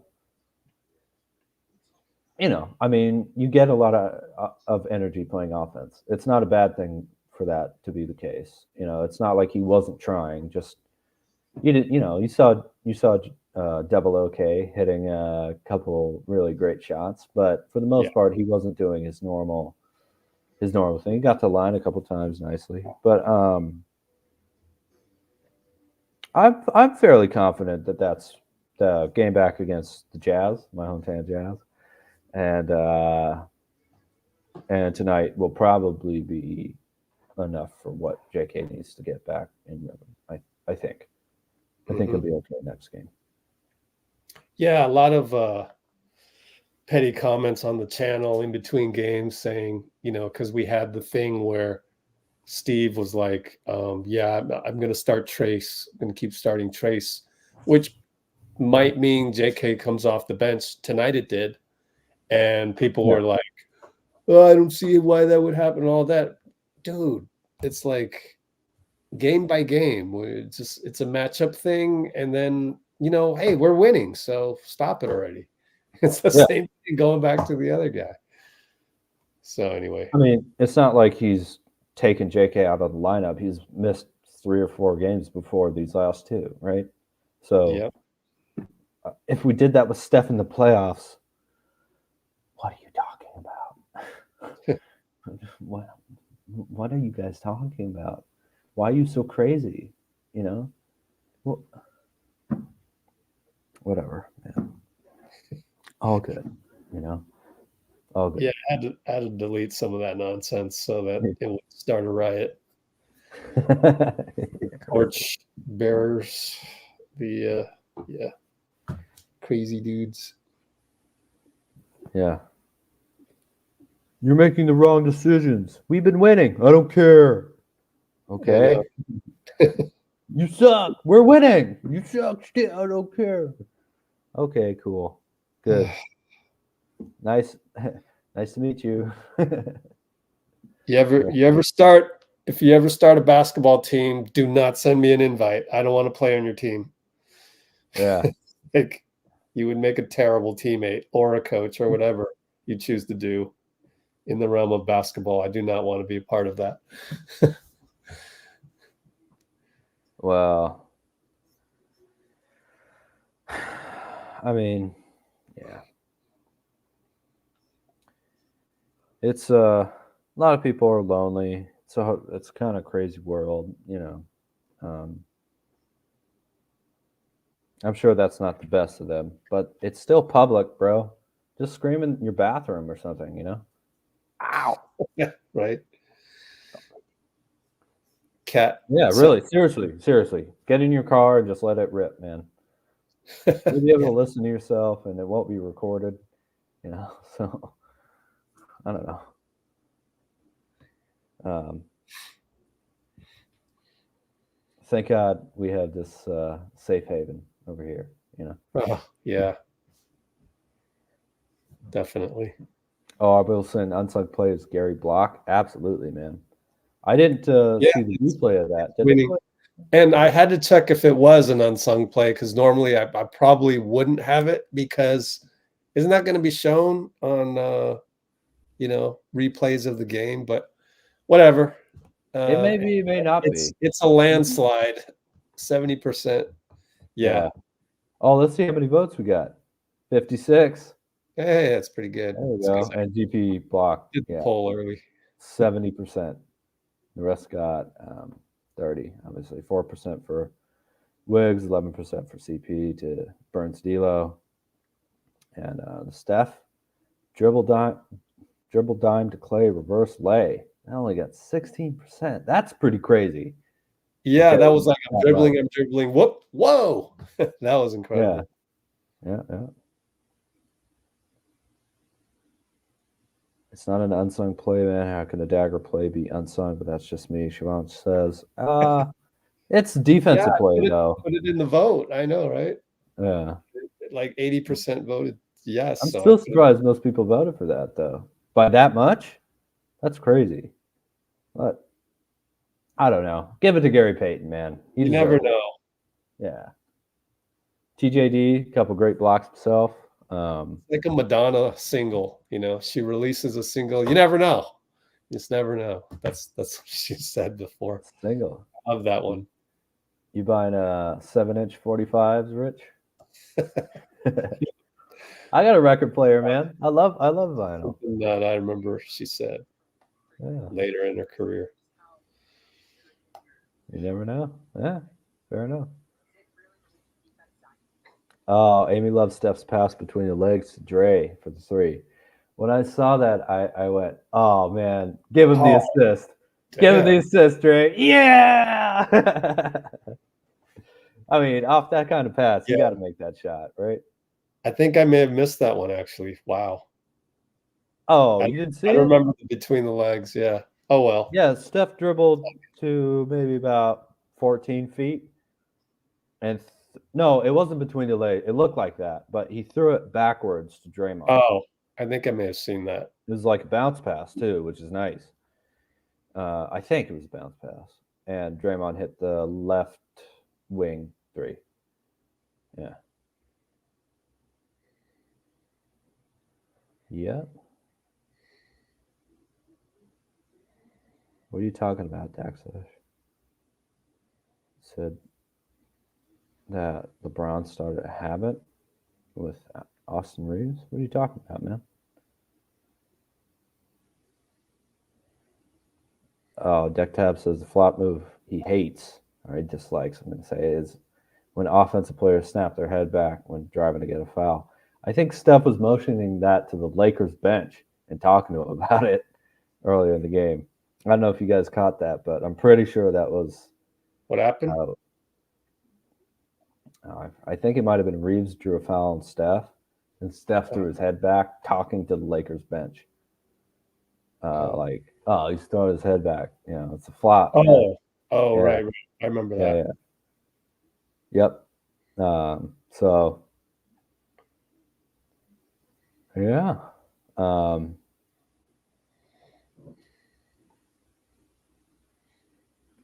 I didn't mind the way the game was ref tonight. Gotta say, I thought it was. Yeah, there was one call that upset me, but I don't even remember what it is now. So it could have been that. Oh, the forearm by Jaxson Hayes into Draymond's back. That one. Yeah, but that was pretty early. Yeah, no, it was the jump ball. It was the jump ball. Yeah. We won it, and I think we scored. So all traveling. Good, but yeah, you didn't. If you don't release the ball, why would you benefit the offensive player? The defensive player stopped him from shooting. That's an up and down. Yep. Look, I almost think there probably shouldn't be jump balls on those occasions. It should just go to the defense. Even if if a defensive player ties you up in the NBA, I think that should just be the defender's ball, right? I don't get the purpose of a jump ball. Yeah, because Adam Silver wants offense. Yeah, it's always been that way in the NBA, though. And I don't really understand why you would reward an offensive player for losing the ball like that. Was it during David Stern's? Oh yeah, they've always had jump balls if you wrap your hands around the ball, and have to call jump. So I think that would just be like maybe it's to prevent offensive players from throwing elbows though, because they know they'd lose the ball. Yeah. Either way, they're gonna get a couple wrong. That call I didn't agree with. But other than that, I'm tired of referees not being able to communicate with Draymond like that. It just you don't get it. So it's whatever. I mean, I had the same problems with certain refs going into Oakland to ref those games. So I understand the dynamic, but there is a way to do it. Like, you just gotta have a different mindset. But they don't need me to figure that out for them. I'm too expensive. Well, I think we'll see what kind of tone the NBA is looking for. And not that, they're telling the refs what to do. I don't believe that. But in terms of like game outcome or whatever. But I do wonder what the NBA like emphasis is going to be for these playoffs. Because that's when the game is. It'll be the same that we're seeing is like let some physicality go. It'll be more intense, though, I imagine. Which helps us because we got, we have trouble staying in front, and we can't get them back. Like I always think of like OKC as being the model team for the regular season for the NBA itself because they're so talented and skilled, and they get up and down, and they're young, right? Well, they're kind of small too. The sort of kryptonite to that is when the game kind of slows down. And I mean, not only am I having trouble staying in front of you, but you're having trouble staying in front of me, young team versus young team, up and down. So when you get an older team like us, and even the Lakers, where you just don't have that, and there's like more of a physicality component, I think that's what they're actually starting to lean towards. But we'll see. Yeah, we'll see. Yeah, it's interesting, especially because smaller players can be more physical. If if you're, look at Chris Paul, he was awesome tonight. Exactly. The way he's the perfect model of physicality for a small guy, huh? Just love it. And if it's a more physical game, I think that'll help the Warriors. Defense really, just because. Yep. Totally. We're quick and shorter you are, the lower the center of gravity, right? So you can be a little bit more physical. That could help. You already saw some of that tonight where definitely somebody turned the corner on CP. There was a little bump, and they didn't call it. Of course, when LeBron tried that, he got the call. And it was against CP. Turned the corner on CP, and CP bumped him a little bit. Got the call on that one. Oh man, I was like, hey, he's 6 feet tall. What do you want him to do? I know, right? Like you can't just run over him. But he was 6'9". They allowed a lot of physicality tonight, and I was happy about that. Yeah. But he's also just humongous too. I mean, shoulders look like boulders. Crazy. He's really, man. He's the Wilt Chamberlain of our lifetime. To me, just whatever you say about anything, LeBron's physical abilities. I mean, again, like Wilt, they feel like he was just created in a lab to be an athlete at everything, And the Warriors played him really, really well tonight. Well, I think they did a pretty good job. Other than that third quarter, where it was a lot of dump off passes into the post to Hayes or the dunker spot for open layups and dunks. A couple of corner threes, but for the most part, I think they made LeBron take jumpers.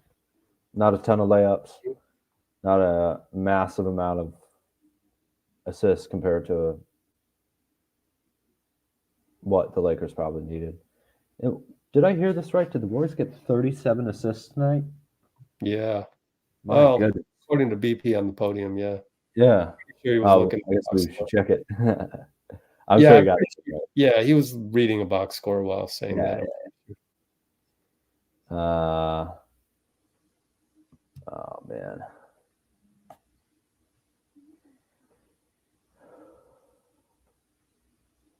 Three games left, man. Yeah. 3. Oh, Yeah. LeBron was the leading scorer today. 33 points and 22 shots. Jeez.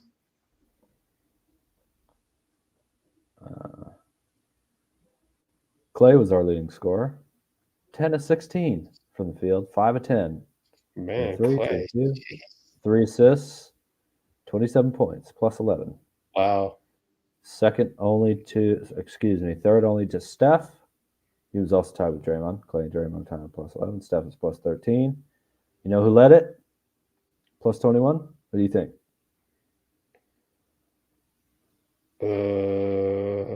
Steph? No, Steph was plus 11. Steph was plus 13. He was number 2. It was Draymond? Chris Paul. Oh, of 21. course. Yeah. 11 points, 9 assists. They literally talked about that on the podium. Dre did. And I forgot. I'm amazed he only hit 1 3. He was 1 for 4 from 3.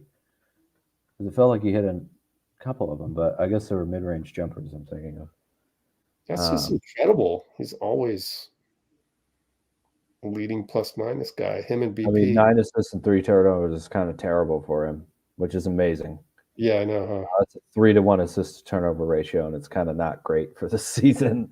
That's insane.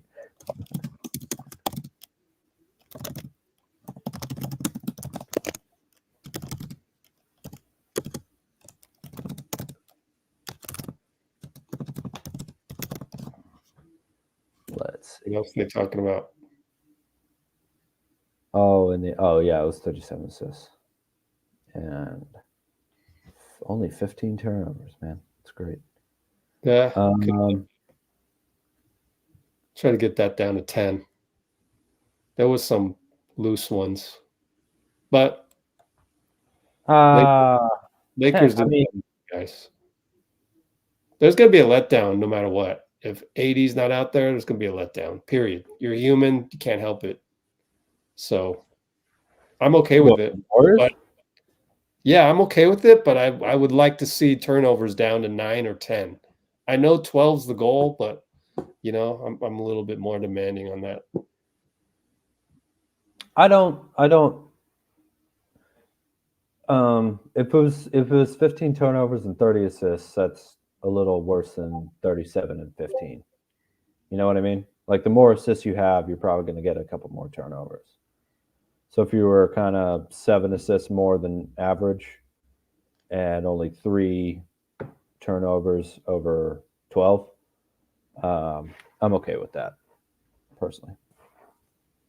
As long as we win, but like I'm sitting here, I'm watching the game, and it's just like bad turnover. We just not do that. And I've seen games where we didn't do that, so I know they can do it. Just got to do it, and it's always Steph and Draymond. Steph did a good job though tonight. There are times where honestly, I know it's kind of a boost to the defense's momentum and their confidence, but it's almost like, there's no difference between there's a difference actually between a bad pass turnover and a shot clock violation. And it's that bad pass turnover is live and often leads to a fast break. So just take a little bit more time, You don't get pulled from the game for a shot clock violation.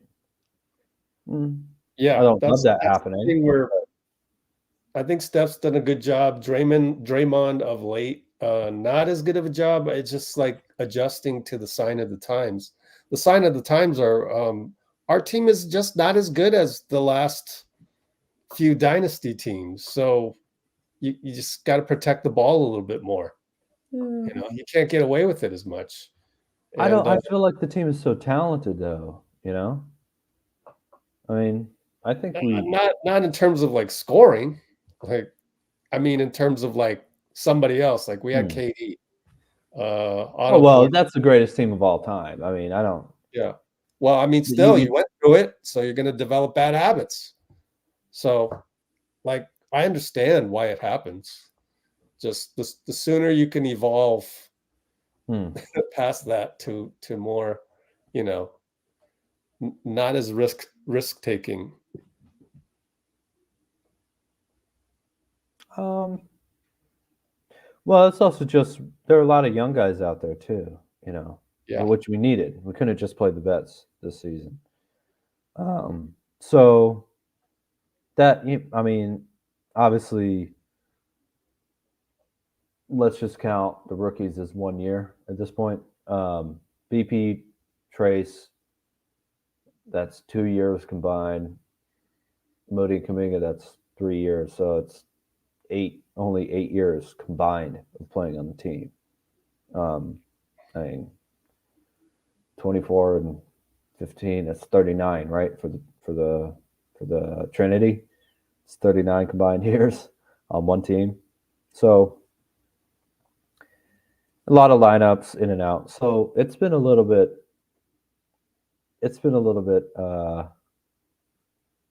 protean. It's a little bit, changing. But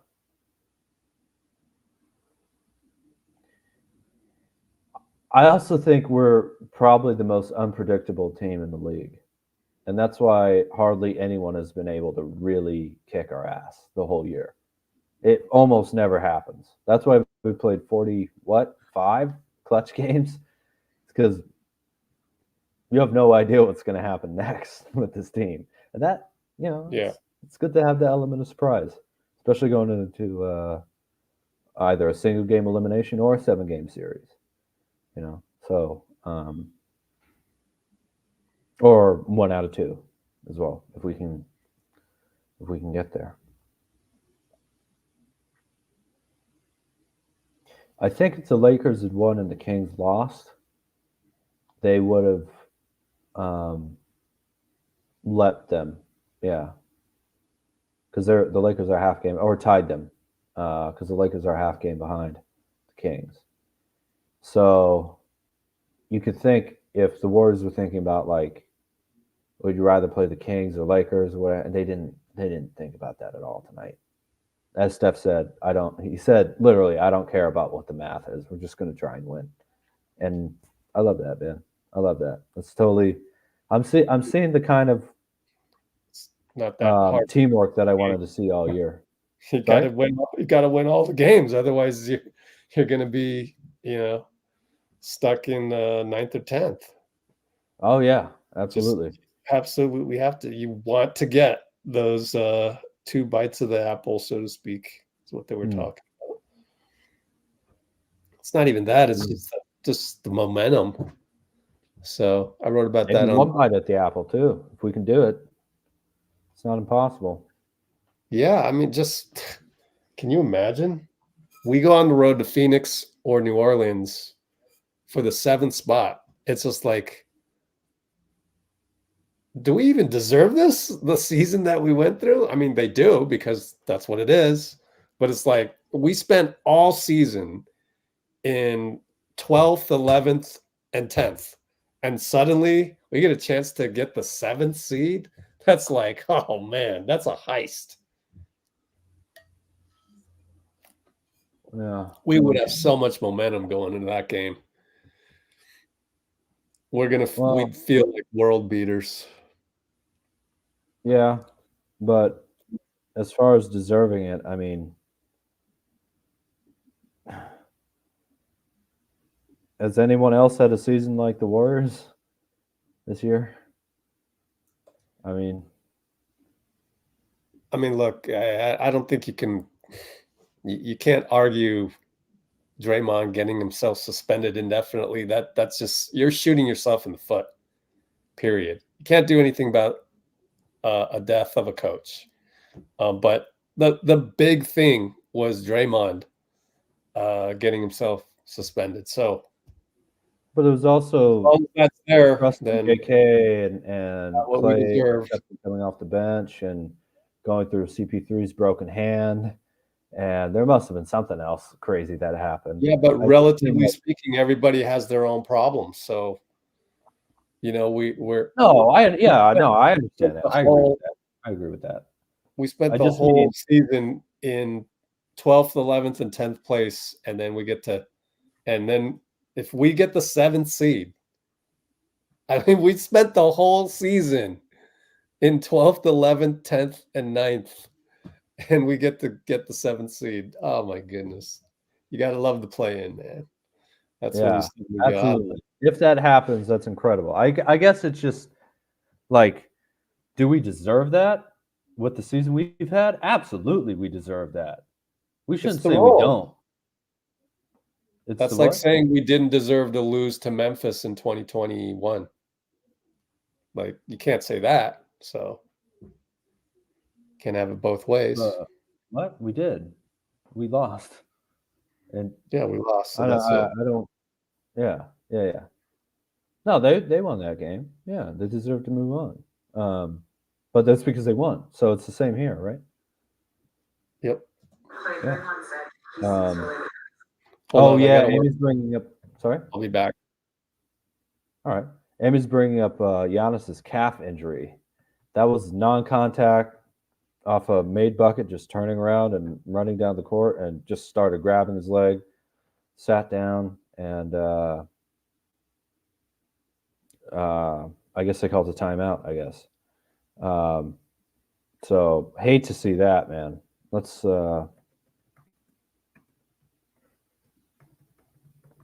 see what happened here. Hub off the court. These are 2 hours ago. It just looks like CBS is saying strained calf and he's going to get an MRI. So it wasn't an Achilles thing. But yeah, that was terrible to see. Deck Tabs is saying the 8th spot would be awesome. 1 win away for a playoff berth. 7th spot is my ideal situation. Wow, can't disagree with that.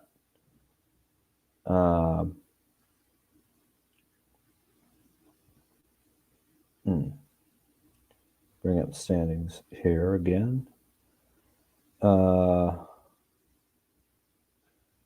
Sorry. I just had to say, like, the ideal is 7 because you only had to play 1 game and you won the game as the 8th seed.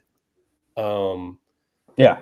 But then the real ideal is to face Minnesota, not Denver. So however that ends up being, 1 or 2. So I just had to throw that in there. Yeah, absolutely. You know what? I personally want Denver just because, like, man, I just think that would be incredible. And I always like to face the best opponents possible. But okay, I'm gonna chime in and say you're crazy. All right, I'm gonna go back to work. I know I'm crazy. But Warriors, Timberwolves, with I mean, you kind of see a little bit of them. They're a little different because they're in a little bit colder climate, maybe, but they're a little cooler than the Grizzlies of past years. But I can see that same type of rivalry. I know Rich would love it because you get to watch Klay Alexander Thompson and Karl Anthony Towns going back and forth, but that would be incredible. Thunder too.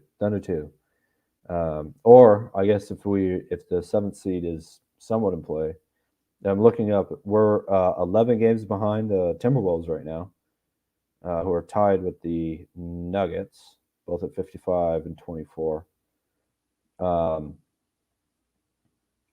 We're only 2 games behind the Suns for the 7th seed itself, and only 1 game behind the Kings. They're 10. Phoenix is 9. We're 11. Lakers are 10.5 games behind. So I guess if things go right, maybe not right. We can't say whether they're right or wrong. If things go well for the Warriors, the 7th seed itself might actually maybe be there without having to play on the road.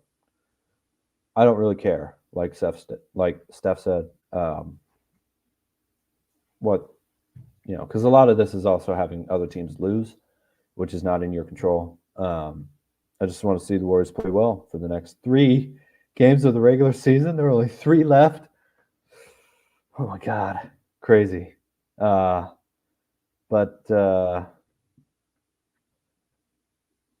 you gotta love the West, man. The Warriors have 44 wins. That's how many. Yeah, that's how many games we won last year. We were the 6th seed, right? 44 wins. Chance at 47. 55.7 winning percentage, and we're the 10th seed. That's again the Heat. They have the exact same record. Oh, which is maybe why Klay brought them up tonight. Yeah, exact same record as Heat this year. Played 2 playing games. The Heat almost lost to the Bulls last year, and they made the finals. So, man. Oh, cool. Rich will be right back, everybody, if you're listening. But that's all you need to think is, 8th, 7th seed. Those can be kind of disruptive. And the way it works, if the lower seed wins, you have at least record-wise, a somewhat easier matchup than if the top seeds were playing each other. You know what I mean? So if the 8th seed beats the number 1 seed, they probably play number 4 or 5, right? Not number 2 in the second round. So that's not easy to do in any way. That hasn't happened that much, but it's not impossible. And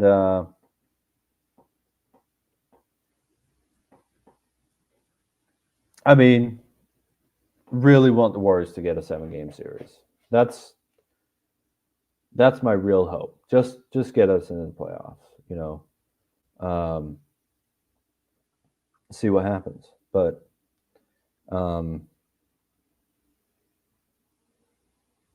matter what, I'm feeling confident, and I think I can accept whatever happens in the postseason as long as the Warriors play like they did tonight. With hustle, with teamwork, with having the system that Steve Kerr has implemented so well. That's so hard for any other team to do, just because of ego and pick and roll, and ISO plays and things like that. But it's just we had a bunch of different options to go to tonight, and JK wasn't really one of them yet. That's unbelievable, So I love watching the Steph Curry show. What's up, Rich? I love watching the Steph Curry show last year against the Kings and Lakers because he played unbelievably. But I'm hoping that we get strength in numbers all over again, man. Because we're at our absolute best. This team is at its absolute best when they're playing like that. And really, I think this is the experience. We're going to have some guys who didn't have consistent starting roles in the playoffs. Moody and Kuminga started a few games, I think, in the 2022 run. Obviously, no Jordan Poole, who was huge in 2020, 21, 22, and was an important factor last year.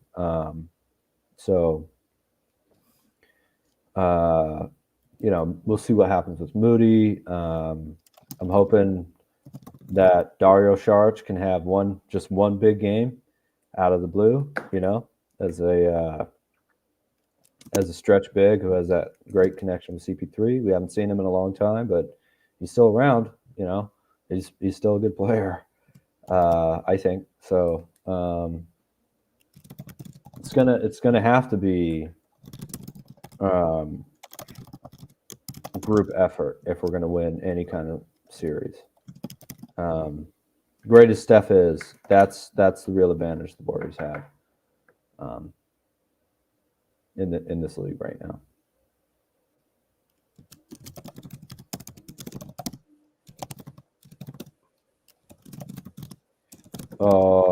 We don't have the luxury, to choose. Yeah. I mean, if we'd won all our clutch games, we probably would have been the #1 seed. But hey, there you go. It's that kind of season, man. How many of those clutch games were without Draymond? How many games did Draymond miss? Because that's the real clutch games. I really don't think he can.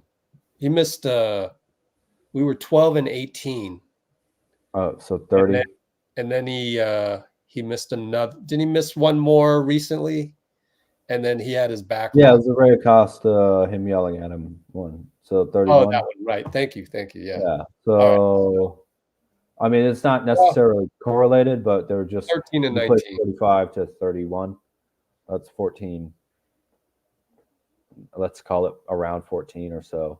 I mean, Draymond was around for some of those clutch games, of course, but so you said 14 clutch games were without Draymond? I think we're at 45. I think we're at 22 and 23 on the season, and Draymond missed 31. Again, that doesn't mean that there's not overlap between the Draymond missed games and the clutch games, but just spitballing it, you can say it was like a I don't know how many wins that would be, but those. Oh, you're doing a ratio. Ratio. That's a perfect way to say it. Yep. You're doing a ratio of 45 to 79 compared to okay. What was our record? Oh, 22 and 23. Okay. In the clutch, I believe so. Yeah, because today wasn't a clutch game. Was Utah a clutch game? So 45 divided by 79 is 56% of our games, or 57. So if you count, you count Draymond, I'm going to say 32 games without Draymond. 18 of those. So we were like 18. Sorry, 18. Why? Because that's the ratio. 45 clutch games and 79 games. Yeah. Oh, 18 is 56% of 45. 18 games in 32 Draymond games. We could call it 31. Oh, yeah. Okay. Yeah. So 17 or 18. So we're 8 and 9, spitballing without Draymond in clutch games. So that's 17 clutch games without Draymond. So that's overall 28 real clutch games. Isn't that, if he had played those 17 and we'd won all of them, isn't that 61 wins? Yeah, I guess so. 44, 54, 61. Yeah. Man, that would have been cool. Oh well. Hey. Yeah, it's kind of big stats, man. To evaluate this team. Sorry, what? It's hard to evaluate this team. I think you just got to go by what they did last. The clutch games do give me kind of hope, though. Again, because teams have found it really hard. They've come back on us, but they've also found it really hard to blow us out. And so I wish we'd won more of them. Obviously, a lot of blown opportunities, of course. But I'm not the kind of person who would rather a blowout win or a blowout loss just to make it definitive. I'm very happy going down to the wire because that means your team is good enough to have won all of those games, maybe. All of those games some of the time, and some of those games all the time, if not all of those games all the time. You know what I mean? So I take some confidence from that. definitely. DVD said we'd be a 50-win team for sure if the suspensions didn't happen. But yeah, no use looking back. Just look forward. But clutch games, especially versus OKC, Minnesota, and Clips, give me hope too. We had some bunch against the Kings. 13 and 19. We're really 31-16. That's not too bad.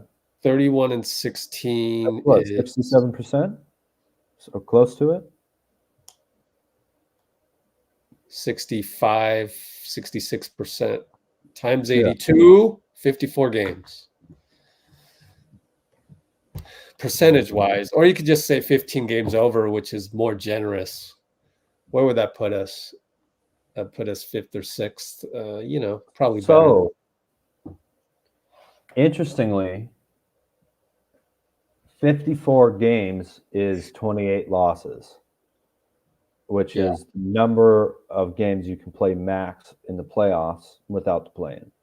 Is 4 series of 7 games. So most of the time, I think you have to get at or 50. You have to get 54 or above 54 to really be a title contender. The West is so good and so deep that, I mean, honestly, I think Dubs, Lakers, Kings, maybe Suns, maybe Clippers, Thunder, Nuggets, Timberwolves. I'm not sold on the Pelicans necessarily. The Mavericks feel like they're a really good team, but maybe a piece away. Maybe not. But I think all these teams could be championship contenders. Yeah, I do think it's wide open.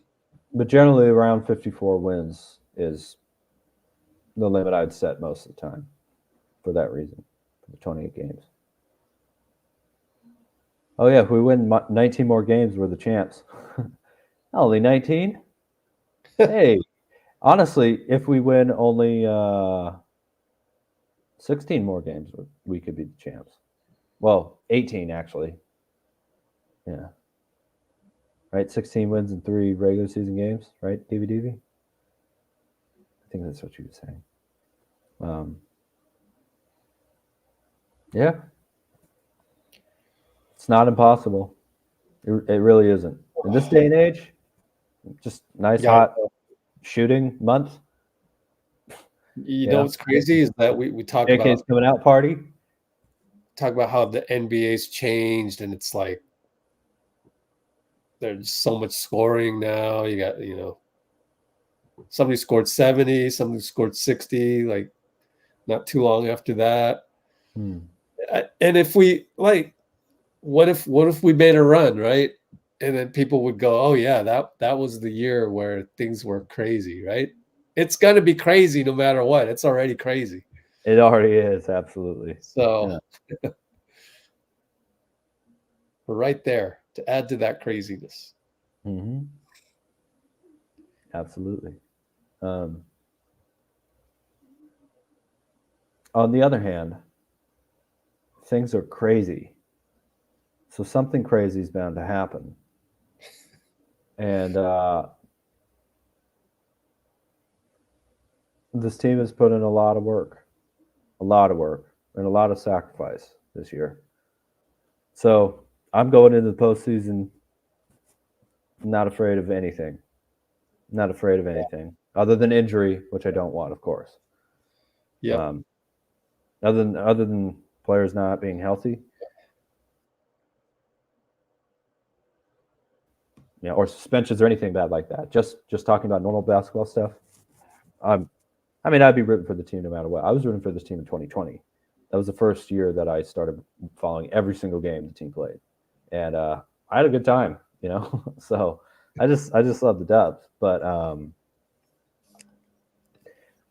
2022 championship season, I don't know. But this is a much more talented, much more together team than we had last year, and not too far off from making a play at the conference finals. Probably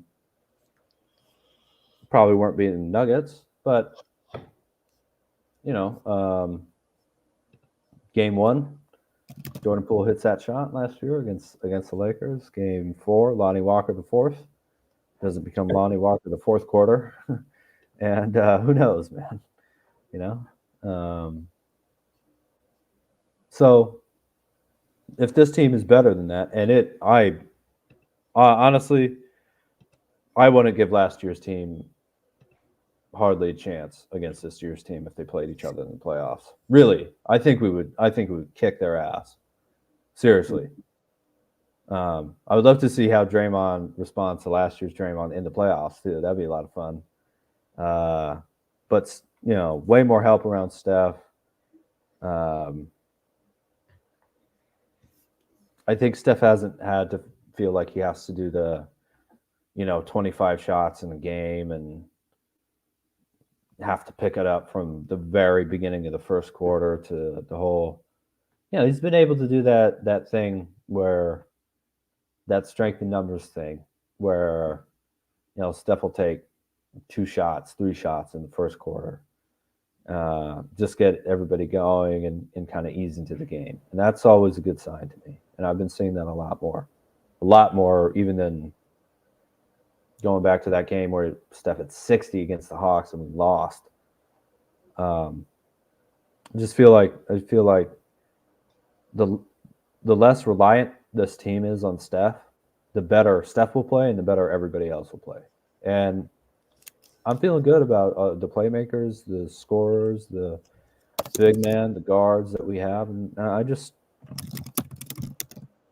not worried, and I'm feeling excited. Yeah, it feels good. This season didn't necessarily have to reach this point. I mean, a few weeks ago we could have blown it and gotten kicked out of the play-in by the Rockets. Really, like it wasn't impossible, and they responded like the Warriors. So I'm gonna respond like a Warriors fan, man. Oh, hey, this team could have some fun. Have a little fun. No pressure, right? 10th seed, come on. There's no pressure on us.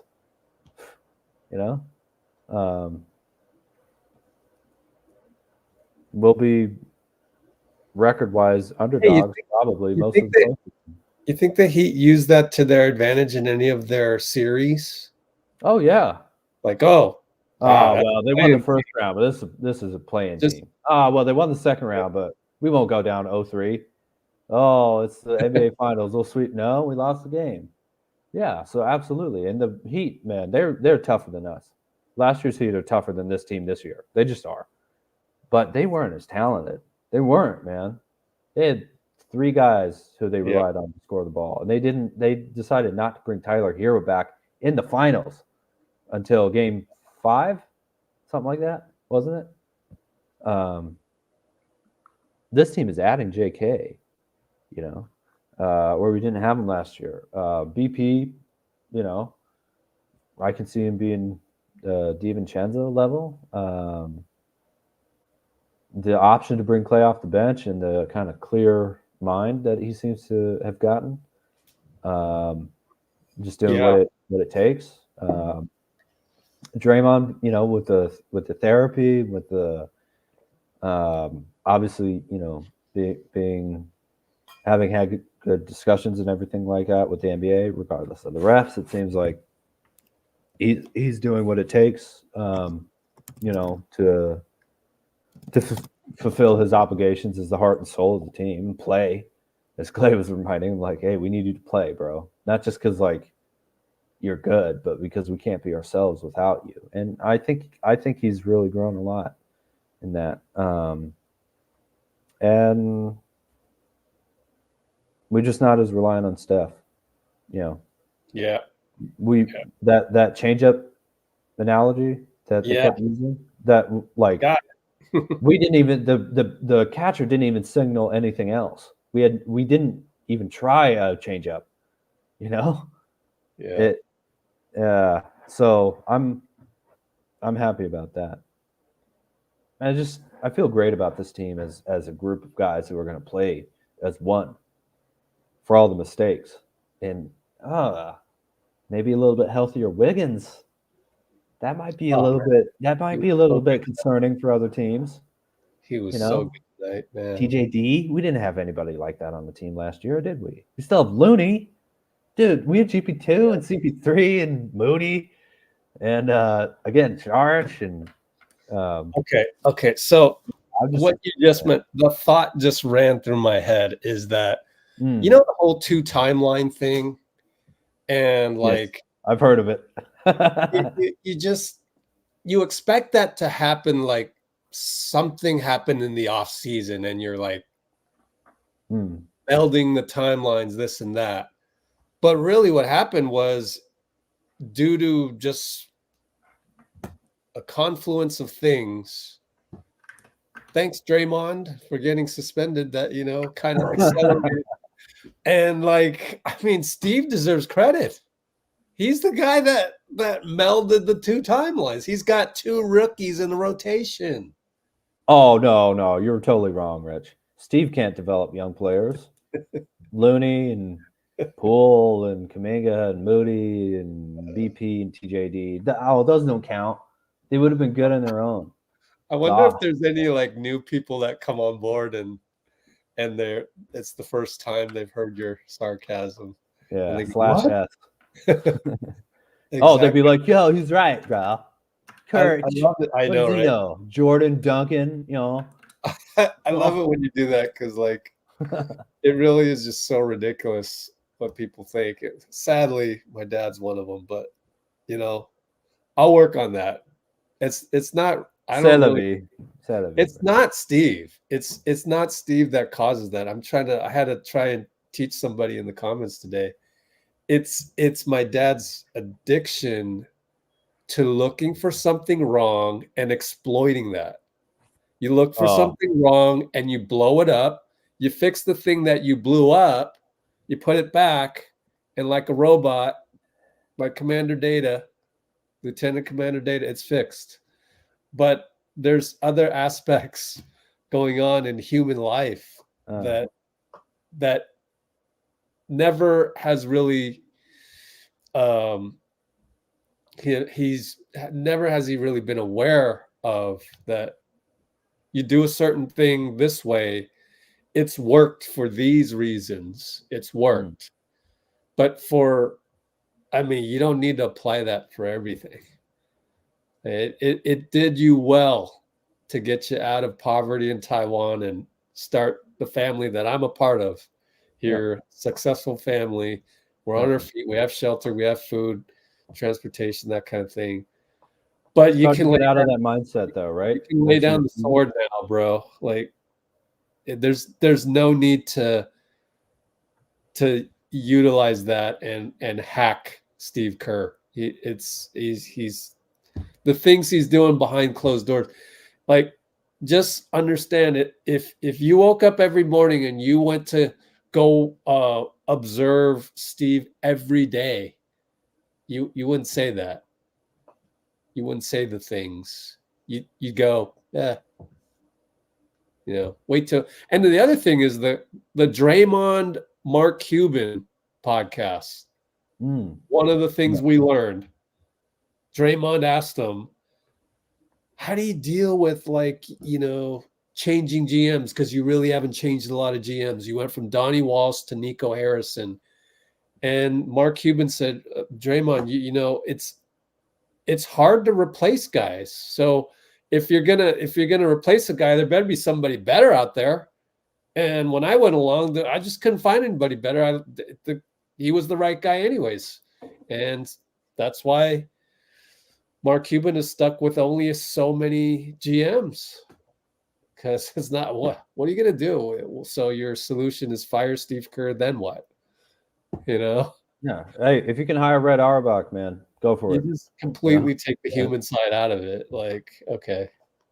Yeah. Anyways, so it's not necessarily Steve Kerr. It's the brain has been trained and is functioning the way a brain should, which is these survival instincts to utilize A, B, C, D, E, F, G that will get you the outcome that you think you should have. and it's not always that way. Anyways, that's my little preach. I agree with you, Rich. How's the Cuban podcast with Draymond, though, Shivansh? You can listen to 5 minutes of it, man. Dude, Mark Cuban is awesome, dude. Yeah, he's fun. He's a what positive don't you dude. like about it? It must be some antics on the court, maybe. Yeah, that's the only thing I can really think of.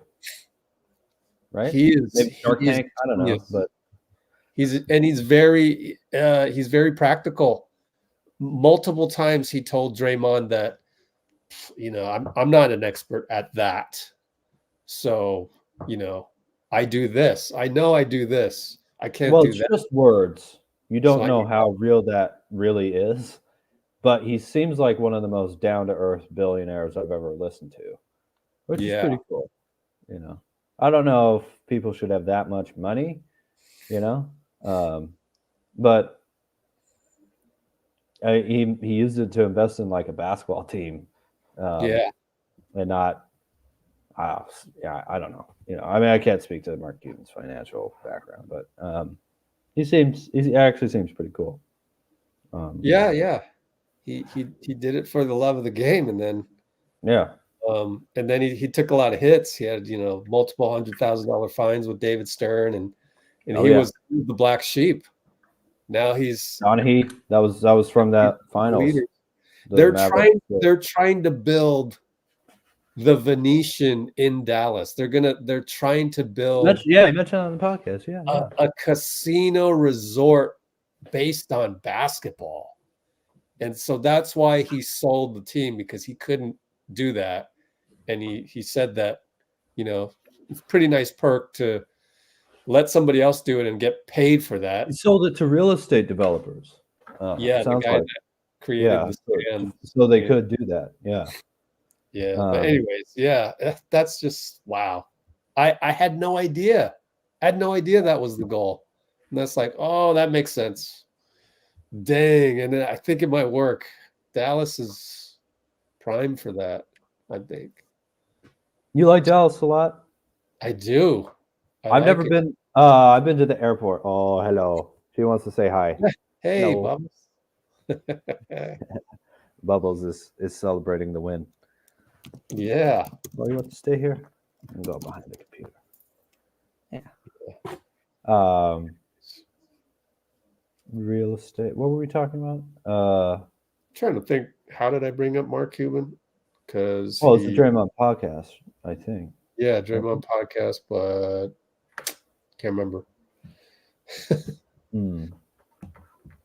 Whoops. I had a very deep and important point to make, but now I can't remember what it is. That up too. Oh well. Yeah, DVD, you got to go check it out. The Mark Cuban one with Draymond, man. I learned so much. Like, I get to learn more about business in a basketball environment. That was great. And Draymond was like, I want to ask you all these, I've already asked you all these business questions, but I better start asking you the basketball ones, because that's what we're here for on the podcast. And I was like, no, keep talking about business. I love it, because it just Mark Cuban's story is really pretty cool. Mm-hmm. Yeah. I mean, he worked his butt off, and when he made the $5.7 billion sale of broadcast.com to Yahoo. And before that, it was really, they went IPO. It was all because his friend, they wanted to listen to Indiana University football, basketball games on the radio. They just wanted the radio broadcasts, and they wanted to fully imagine why that took off. How to do that on the internet. And now it's like a, foregone conclusion. Of course, stream this. But Stockton's parents had to drive south out of Spokane almost to the Idaho border to catch jazz games on the radio. God. Wow. Yeah, they had to drive from they owned a bar. So they drove from Spokane all the way out and then drove back and reopened the bar after the game, and people would come over and celebrate. So If you think media stuff is hard now, you know, oh, man, lot of extra convenience these days, as you might be able to tell. You know, I think me and Rich still would have found a way to do this on like ham radio or something like that, but it's a lot easier on StreamYard. But I had people calling in saying, "Oh, bubbles," yeah.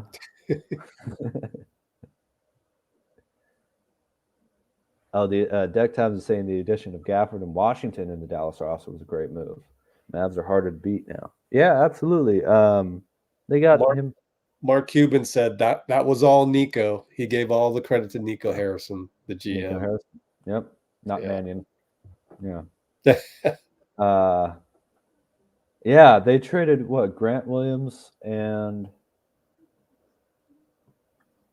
Grant Williams? Yeah. He was on the Mavericks to start the year. Pretty sure. You're right.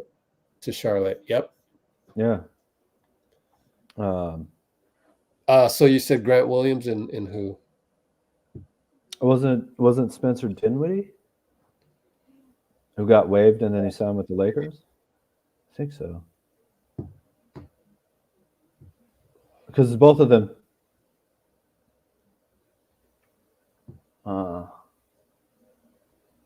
Yeah, they're getting PJ Washington was a pretty big move. I still think they're one move away. I really respect one move, like what? Like a bench guy coming in and. I mean, I think they're right there. I don't want to say. I don't want to help them. No, I'm kidding. I think they're right there because the mixture around Luka and Kyrie. So you got to really look at their one-loss record after the trade, whatever that is. I don't know who their best defender is. Oh, defense. Oh, yeah. Okay. So you're not winning. You're not winning without. Yeah. So that's exactly. What about Lively? He's been injured though. Yeah, that's not enough. Really. I mean, they could go on a run, absolutely, but I'm thinking. Let me put it to you this way: anything could happen this year. I'm thinking of. I don't think the Mavericks are like a team where, like, oh man, they have a lot of pieces. And I can see this being a real problem for other teams in the West. Problem. It's a little bit overused, but a really consistently good team in the West for years to come in the playoffs, going deep each year, unless they get someone like that, some sort of. Okay. Well, I tell you what, you've just jinxed us. So in the future, we're going to lose a playoff game, and we'll look back at today for you throwing them under the bus like that. Not just kidding. It's all my fault, huh? All right. I got you put everything on me, dude. I literally forgot to edit out the F word. Don't tell anybody on YouTube. Yeah. And Draymond one, but then I think the BP saying that his paper airplane, that shit was ass. I think that demonetized that one. Crazy, isn't it? But I'm gonna go fix that right now. So I'm gonna go edit that out. See what happens. I think he said ship, right? It was arse. Yeah. Who knows? Just put in the subtitles, man. People go, oh, that's what he said. Oh yeah. Yeah.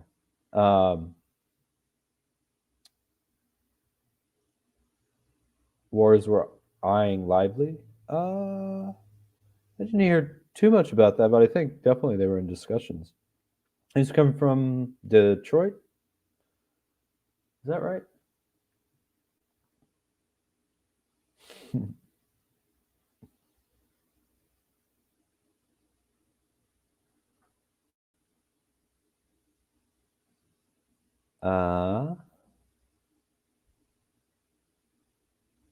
Grant was to the harness for PJ Washington. Yeah. Okay, I'm back. That ship was ours. I know. Probably should just do a caption and then I'll fix it. I don't know. Warriors were eyeing Lively. I think they were eyeing Brandon the whole time. Who's the first year draft? Oh, that's right. I'm thinking of Livers was on Detroit. Right. They drafted Oh, right. Oh, sorry. What's his first name? Lively. Derek. Derek with an extra Lively. Yeah, C. I thought with an extra C. Dereck, Derek. Ah, okay. I would spell it DERRICK. Yeah, they didn't go for that one. Derek Fisher, like with the C. Yeah. That's right. Oh, Derek Fisher was Derek. Yeah, Derek Fisher, but with the C before the Oh, K. gotcha. Yeah. There were rumors, definitely Derek Lively. No, we wanted Brandon Pajemski the whole way, right? Unless I'm thinking of something else. Lively was up there, right? I think she's talking about a trade. Yeah, no, we were picking Brandon Pajemski. Period. Oh, mid-season trade maybe. Oh, I don't know. Mid-season trade? Heck no. I don't see why they would trade a first-round pick who's playing. Nah. Well, man, where'd you get that one from? That must have been from some, radio station. Well, trade deadline. There's all type of information out there to throw people off the scent too. No, it's just me and Nicole have been making fun of a radio station of late. Man, that a certain local radio station dead set on having Klay leave the Warriors. Like they want it to happen. Or right now they want it to happen. Anything for clicks. Yeah. We'll just make up anything. So I'm gonna be in the anti-radio station mode for a bit, even though JD is with the the light side of the force with KMBR. Plus, they got to have friends in high places. Sorry? I love the fact they have Tom Tolbert, who actually, played the game. Yeah. Whatever. They do not. Doesn't matter. God. It's my show. I'm going to talk. Okay. I know the no names at the radio station. They want to make a name for themselves. So I wouldn't have known who it was if it wasn't for Nicole telling me the guy's name. So, okay. But that's the danger. I don't know. It's good for Nicole to sniff those out, but then you're also giving them your click. So, but she was able to call out.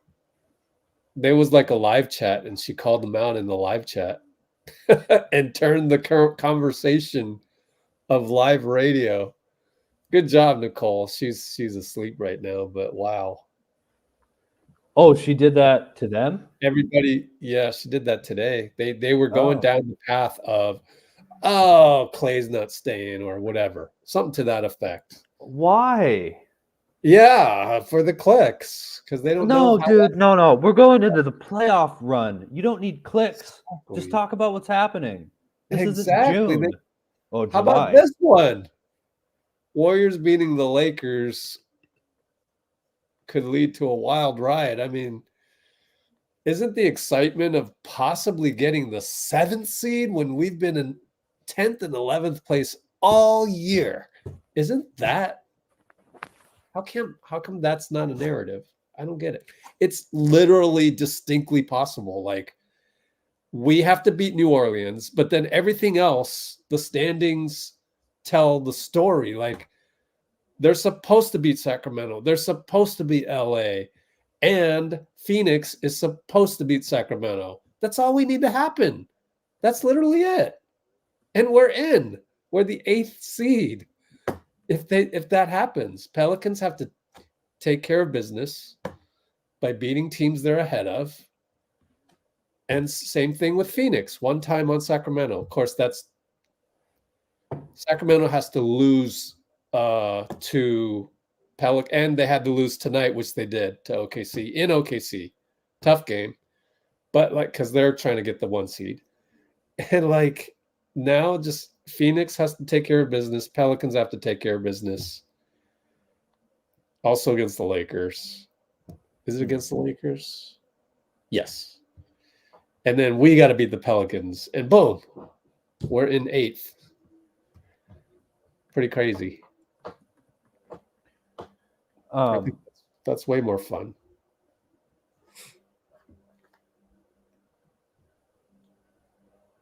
After everything Klay's done this year, I know, right?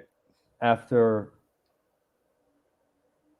it's like they didn't even check out the Draymond podcast. How can you do that as a journalist?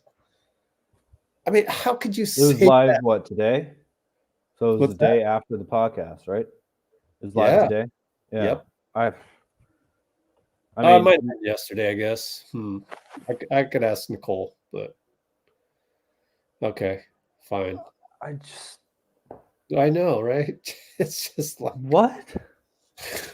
This is a radio station, man. Like, come on. It's like TV, radio, newspaper. Like, you're one of the 3 that people rely on for like accurate information. And I know no, it's not even that. It's that they will never do.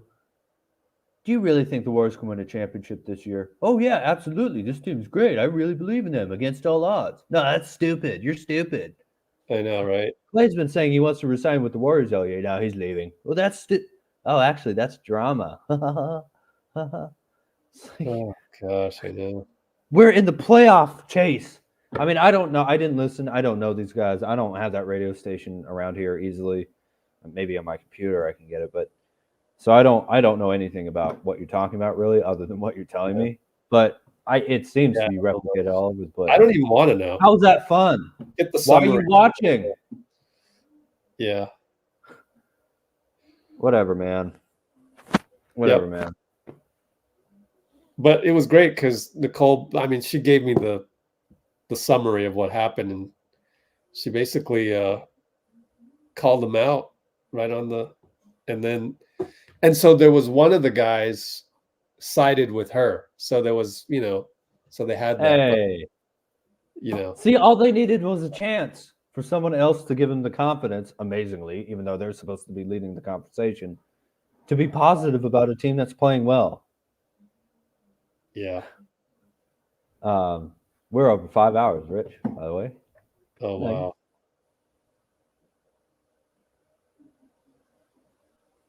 Oh, man. Stevie said Klay's redemption arc, if you allow the hyperbole, this season is awesome, and we're just halfway there, I'm sure. Well, it's a little more than halfway, but I love it. I totally agree.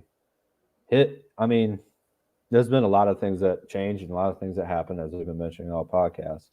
But Klay coming off the bench and sometimes starting, he's just been in a rhythm since that happened. Because we're a really dangerous team with CP3 and Klay Thompson being the guys that you have to face when you take your starters out. That's cool. That's fun. That's nice. Wiggs too. Do you guys remember when Wiggs was getting really attacked by the media? And he snapped and said back to them. Oh, he did? No, it never happened, huh? Oh. He just put his head down and kept going. That's special, bro. The amount of trash people talked about Wiggins, and he has not once in 5 years ever responded to any of it. As far as I can remember. Incredible. What a teammate. He has his flaws. All good. We have, we have 12 championships with 3 guys. So, JK too, man. I never see him clap for the ball. Then, he makes mistakes. This team is I love watching them play as one. Yeah. This team is able to play as one. And that's why I have confidence. That's it. That's the only thing I really needed to see. Yeah. One thing to add to that maybe is to be, when you're just playing at a level that the ball seems to just magnetically come to you because you have that energy and that connection, that awareness and cohesiveness. You give the Warriors that with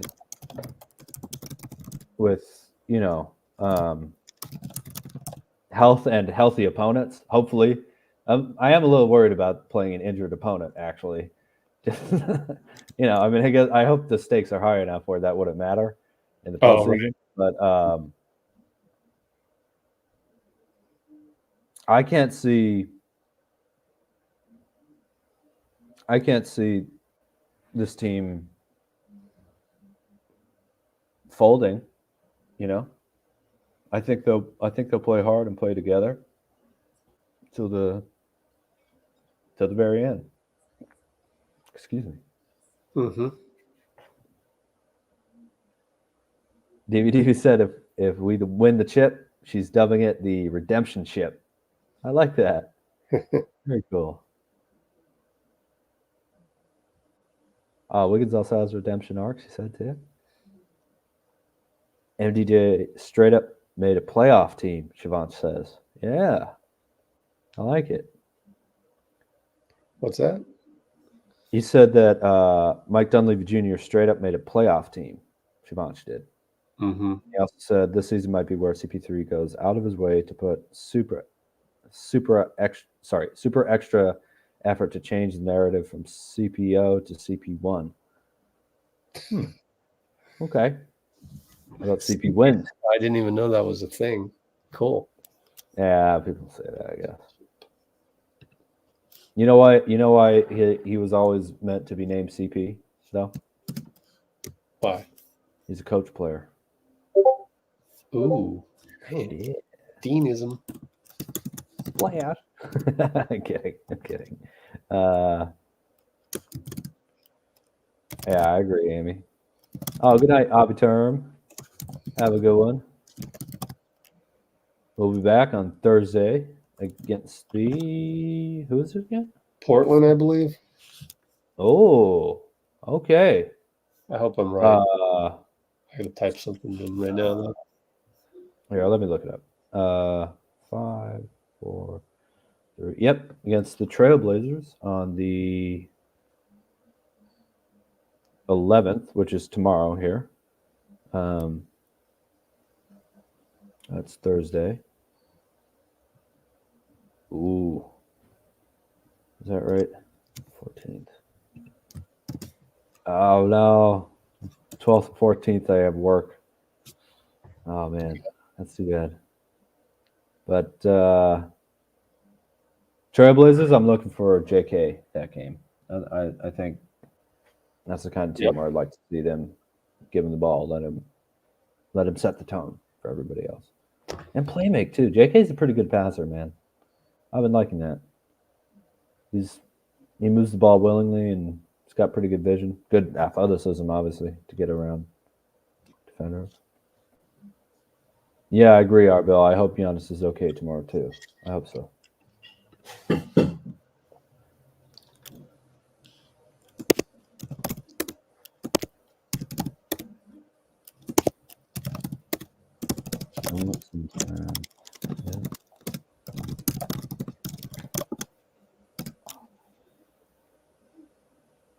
Oh, Amy's headphones are running out of batteries.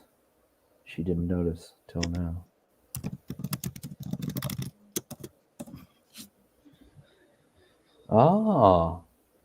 Trailblazers was actually the game where JK saved us, DVD says, and started his amazing game streak. That's right. Nice. Good memory.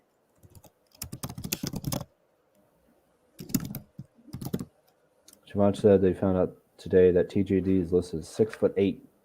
Well, those arms and that vertical, man, it's all good. He's really fast too. He moves like a guard. That's really nice. So bouncy, like a pogo stick, but smooth too. There's some guys who are explosive, but they're a little stiff with their movement, and TJD's just totally not like that. He had an alley-oop early in the game today that I couldn't believe he was able to even. It looked like he was falling down, and he still dunked it. Wild. I never worry about he's not tall enough. I mean, it's obvious against like Wemby, but I don't care about his height. It's TJ, man. Yeah. Huh.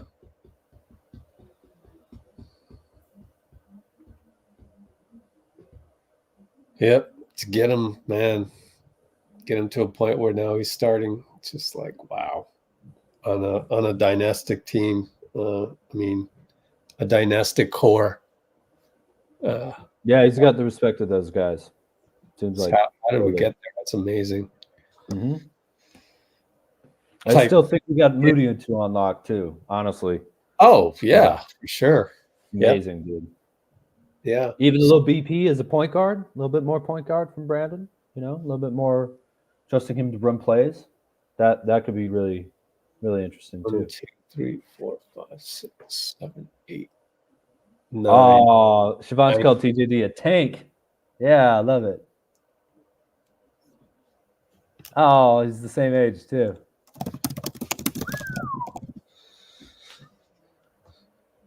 We went 9 deep tonight.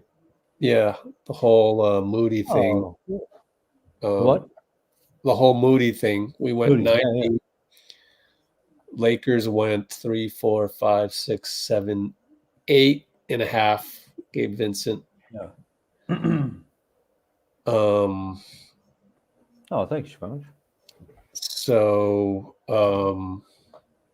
it's, I think matchup wise now, at some point in a series, in a 7-game series, at some point you're gonna throw Moody in there, unless you're sweeping them 3-zip. Okay.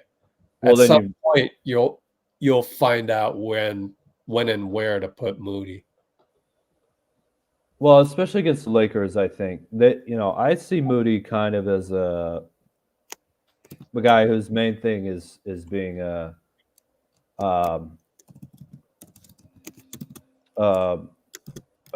scorer, really, and I view him a lot as a 3 right now, as a small forward.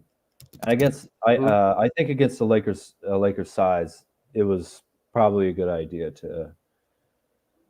Because he's not really going to take Wiggs or Klay or Kuminga's minutes. It's somebody else. And CP3 was playing really well. Obviously, led the team by far. Plus, so they're just against the Lakers size. It's different than most other teams. You do need BP out there as well as another. Yeah, he's more of a 1-2, whereas Moody's more of a 2-3. So BP was hot tonight too. Really, it comes down to like Gary, Payton, Jonathan, Wiggins, and as we know, Gary had great defense. So it's not really Moody's fault. It's just like these guys are doing I think he'll play against other teams a lot more too. I really do. I mean, if it was OKC, like no doubt. Oh yeah, yes, right? yes. Against youth and perimeter players like that, definitely, I think so. Yeah, absolutely. More than. Also, 7-game series versus 1 game here. Yeah, I mean, there's going to be times where, I think about what Moody did in the playoffs last year, which is funny because he was playing against the Lakers, and now he was playing the power forward position. Now it's like, well, we have a little bit more size, Let's say this won't happen because it's the Lakers and it's a 1-game play-in. You're gonna go with what you went with. But if it was a 7-game series against the Lakers, you never know. Dinwiddie or Prince could pop might off. Happen. If we can get the 7, they get the 8. There's a possibility. All right. Back to my point. Sorry. With my bad. Tarian or Spencer could go off in a 7-game series at some point, and then you could counter with Moody. So, yeah, definitely. You could counter with Moody with, pretty much, anything, like more mobility on the point of attack, better point of attack than Kuminga, but Kuminga is more physical and he's rebounding, 6 rebounds. And, or it could be, we need more 2-way-ish player than, maybe you try Moody if you needed the off. If Gary was on today though, 3 for 6, 2 for 3. So yeah, everything went perfect according to the game plan.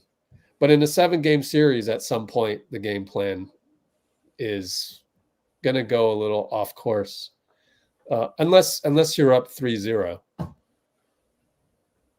then you probably stick with it. And even then, in game 4 or 5, you might end up making a tiny adjustment like that. So in a 7-game series, I think we're going to use Moody. Yeah, I hope so. I think he deserves a shot.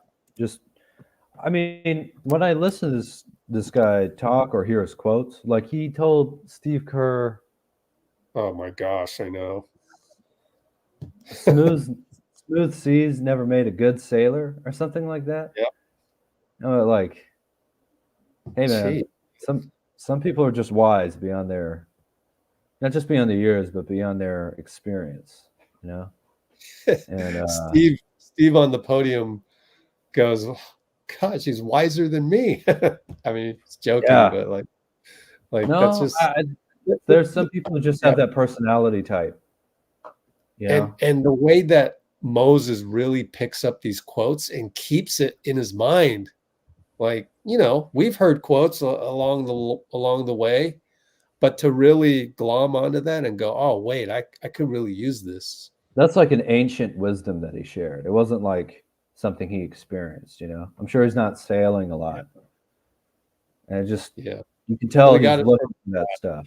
Yeah. I bet Looney's like that too, a little bit. Honestly, I see a lot of connections between those two guys.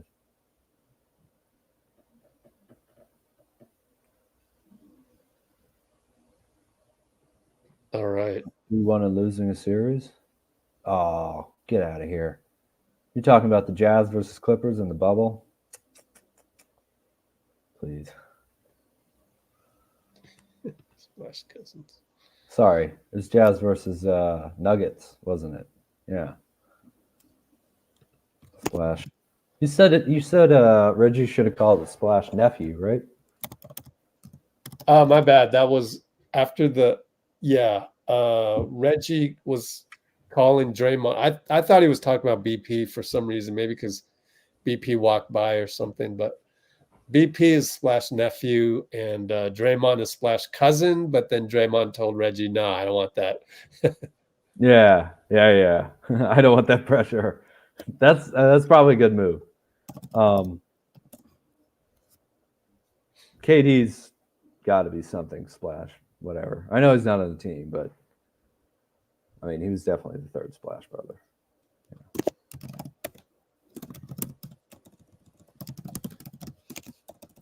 Thanks, Shivansh. Just saw your comment. Can't get enough of it. I know. Really, I've tried to figure out a way to extend it, but for you guys, I've been thinking about. Smile, Dean. Ready, go. I've been thinking about like repurposing some of what we talk about here but that is for another audience. For the people that are already on, it wouldn't be anything new. You'd be hearing little bits and pieces of this. So don't know. But additional ones, gosh, man, I'll figure something out. But that's kind of like for the off season, I got to figure that out because during the season, it just gets, gets to be a lot. I find myself after 5-hour live streams the next day, I'm pretty tired, honestly. And then I want to do the behind the scenes video just because I just love doing it, even though it doesn't get the most views. And then, well, they're incredible archive. Really, you guys should, if you haven't watched, you should check out Rich's behind the scenes stuff. I mean, yeah, it's fun. It's just like different. It's rich, man. You know, so you know it's going to be good. Yeah, seriously, they're great, man. Oh, look at that. Number one. You may have already mentioned this, but thanks, Deck. Oh, yeah. Nice cat, dude.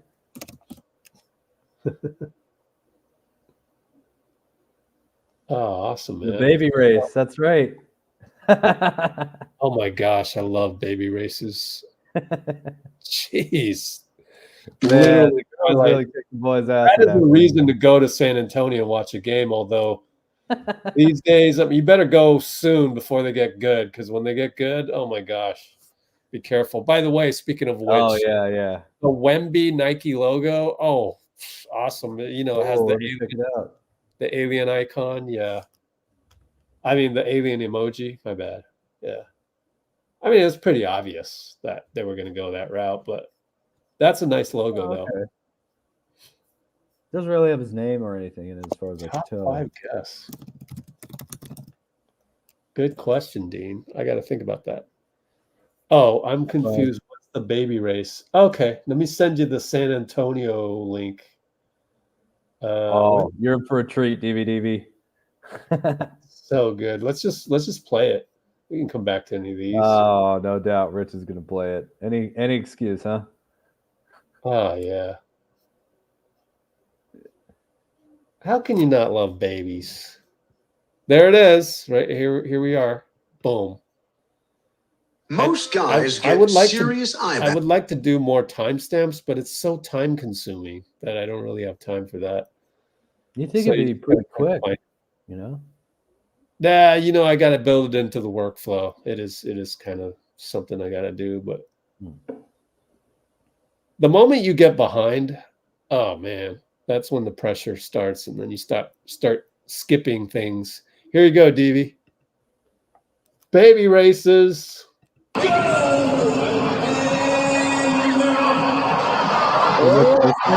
Alicia, as you'll soon find out. I gotta copy this link. Oh my bad. And then watch Penelope.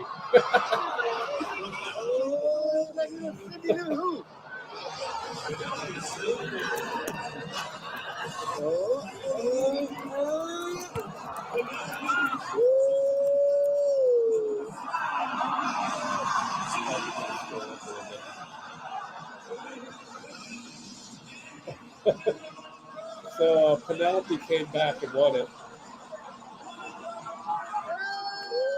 Now, how do I know it's Penelope? Because there's a better video of it. Awesome, absolutely. But that was anytime. Do you have Hulu, Rich? Yeah, I actually do. Have you watched Malcolm in the Middle much? Oh no, I haven't. Have you ever watched it? Not really. Oh, it's great, man. There's one about baby races too. What? I mean, it's about so Hal and his wife Lois, they have their 5th baby, I think. And it's supposed to be like connecting with your baby and baby yoga and stuff. But it's all the dads, and they start when their wives are away, they start gambling on baby races and stuff, and it's a really, really funny episode. I can't remember which one it is. I'll try and find it for you.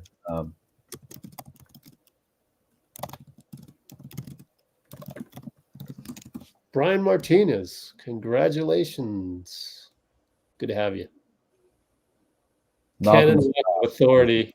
Yeah, Siobhan, I love that one too. In the beginning. Jamie, that's it. Yeah. DVD. Yeah. I got that from Aisha's Instagram stories. That's right at the beginning. Oh, I love this. It's hilarious. Even got the river walk here. But here's Cannon. Walk of Authority. Yeah.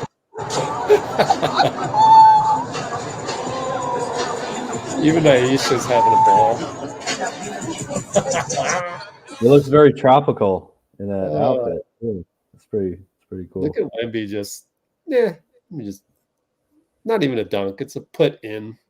He's playing Nerf, man. It's Good ridiculous. Lord. Jeez.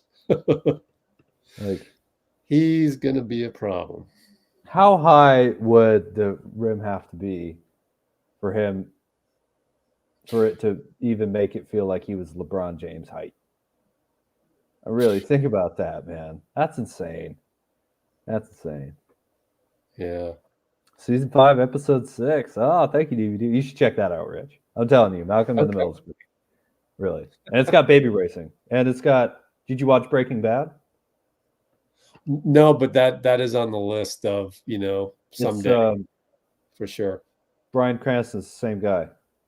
He's the right. Yeah. Crazy. What? And Jane Kaczmarek, who's great. I love her. She's the mom. It's a great show. Really. Yeah, Breaking Bad is like, is it the all-time best? I didn't watch it. Oh, you haven't watched it? Okay. Never mind. Don't know. I hear it is, but yeah. Okay, what else is there to talk about? Well, next live, let's go look at that schedule. Let's go ahead and type NBA Warriors schedule. Portland, right? 48 hours. Thursday. Yeah. Well, it's tomorrow because it's 12:28 a.m. But next live, Thursday, April 11th. GSW at Portland at 7 p.m. Sitcom recommendations. Well, there's always Seinfeld. Yep. What's the fun? Oh, you know what I really liked? That was pretty funny. Silicon Valley. You ever seen that? Okay. But that has a tech bent. I saw an episode or two, but that's done by Mike Judge, I believe. Who did Beavis and Butthead and King of the Hill and Idiocracy. Really? So I like Mike Judge. Wow. I think he was a producer. Yeah, I love Mike Judge's other stuff. It's really great. Yeah. Oh, Amy's addicted. To what? Us. Oh, to us? It's not. It's not it. Yeah, right. You just love it. That's all. All good. Didn't like the. Oh yeah, Dean. Agreed. But I didn't watch the show. I just like Mike Judge. That's hard to end that. Hard to end that show to come up with a thing. Yeah. Oh, there's Shivansh with all the recommendations. Oh, The Office. I've missed out on The Office. So The Office and Breaking Bad. You didn't watch The Office? Nope. There's some good stuff in there. Shameless? What's that? Shameless. Shameless? No, is that a TV series? I've never heard of it. Yeah. Oh, okay. I haven't watched any of these, but I know them. I know their names. Yeah. I mean, I watched The Office and Seinfeld, Friends. I mean, I like It's Always Sunny, but it's not normal sitcom. It's kind of dark humor. Yeah. Well, as far as our top 5 podcast guests, I mean, it'd have to be John Pajemski. Kerr, Dray, Steph, Klay, Pajemski. If I'm lucky. Yeah. I don't know if I can get her, but sorry? Draymond's mom. Oh, yeah. That'd be great. Let's put it this way. People, well, I don't have John Pajemski's phone number or anything, we follow each other. So I don't know if it was me first or him first. Probably me first. But we did, we connected. So he's been on a live. So there's that. And so Pajemski, Babers. I got an underrated one who might be a little hard to get, but if you were on, would be absolutely amazing. If you were allowed to be. Anthony Slater? No. I mean, yes. Yeah. But who else? Honestly, I know he does some of the TV stuff, but having Chris Mullen on here for even like 10 minutes, that would be unbelievable. But man. I've had Jim Barnett at my basketball. There you go. Yeah. So that's number 4. Chris Mullen's a long shot. You never know. You never know. Reasonable would be good to think about. Some former Warrior. Because like one time went on Twitter and got I forgot what exactly it was. Guess I could go look it up, but we got Jason Richardson to like retweet somebody and that person won or Hey. something of that nature. So maybe a Jason Richardson, because I could always go, remember the time you whatever. So these will be the top 5 so far. Oddly, the actual player, I don't know that he'd be popular for this generation, but I'm sure he would be, right? As soon as they hear him speak, yeah. People would want him, definitely. But yeah, those are my top 5 try to go get people.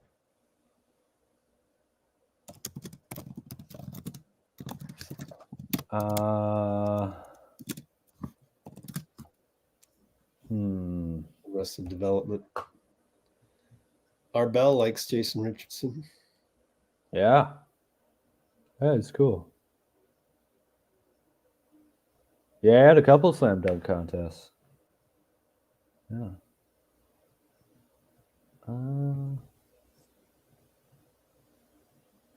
I'm trying to think of another guy I think would be cool. I was going to say Raymond Ritter, but he wouldn't be able to say anything, really.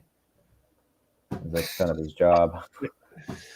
Oh man, I don't get excited getting people under corporate over here. Sorry. I know, it's just Ritter knows like everything, you know, but he wouldn't be able to say anything. So say it. I got to tell you my Ritter story, and then you'll be completely changed. Oh, okay. And you'll take that back. Let's just say bullyism out there isn't limited to just certain people. Everybody does it. That's under corporate America. You can't help it. That's what capitalism is. Okay. So when LetsGoWarriors has taken shots from nearly everybody. And you know, we've been labeled a thing or two when that's not who we are. And so a lot of people do it. And the only common thread is that those people are under stress and they have to do it because it's a dog-eat-dog world. The NBA is. I recently told somebody that, you know, I'm getting to a point where it's the whole J. Cole thing, and I'm going to play it one more time. We have a new guest. I think about that all the time, by the way, Rich. The new guest here, Brian Martinez. Check this out. This is something that I go by.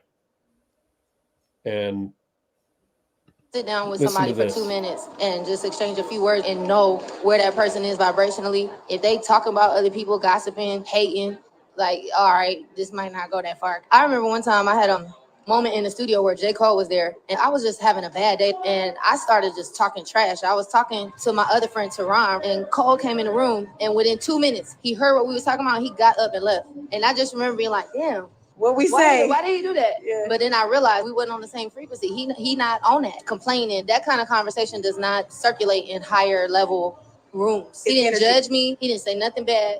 He sat there, he listened for like a minute, and then he got up and left. Because what happens is when you're high vibrational, most likely those people are going to bring you down. You're not going to be able to bring them up. So that also, if you knew about what Muni Long said, I don't even know who that is. I just came upon this, and presumably another artist, musical artist, right? But now you know why J. Cole apologized to Kendrick Lamar. I haven't put out the latest Instagram thing related to that. That's just like this. But J. Cole, the diss track Kendrick to J. Cole back to Kendrick literally the other day when he released I might delete this later album. And now once you've listened to her, now you go, oh, that's why J. Cole apologized, because that wasn't high vibrational of him to do the diss track right back at Kendrick Lamar. So he wanted to. He seems like a really cool dude. Oh yeah. Left for a while, making millions, making music to go play in a Nigerian professional basketball league. Oh yeah, by the way, J. Cole wasn't was a trying to baller. be famous and Man, I know, right? J. very, Cole. very humble, man. It's humbling going from being the top to, you know, a professional basketball player in a growing but, you know, small league with guys who are just grinding to try and make their dreams. That's, you know, a lot of egos can't handle that. And he seemed to just have a great time. So I really respect that a lot. And that's a major shift, man. Trying to go from being a musician to a basketball player. I really respect that a lot. Oh, Yeah. Brian's met him apparently. So anyway. Cool. Oh wow. That's awesome. Festus, I might be able to get Festus. Monty Poole does Monty Poole off season definitely. Like very cool. It would be it'd be a shock if he said no, actually. You've been in Wardell's house? Oh. I feel like you're pulling our leg here, Brian. He doesn't believe you. No, I'm not saying that. I just feel like, you know. Yeah. Well, I don't know. Never know. Why not? Yeah. Yeah.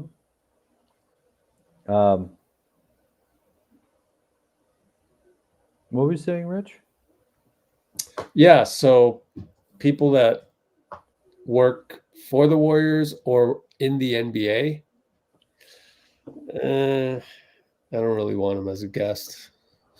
Not my vacation level. No, I totally trust your taste and guess, Rich. Dog eat dog world. So I had to tell somebody recently that just, you know, they were surprised that I was like, yeah, I'm trying to just be 0% bitter with anybody that in the past may have quote unquote stabbed me in the back or whatever, bullied me, this, that, and the other thing. It's like, you know, I get it. Like, it's all good, you know? But that also means that I'm probably not going to go to the same room that they're in. And they were surprised. They were like, oh, wow. I was surprised by their words because they were like, wow, it sounds like you've been through some emotional healing. So I was surprised that they said it that way. And it's true, though. So it's like, yeah, really helped. Well,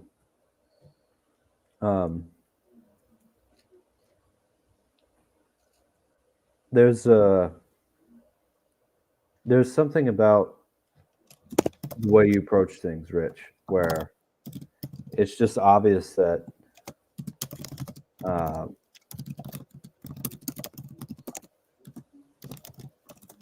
well, you obviously have a purity of purpose, man. People can tell that you're doing it for the love of the game, you know? Oh, thanks. Yeah. Oh, yeah. I think that's every day, honestly, I remind myself, just like Steve Kerr reminds himself, although we're at way different scales, but yeah, it's just that, man, I get that, like, we have 3 games left, 3 regular season games, and it's like I get to go on a live stream for probably 4 hours, maybe 5 sometimes, and really just hang out with like-minded people. Absolutely, yeah. And we've got a great community here. It's to celebrate the Warriors, and it's like, wow, that's a pretty cool common interest.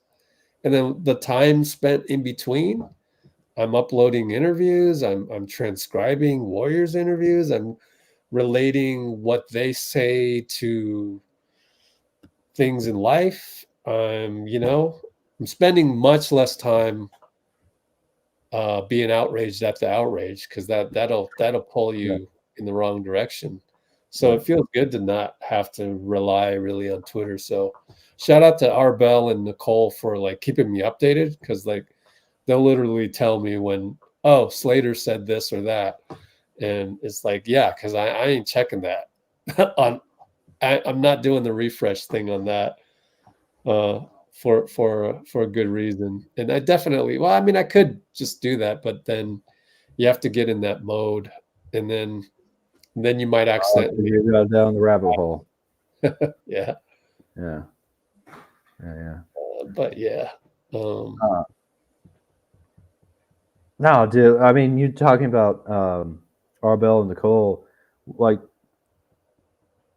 how many times are we able to ask a question and someone has the answer? You know, it just like, oh well, DVD's going to say that, Nicole's going to say this, Amy's going to say that, and you're going to say this, and I'm going to say that. But we all kind of have this understanding of one another, and it really, I feel like we're not quite as exciting when the Warriors win because we don't go on criticizing anyway. That's okay. We just have a good time celebrating the team. And when the Warriors lose, I can hardly stand to hear anybody else talk. And there are people that I respect, of course, you know, from the Warriors, from the media, but it's like, I just love being here with you guys, you know? And yeah. It's especially when we lose that it feels like you even appreciate the community better when we lose, because you know we dig ourselves out of it, because losing sucks, but then we dig ourselves out. Like there's no one who's coming to help us either, without fail. Yeah. Oh yeah. We got the therapy hour, you know, and then everything's good again. Yeah. Anyways, moving it along. It's real quick. What did Wanty used to say? We're gonna worry about this or celebrate this until midnight, and then it's on to the next game, right? Oh, right after midnight. So let's go. Yeah. So again, next live is just in 2 days. Really, 43-ish hours, and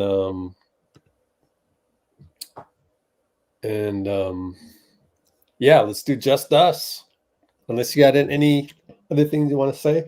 Oh, let's close the poll and just announce that the GP block of Rui that led to Dagger 3 71 votes wins. Oh, hey, wait a minute. You won last time. Cool. Oh, we have 97 likes, man.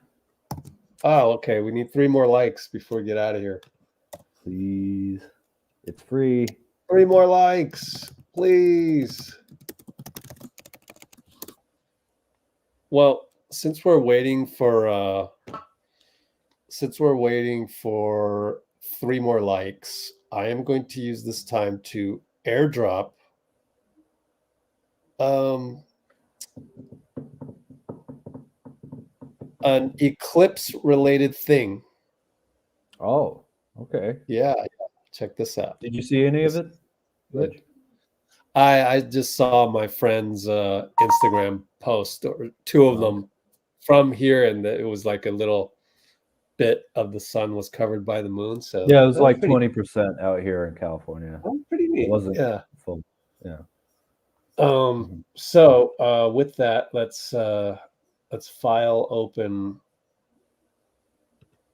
So you want to see some cool homemade Eclipse glasses? Yeah. Here you go. Homemade Eclipse glasses, baby. Oh God. You'll burn your eyes out. I know. It's just hilarious when I saw this. Did we get the 3 likes yet? I don't. No, I don't. Gotta get rid of that. Okay. Oh. No, it's still 97. Boring. Oh man. So everybody here is already liked, I guess. All right, then we'll leave it at 97. Next time. Next game. We'll try and get it to 100. Did we hit 98? We've hardly had to say splash a like button though, which has been cool. Oh, cool. People have been doing it just automatically, it seems like. 71 votes too, that's not bad at all, man. Any last words before? Hey, this was shot in Portland. That's right. Going. Yep. Our championship squad, it turned out to be. This shot 2 years ago, so October 4th, 2021, baby. There's Otto Porter. October 4th, 2021. Hey, that was preseason, right? That's Avery Bradley. Yeah.